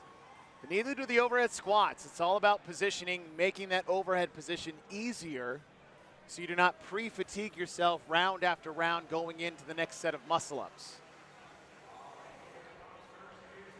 Well, Spade is done. He's heading back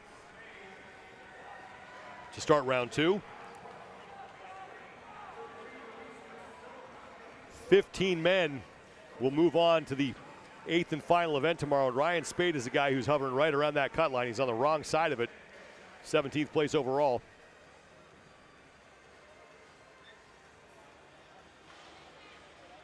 Spade, interesting, he's more doing a strict dip out of the rings. A lot of times you'll see athletes tuck their knees to kip out of the dip portion, and Spade doesn't do that at all.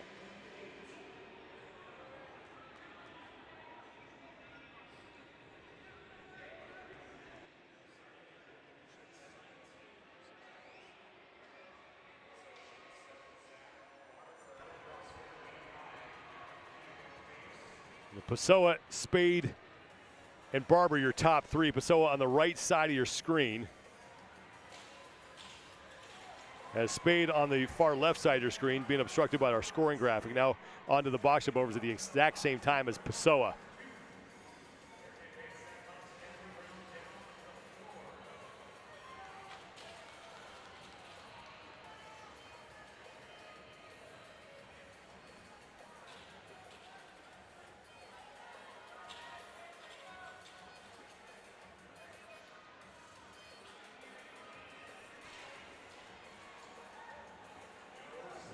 Spade and Pessoa done. Spade the first to advance his box.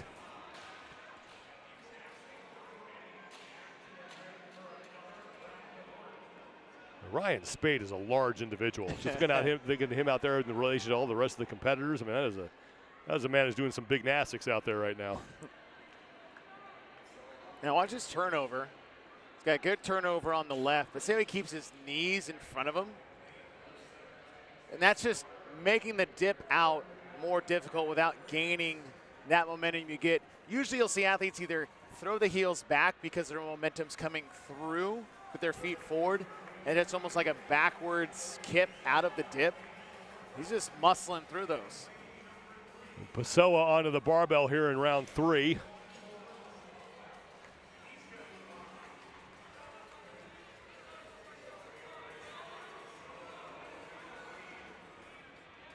Barber picking up the barbell as the top 2 men have separated themselves from the pack.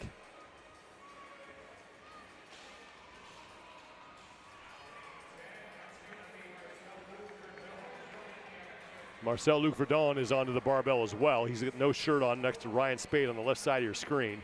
Pessoa starting to pull away from Spade.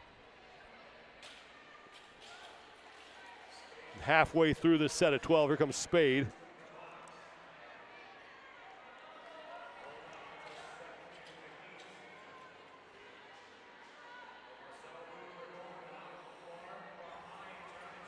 Marcel-Luc Verdon onto the box jump overs as well, trying to put some pressure on Spade for second place in this heat. 3 rounds down for Pessoa. 2 remain. Approaching the halfway point of the allotted time here. 10-minute time cap here in event 7.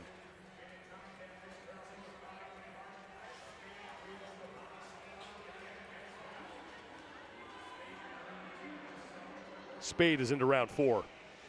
Pessoa just has nice high receiving position over the rings, limiting how much he actually has to use his triceps and shoulders to dip out of it. It does make the turnover more difficult,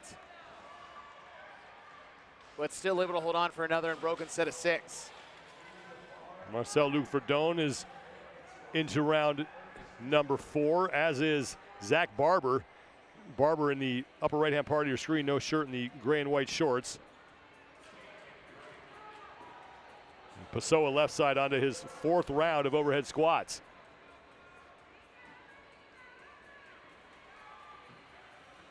And like you said, Chase, not super fast on the overhead squats, but doesn't need to be when he is that good on the rings.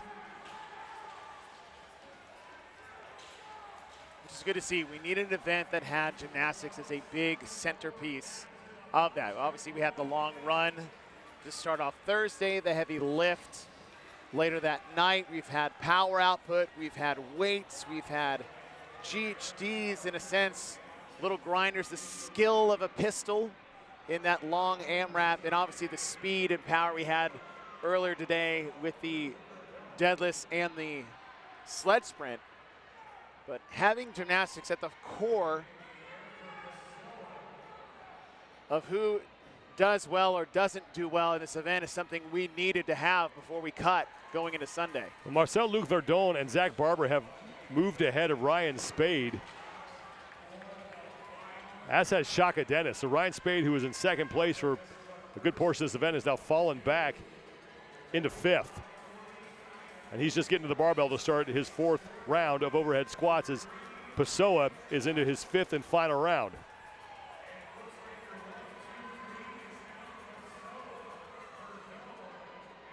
Now his turnover got a little sticky at the end of that 4th round in rep 5 and 6. He can land lower in the dip. You see that turnover get a little stuck high. If he decided to just turn over low, he wouldn't have to put as much effort into that pull over the rings. He takes his first break. Well, he's got a gigantic lead on the rest of the field right now. And Marcel-Luc Verdon is now going to join him back on the rings for this 5th and final set.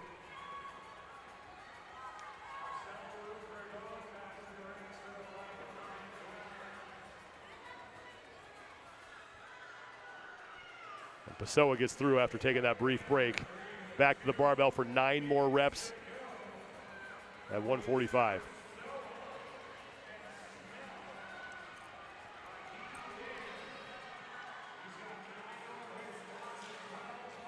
There's Marcel Luc Verdon trying to catch up with Pessoa. And Pessoa now just starting his set of 9.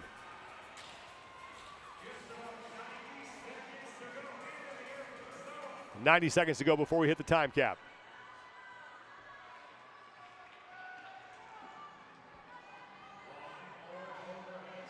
Here comes Marcel Luc Verdon, solidly in second place now in the heat.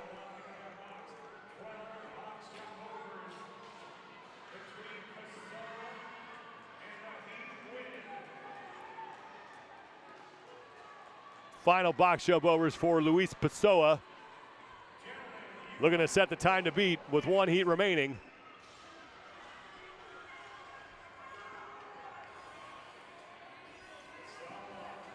And Pessoa is in. 9:09 flat for Luis Pessoa.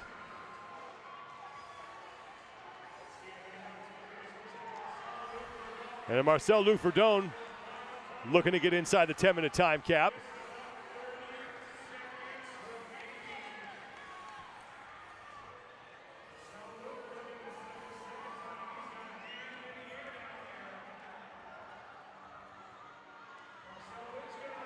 And that's it for Pessoa.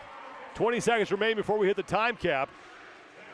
Zach Barber just trying to get as many reps as he can before we get that 10-minute time cap. Oh.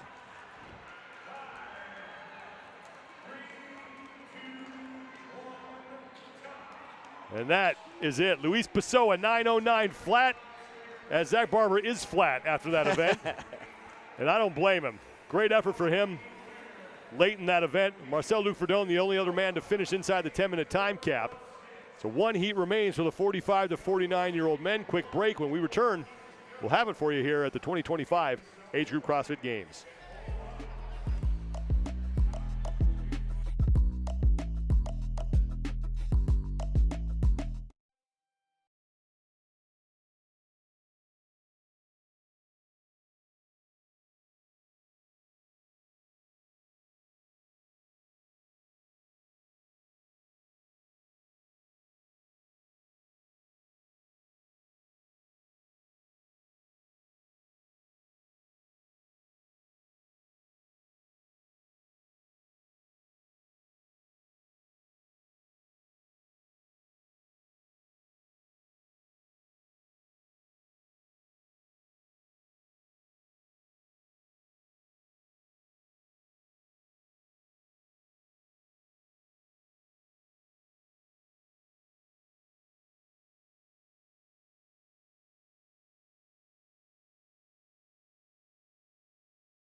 Help everybody. No other program does that.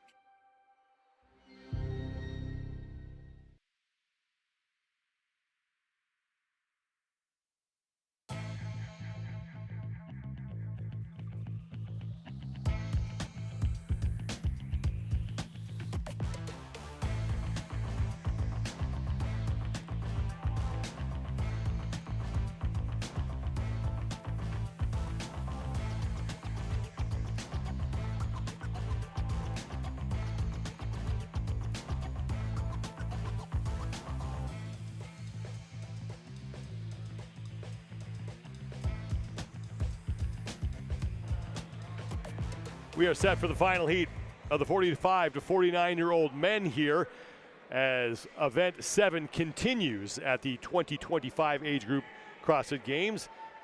We are inside the Greater Columbus Convention Center in Columbus, Ohio. I'm Sean Woodland with Chase Ingram. And event 7, 3 movements.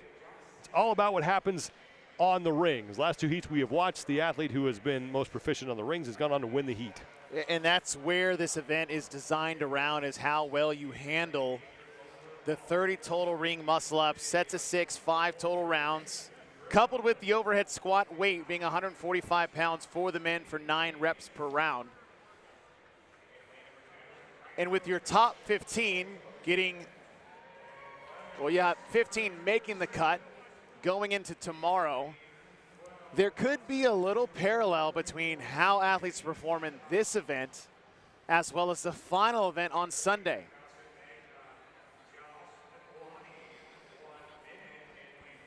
Only 15 men from every age group will advance to the 8th and final event tomorrow. Now, the standings we showed you earlier for this division were not complete. So by my unofficial math, and this could be dangerous, Jason Grub has 608 points. He's your overall leader. Kane Hayes has 572. He sits in second place. And Joey Hoshman sits in third with 498. So Grub has a pretty decent cushion unofficially. 36 points on Kane Hayes. Grub will be in lane number 8, and again trying to win this division, this age group, every year he's been in it. Sweet. Would be his 6th straight Masters championship. A lot of 50 to 54-year-olds that would like him to stay in this division. Another year going into next year. Yeah, it's been a while since he's been the youngest man in the division. He'll have that next year. So if the streak continues here, it's going to be hard to end when he gets into that 50 to 54-year-old division. And there is Jason Grub working through his first 6 muscle-ups. Time to beat belongs to Luis Pessoa, 9:09 flat.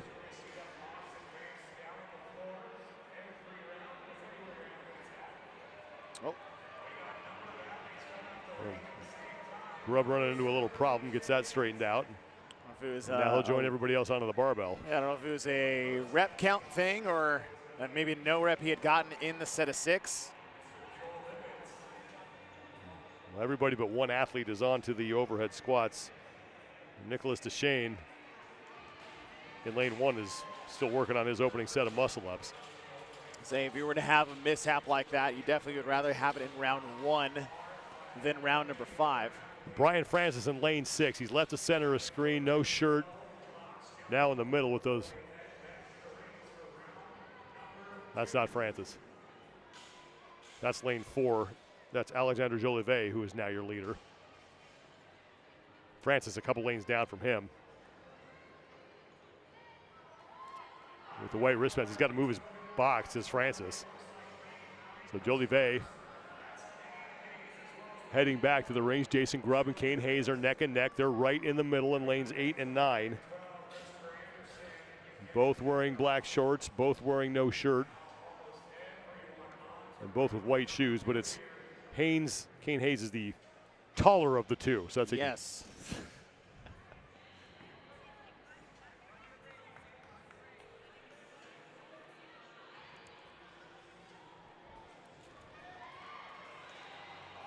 Yevgeny Zakharov and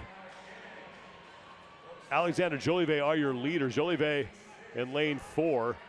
Grub and Hayes to the barbell as well. Yeah, Grub had no issue with that second set of ring muscle-ups like he did in the first round.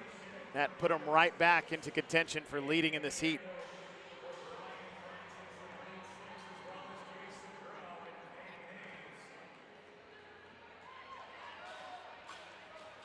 Brian Francis, first man done with his overhead squats, along with Kane Hayes, Jason Grub, and Alexander Jolivet.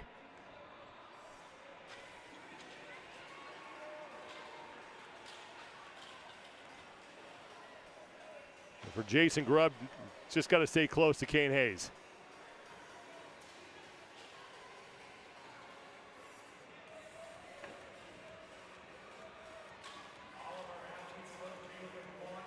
He's staying smooth over the box jump overs.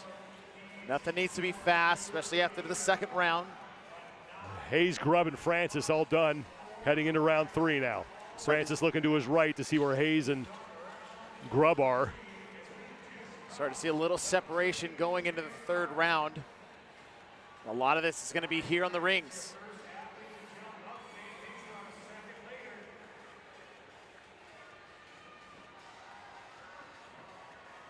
Well, Francis on the right, Hayes and Grub are on the left. Grub's behind the scoring graphic. There he is. Again, unofficially, Grub came in with 608 points.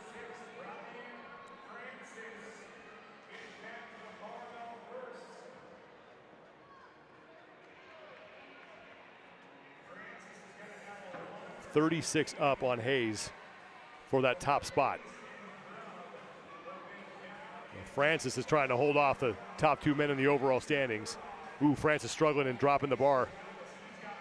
Yeah, that's going to allow Grub and Hayes to overtake him. That whole set never looked comfortable right from the start, and that's the cumulative fatigue between the rings and the bar. In that third round, things start to add up. Grub into the lead.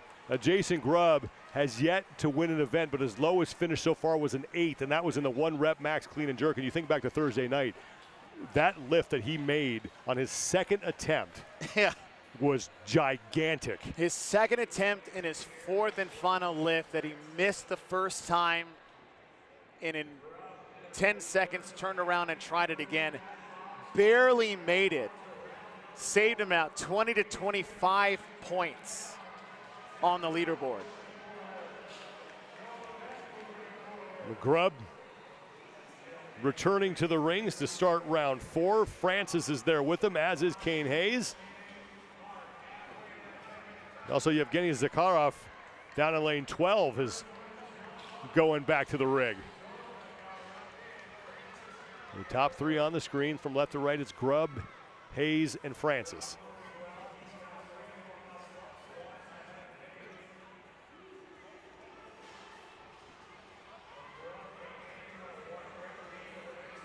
Francis on the right side just working really hard just to get the 6. And we saw what that did to him on the last round of overhead squats. So we've almost seen the opposite most of the day, where the squats are taking a toll on the muscle-ups. But in this case, for Francis, it's the muscle-ups that are taking its toll on the overhead squats. Grub is your leader right now through 5 of his 9 reps in this 4th set of overhead squats. Francis and Hayes are battling for second behind him. Alexander Jolivet is hanging tough. He's on the bottom left-hand part of your screen. He's looking to work his way into the top 2 here in this heat. Top time from heat number 1, Luis Passot at 9:09.0 seconds as Grub to the box for the 4th time. 1 round remains after this. Here comes Kane Hayes.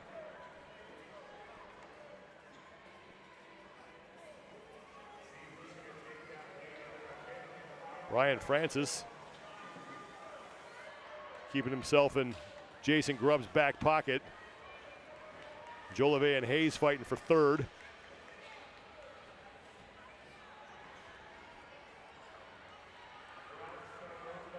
Grub is done into his 5th and final round.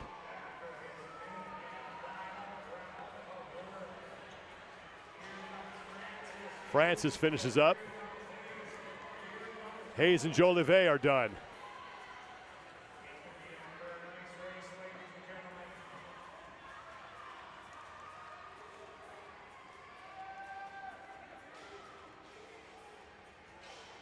Christopher Anderson is also into his 5th and final round.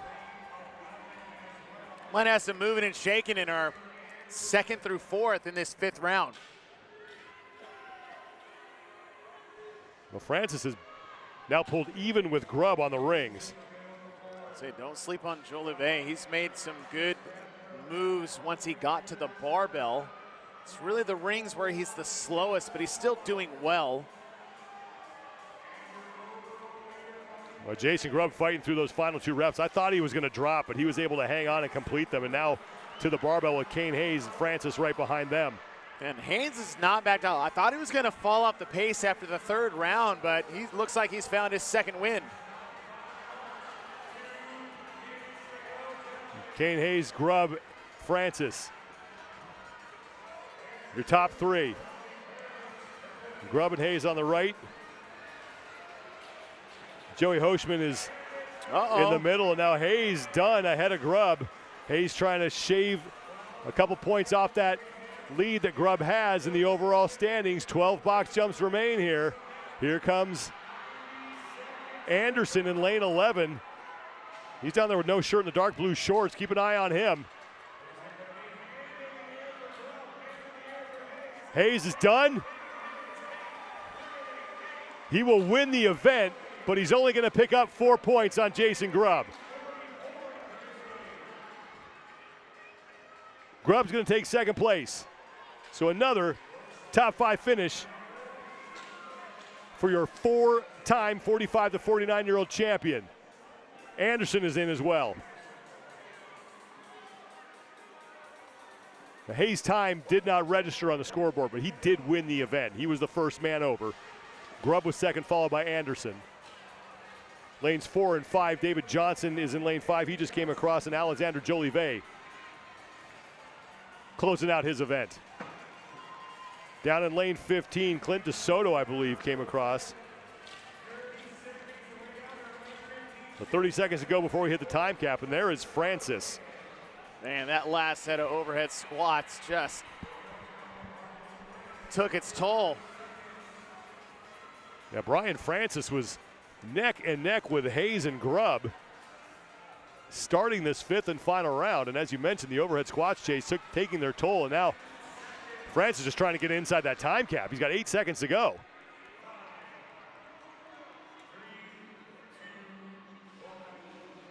And he's not going to make it. Wow. Kane Hayes will win the event. Jason Grub will finish second. Hayes will only shave 4 points off of Grub's lead. And Jason Grub has one event standing between him and a 5th straight championship in this age group. 45 to 49-year-old men are done. We are far from finished. 40 to 44-year-olds coming up next year in Columbus, Ohio at the 2025 Age Group CrossFit Games.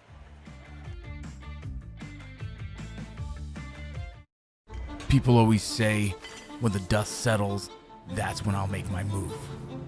Not you, though. The dust, that's where you live. You love the excitement, the energy, the grit. Because you know, without a shadow of a doubt, the dust may settle, but you never will. And neither do we. Join now.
We are back inside the Greater Columbus Convention Center as day number 3 rolls on at the 2025 Age Group CrossFit Games. Thanks for spending your Saturday evening with us, everybody. I'm Sean Woodland with Chase Ingram, and the 40 to 44-year-olds are out on the floor to take on event number 7.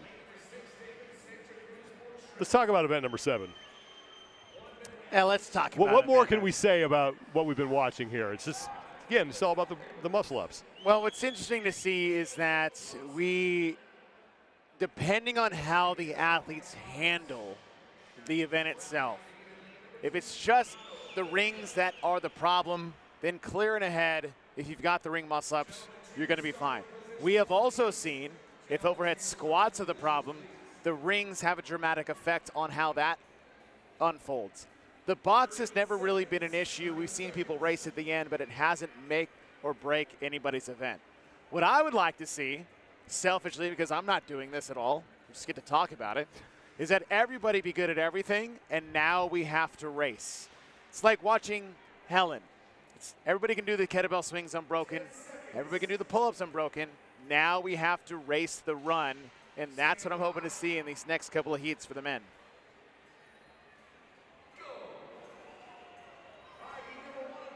We are underway. And once again, we're starting with the 6-ring muscle-ups.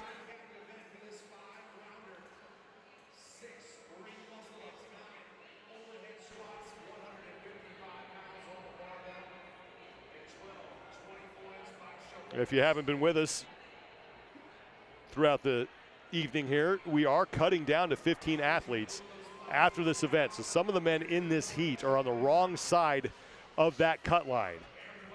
And now to the barbell. 135 pounds. I am Ron Burgundy. I'm Ron Burgundy. It's shorter bars, so 35, so 155 on the bar. I think you're right. And if I'm not, then just pretend like I am. That's what I do almost every day. I look in the mirror.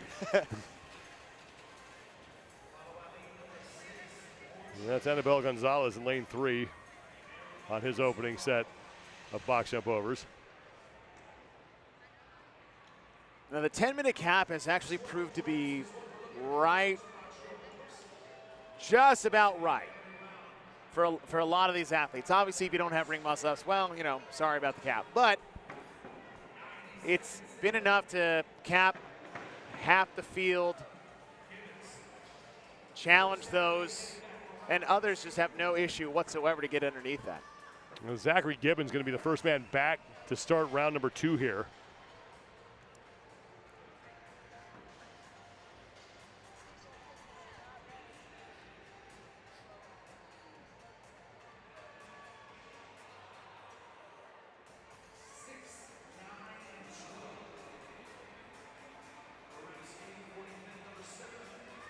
Now Gibbon in 20th place overall, so he's got 5 spots to make up to get himself inside the cut line. And he's onto the barbell for the second time.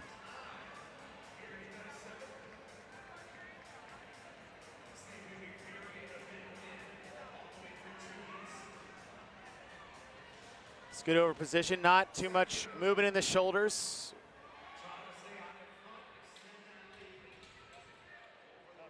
See that collective fatigue over the course of this event.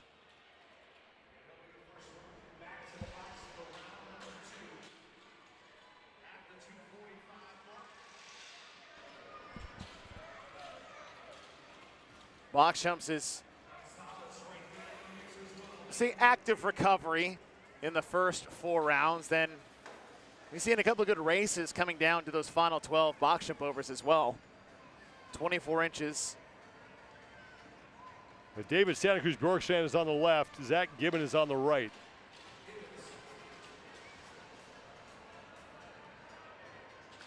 And Gibbon is now into round number 3 along with David Santa Cruz Bjorkstrand. David Santa Cruz Bjorkstrand is the guy who's on the right side of the cut line right now, but not by much. He's 14th place overall. He's only 3 points up on Marcio Narciso for that 15th and final spot.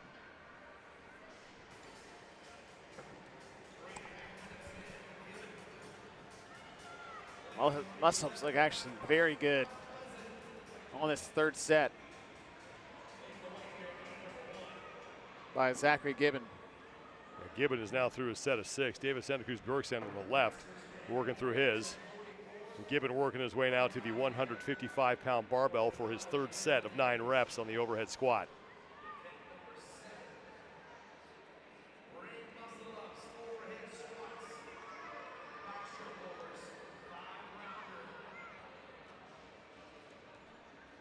See that third round of squats, already 18 reps in, finishing up at 27 total after the third round.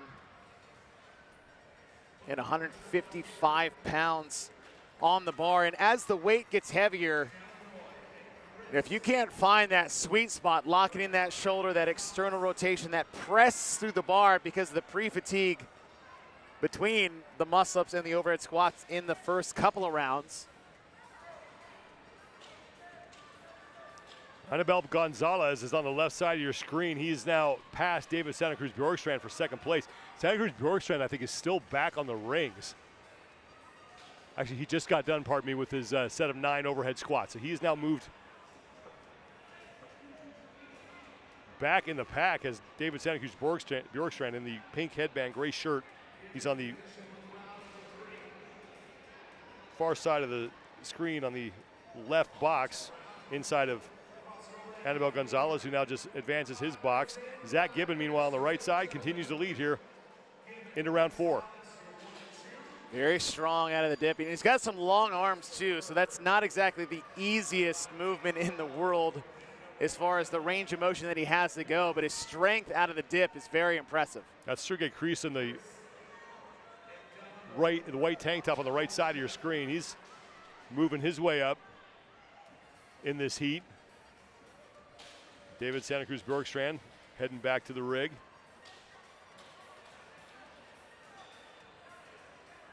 Zach Gibbon continues to lead as Gibbon makes quick work of that 4th set of ring muscle-ups back to the 155-pound barbell. Uh-oh.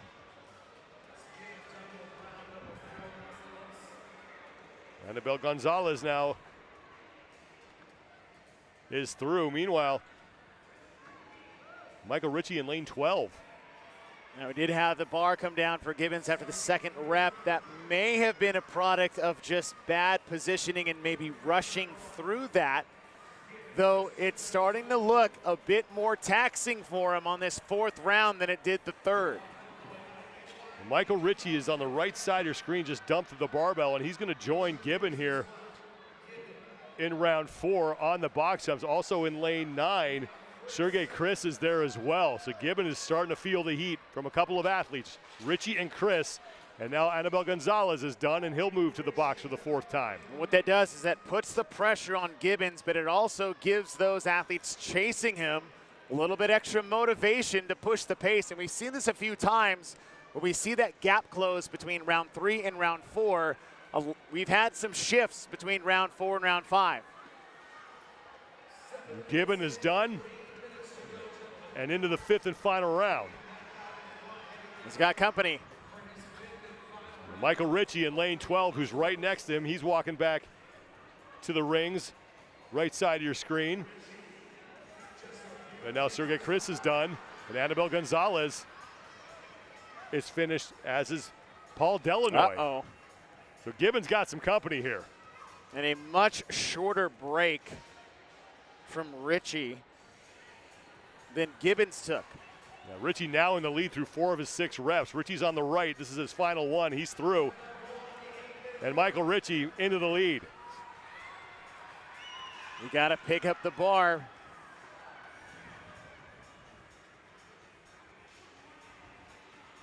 Is there enough left in those shoulders to hold on for all 9? Oh, no. We saw that happen to Gibbons in the 4th round. Gibbons hasn't even picked up the bar yet. Ritchie gave him a window, but Gibbons didn't take it. The Ritchie 22nd place overall coming in, and Gibbons continues to struggle on the barbell. Sergey Kreis, meanwhile, right side in the white tank top, looking to take the lead. And he will. 90 seconds to go before he hit the time cap, and Sergey Kreis to the box jump overs. Here comes Richie. Gibbons still going through a set of 9 overhead squats on the left side of your screen. Chris with about a 2-rep lead on Richie.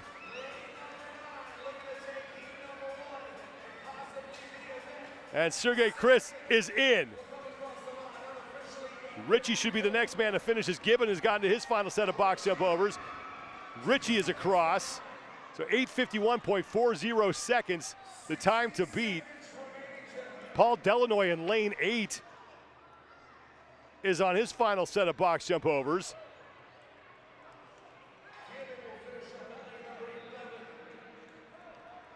And now Gibbon is through. Failed overhead squat reps in the round of 5 between Gibbon and Richie. Both failed once. I think Richie failed twice, which opened a door wide open for Chris. That's Paul Delanoy in lane 8 who finished up. Delanoy 18th place overall coming in. He's trying to get inside the top 15. David Santa Cruz Bjorkstrand, who was towards the front early on, is now just trying to get inside the time cap.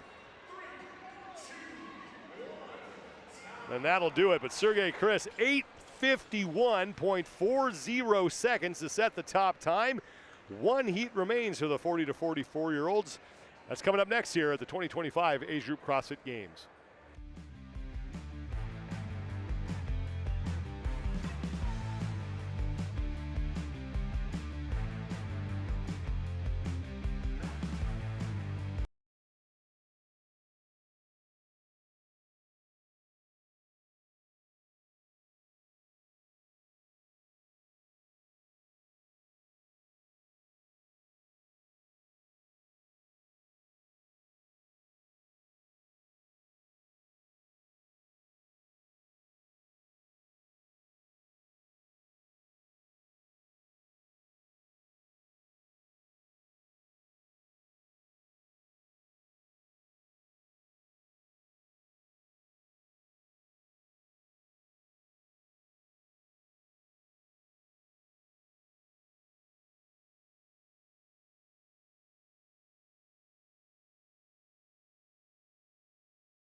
To help everybody. No other program does that.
second and final heat up next here for the 40 to 44-year-old men, and event number 7 at the 2025 age group CrossFit Games. It's the second to last event that these men will face in this 4-day competition.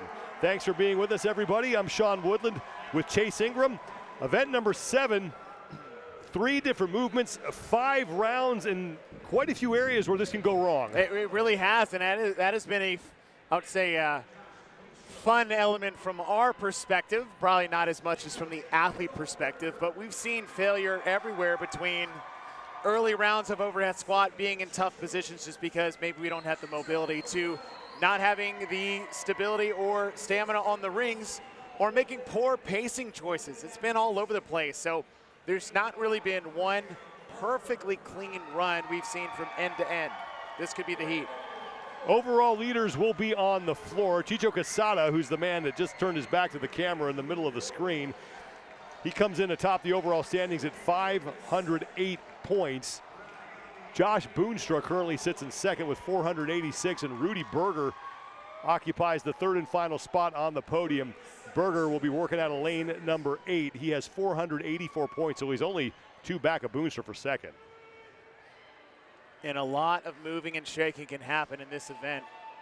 It's important in so many ways, obviously, to make the top 15 before the cut, but to close gaps that might be insurmountable with one event on Sunday. So this is really a huge opportunity to make a big jump going into the final day of competition. The second and final heat has begun. Time to beat belongs to Sergey Chris, 8 minutes, 51.4 seconds. He made a late charge to win his heat.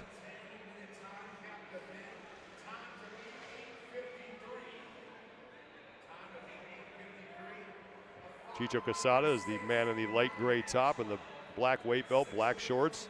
Your overall leader now done, along with just about the rest of the field. Onto the 155-pound barbell for 9 overhead squats.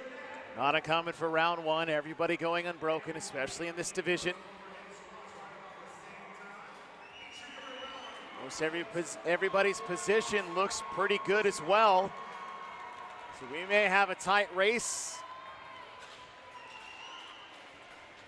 Quesada and Kyle Ruth, the first 2 men done and onto the box jump overs. Down in lane 12, also Paco Bravo got to the box jump overs just behind Quesada and Ruth.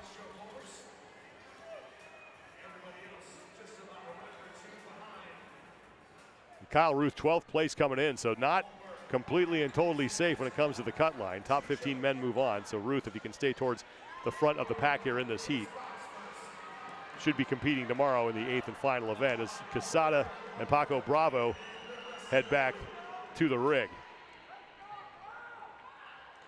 Into round 2 of 5.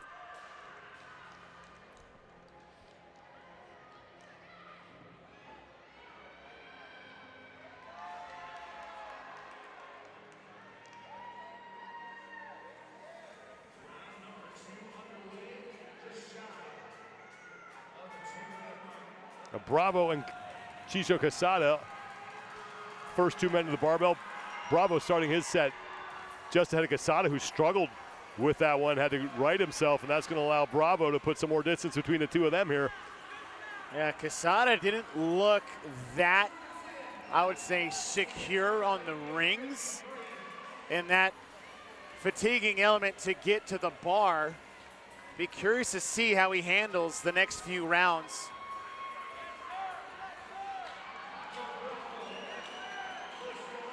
Bravo and Quesada to the box jump overs. In lane number 8, Rudy Berger now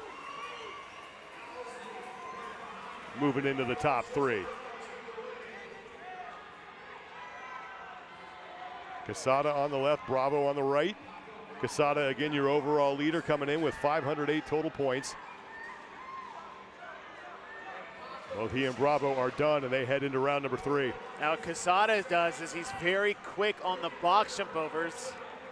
However, that gets him faster to the rings and the bar. We'll see how he handles this 3rd round of ring muscle-ups. Bravo's already getting to work. Quesada is working on his reps.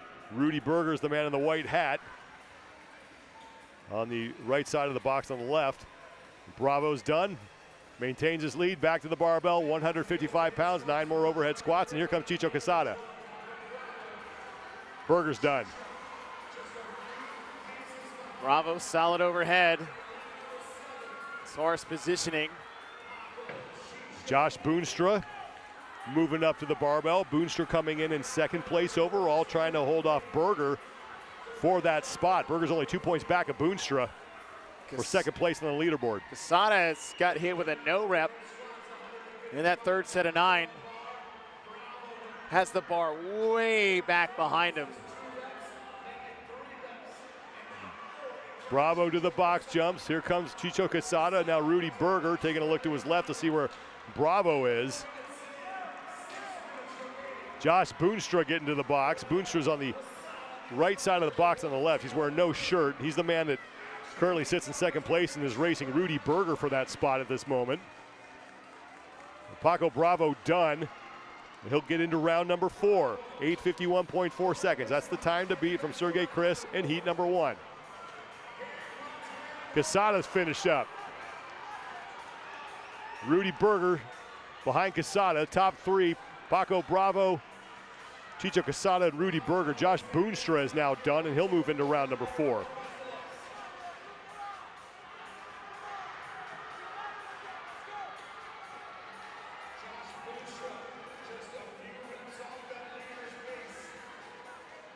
Oh, Bravo, no rep, but right back to work. He's going to get that one done. Man. That is how you do it. It's good, steady pacing. It's not out of control. Quesada finishes up. Now Quesada still doing well in the rings, but he's paying for it on the barbell as Pago just dropped it overhead. Here comes Rudy Berger in the white hat, gray shirt. Gets his hands on the barbell. Bravo now moving again. Quesada's got a good pace on the left side. Quesada trying to put some pressure on Paco Bravo. Berger drops the barbell.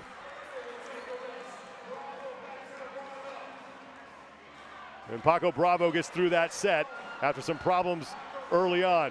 Chicho Quesada is now done. Bravo right to the box jump overs here in this 4th round.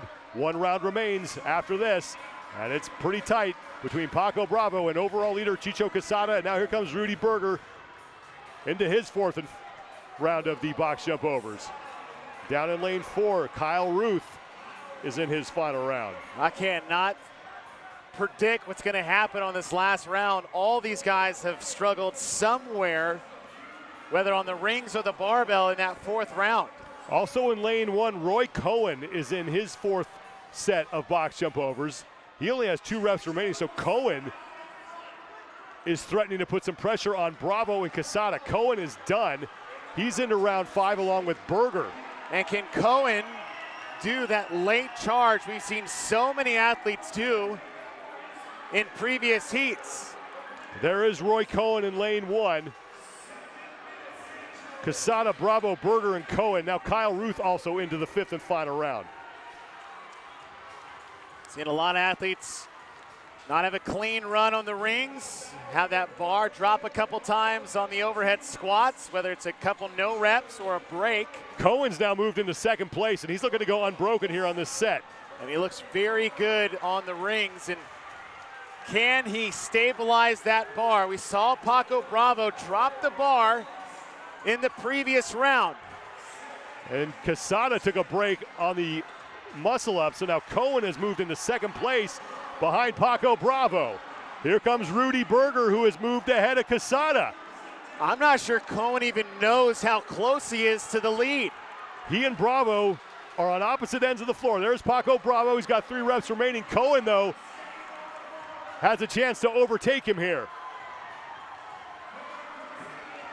Final rep for Cohen, final rep for Bravo. Bravo look down to see where Cohen is. The 2 of them get into the box at the same time. Bravo gets started first. He's about a half rep ahead of Cohen.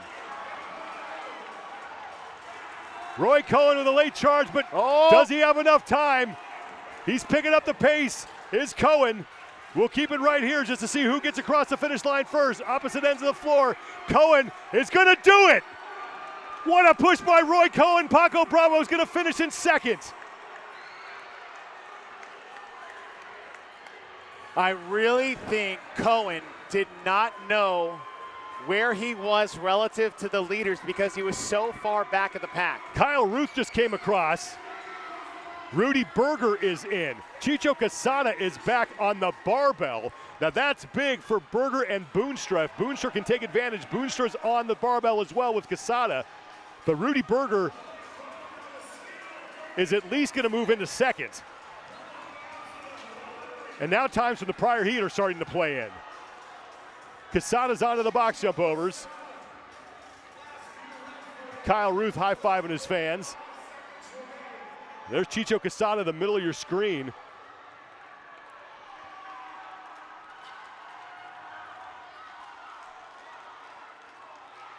Roy Cohen was 21st place overall coming into this event. Man. That is huge for him as he's going to pick up 100 points. I don't know if it'll be enough to get him inside that cut line, but can't do any better than that. When he got to the last two overhead squats and he took the time to stabilize, that gave Paco Bravo an opportunity to catch up and pass him. Bravo looked down the line and saw Cohen making his way to the box. He knew that he was getting run down. Cohen didn't know till he was on his fourth or fifth box jump over, and then he could hear the MCs talking. And I think Cohen just figured out that he won the event. He was down here with his fans. He's right in front of our broadcast position. And he was talking to his fans, and I think they told him that, yeah, you won. You're right. I don't think he knew what was going on. Yeah, you can see him right now. Well, we'll see if it was enough, because, again, he was 21st coming in. Top 15 men move on. But what a way to end his competition if that's going to be it with an event win. And what a late push for Roy Cohen. 2 heats remain of event number 7. The 35 to 39-year-olds closes out here when we return to the 2025 Age Group CrossFit Games. Maybe you were born with this fire, or someone stoked it in you. But at some point you decided, when others walk, you run. When they rest, you keep going. And when they give up, you're just getting started.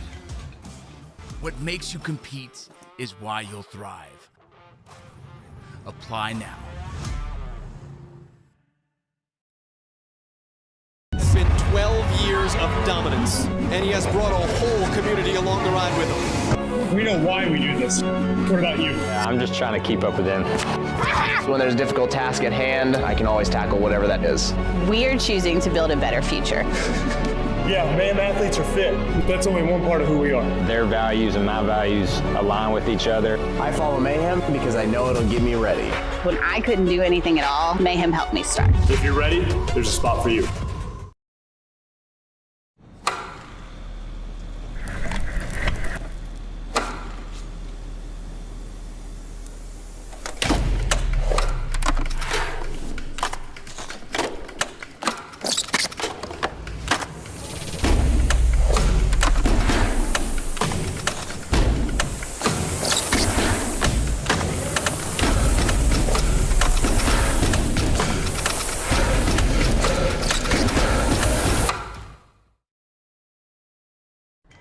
People always say, when the dust settles, that's when I'll make my move.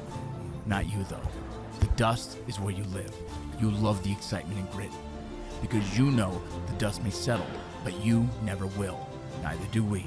Join now. Strength, endurance, resilience. These aren't just words, they're promises. Ones you make every day to protect, serve, and defend. Because when the mission calls, you answer. Join the mission.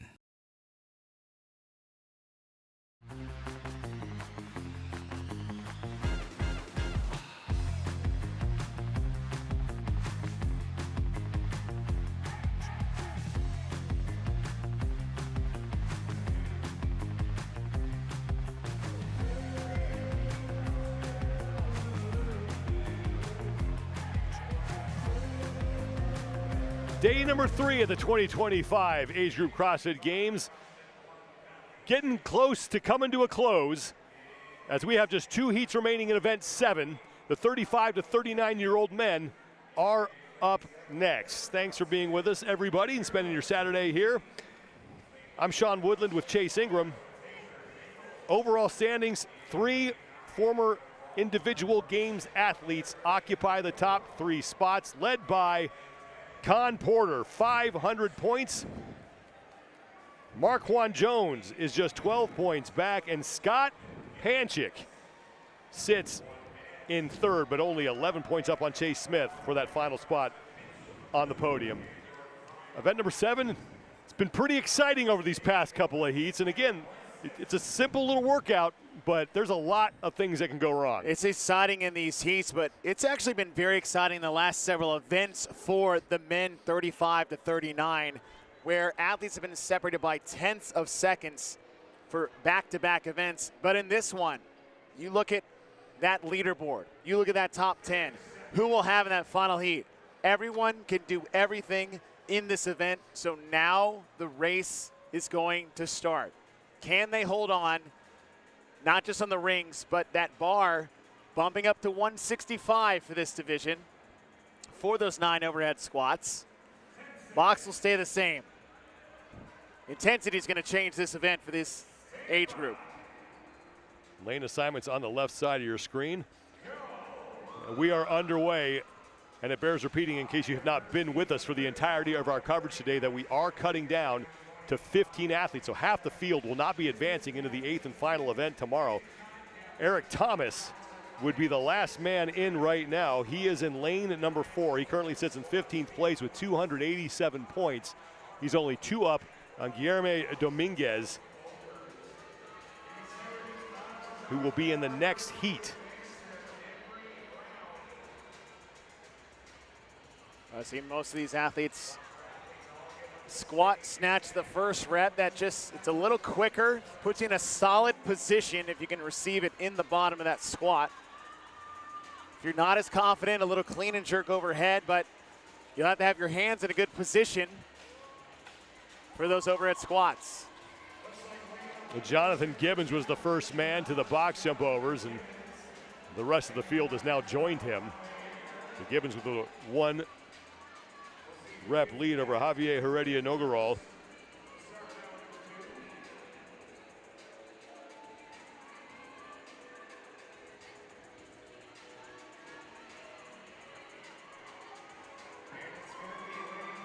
Lane 3, Ronnie Minervini moving his box. Lane 6, Fabio De Cicchi.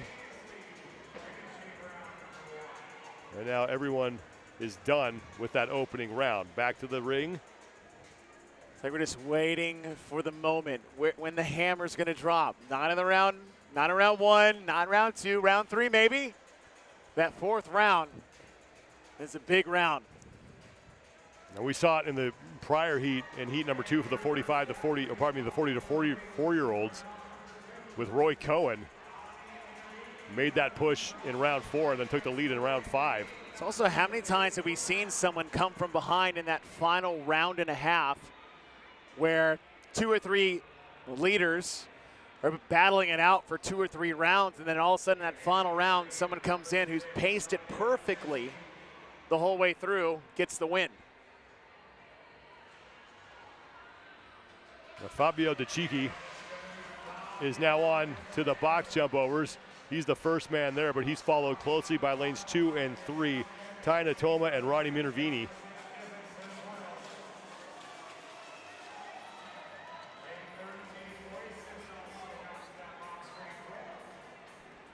De Cicchi 24th place overall, so he has a lot of work to do here in this heat to get himself inside the cut line.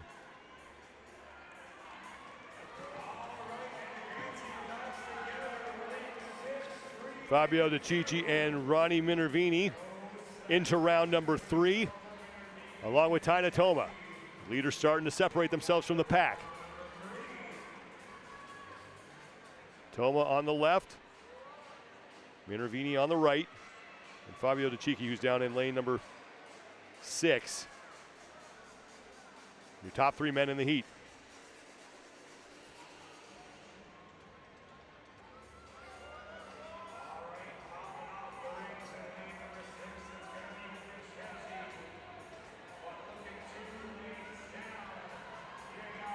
DeCicci onto the barbell for his third set of 9 overhead squats at 165. Ronnie Minervini and Toma picking up the barbell.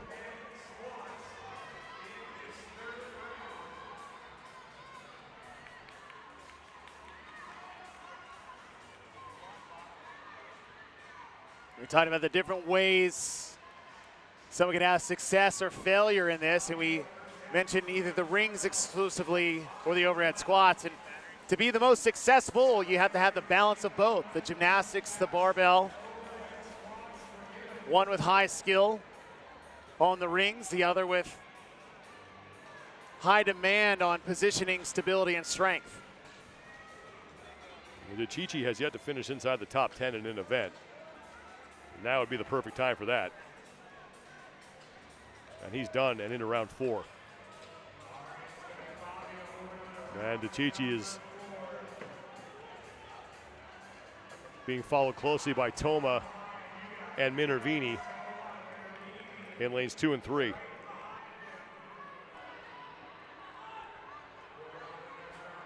Approaching the halfway point, 10-minute time cap here. 5 minutes gone by. A game of cat and mouse, who's going to jump up to the rings first.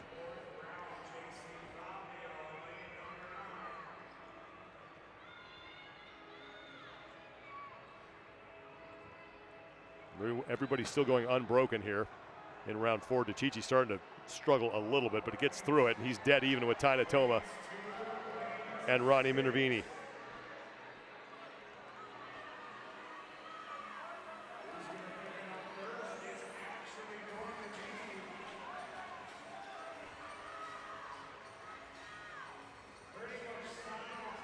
Toma has now taken the lead as he got his first rep done just ahead of DeCicci, but DeCicci has looked like a faster pacer on the overhead squats.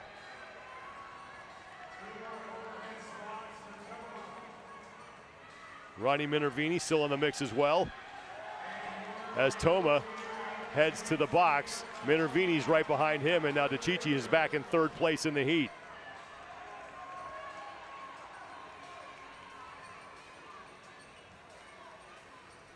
Down in lanes 11 and 12, Jonathan Gibbons and Mitch McClune.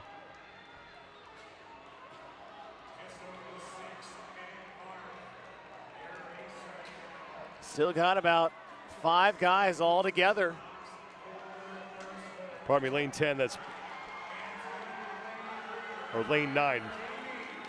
Javier Heredia Nogueral is still up there as well, but your leaders are still Minervini, Toma, and now Gibbons has moved into third.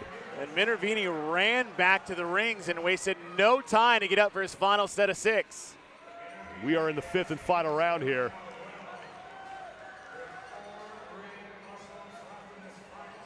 Minervini is now your leader. He's halfway through now, 2/3 of the way through his final set of 6. DeCicci on the right getting to work. Nogueral has moved into a spot inside the top 5.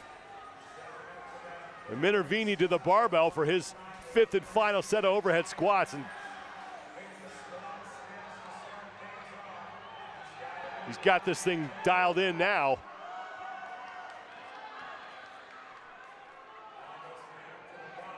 Nogueral in lane 9 at the other end of the floor is looking to get into the mix here for the top spot in the heat. Toma is onto the barbell. There's Nogueral in the white tank top. Minervini's onto the box jump overs. That might be too much for Nogueral to catch. Here comes Toma.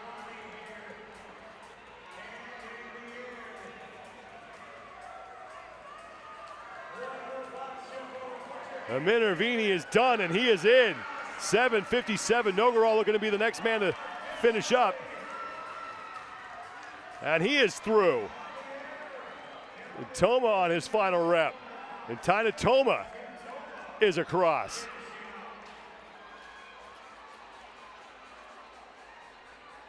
Lane 11, Jonathan Gibbons now fighting with DeCicci for 4th place in the heat.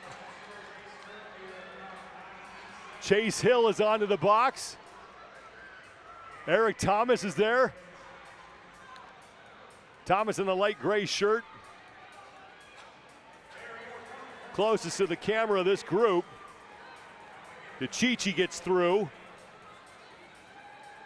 Hill is in, Gibbons is across, and Thomas is done.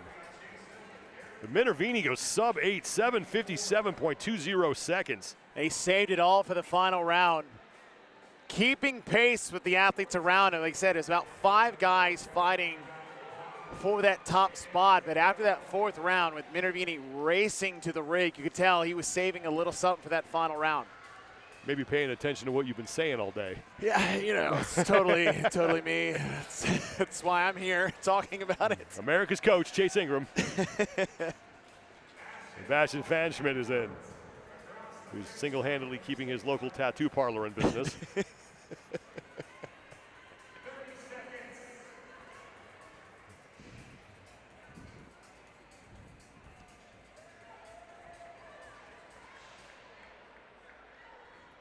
That's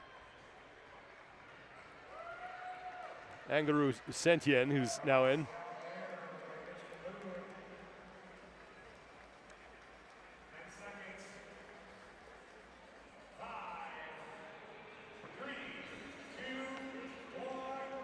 And that is the time cap. Ronnie Minervini, 7:57.20 seconds. That's going to be a tough mark to beat, as Minervini, who came in 19th place overall, hoping that he's done enough to get himself inside the top 15 and into that 8th and final event. Final heat of the day. Coming up next, 35 to 39-year-old men closes out here at the 2025 Age Group CrossFit Games.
Everybody. No other program does that.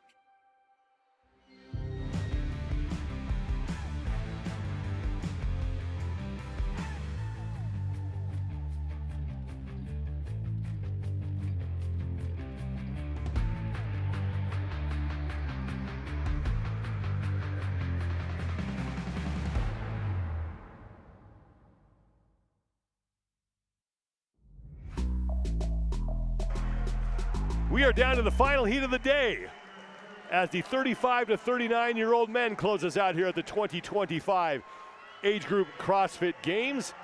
Thanks for being with us, everybody. This should be a lot of fun. I'm Sean Woodland with Chase Ingram. It's event number 7, the second to last event that these athletes will face here over this 4-day competition in Columbus, Ohio. Cuts were on the line in the previous heat, but podium is on the line in this one, as we have one more event tomorrow. But this is how we're closing things out tonight. 6 ring muscle-ups, 9 overhead squats at 165 pounds, 12 box jump overs at 24 inches. And you're going to need the best of both worlds. You've got to have good gymnastics stamina and speed. You have to have good positioning strength on the barbell. And those box jump overs that we said could be active recovery, not anymore with this field. Overall leaders will be in the middle of the floor. Con Porter comes in, sitting atop the standings with 500 points. Marquand Jones currently sits in second. He's 12 points back of Porter, and Scott Panchik right now occupying the third and final spot on the podium with 480 points. He's 11 up on Chase Smith. Con Porter will be in lane number 9. Jones and Panchik in lanes 8 and 7.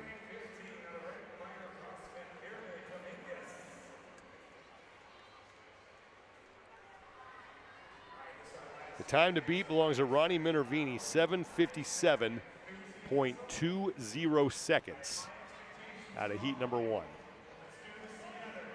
For now. For now. Well, it's, I mean, you know, I want to give Ronnie his due. Oh, that's a great finish. Curious to see what we're going to get in this final heat.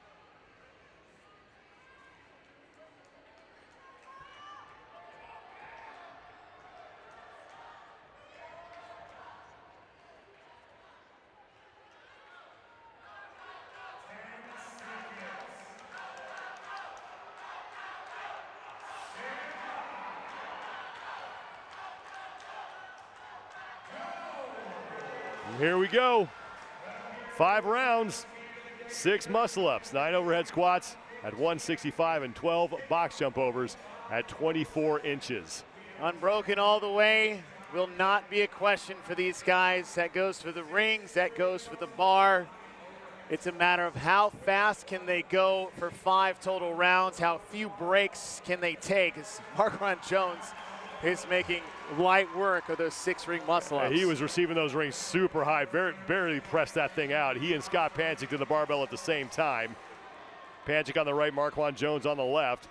And Panchik rifling through this first set of 9. Really take this first round to feel it out. How's your body feeling? It's always different in the warm-up area than it is on the competition floor, especially that break in the corrals. Top 3 men, first 3 to the box jump overs, Panchik, Marquand Jones, and Con Porter. Also in lanes 2 and 3, Nicholas Hecht and Kyle Kant.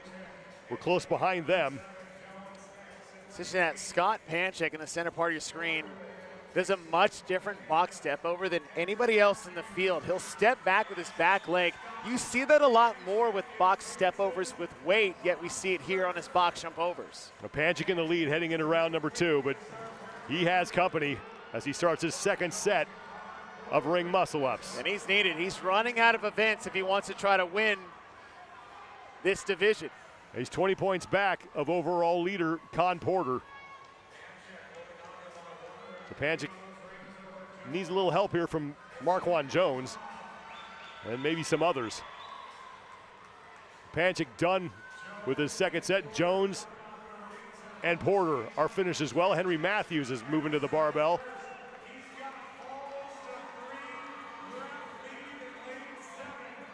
Kyle Kant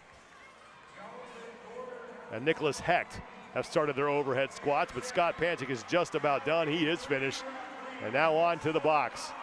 So watch this box jump over. Look at he steps back without inside leg on the box versus the outside leg. You'll see a lot of other athletes, they'll land with their foot almost on the edge and step off the box. I haven't seen anybody really do that in any heat so far. And it's working for Scott Panchik as he's maintaining the lead here at the end of round number 2 of 5. Porter and Jones right behind him. Panchik's done, and he'll head back to start round 3.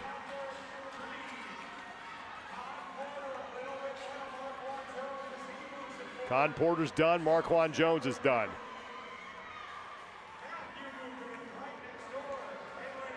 Now the pace that these athletes are going through, 6 is no problem when you think about 5 rounds for time on the ring muscle-ups. 9 at this weight, none of this is a problem. What the problem is the compounding effect of the ring press out and the overhead squat positioning, coupled with how fast they're going. And if they don't train it that often, that intensity piece is so key to not just the success on the competition floor, but the adaptation you have inside the gym.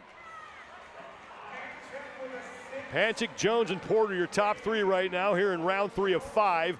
Panchik is done with his his third set of 9, and now on to the box, as he has pretty much led this entire time.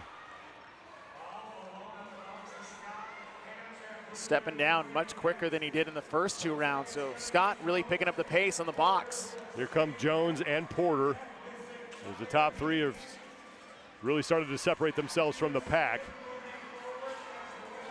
Lane 10, Chase Smith has moved up, and then at the other end of the floor, both Kyle Kent and Nicholas Hecht have started their 3rd round of box jump overs, and Panchik is now into round number 4. I mentioned it one more time, the top time, Ronnie Minervini, 7:57.20 seconds, but don't fall in love with that.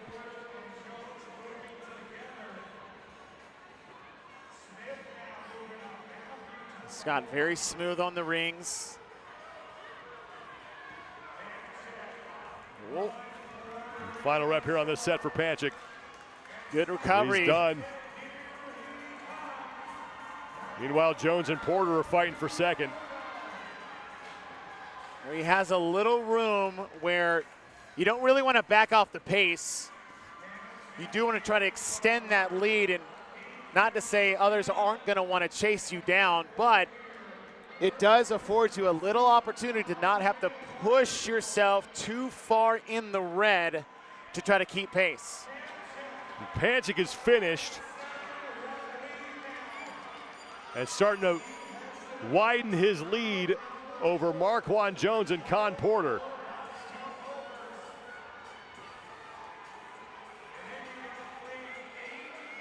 Slowing down a little on the box, but that's okay because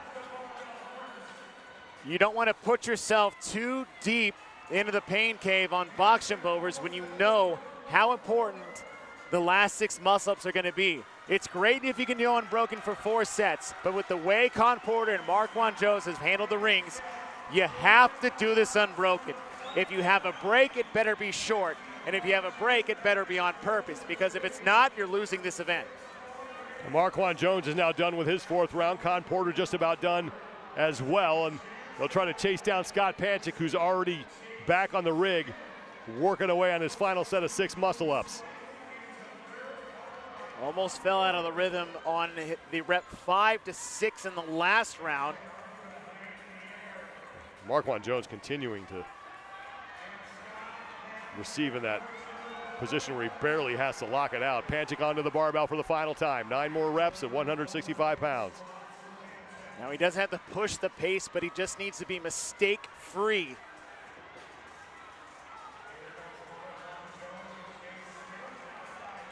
Con Porter took a break on the ring, so that is much needed for Scott Panchik. And I know we joked about the time to beat. 6:45 is where we're at. That's 45 seconds away. Porter failed again. So Panchik is getting all the help that he needs right now to try and overtake Con for the top spot on the leaderboard.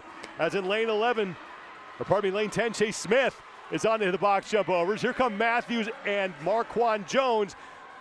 But Scott Panchik might be a little older, but man, is he still good. He's going to win the event. 7-13. Scott Panchik with 100 points, and he might be the overall leader going into the 8th and final event. Chase Smith is in. Con Porter just finished up his set of 9 overhead squats as Marquand Jones is across. Henry Matthews got in as well. And in lane 3, Kyle Kent is also ahead of Con Porter. Yeah, Kyle Kent has been towards the front here this entire event. Wasn't able to push for a lead spot, but now he is really helping out Scott Panchik as Kyle Kent is in. It was only a 12-point deficit between Porter and Marquand Jones. It was 20 points between Porter and Scott Panchik. Minervini's time was a big bonus for Scott Panchik from the previous heat. Con Porter finally got himself but across the finish line, but Porter ran into trouble on the rings. He had 5 reps done and then took a break, and took a sizable break before he knocked out that final repetition. And Nicholas Hex has finished up as well. He's the man in the gray shirt closest to the camera on one knee. We still have 90 seconds to go before we hit the time cap.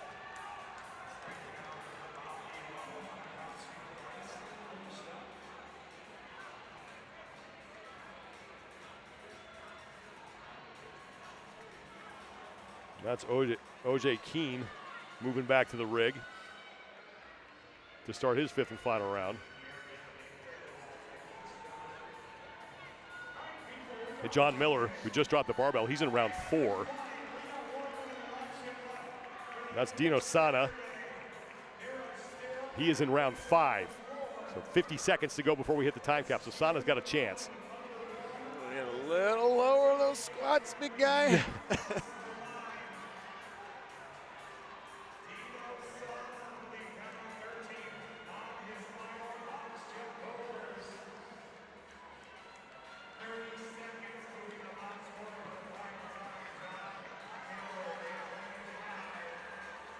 Sana's going to make it.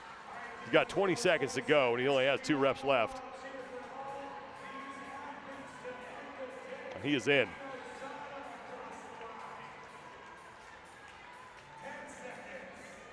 OJ Keene is still on the floor along with Mike Egan and John Miller. And that's going to do it. It's Scott Panchik, an event win. And it is going to be tight on top of the overall standings. We can't hear you, Sam.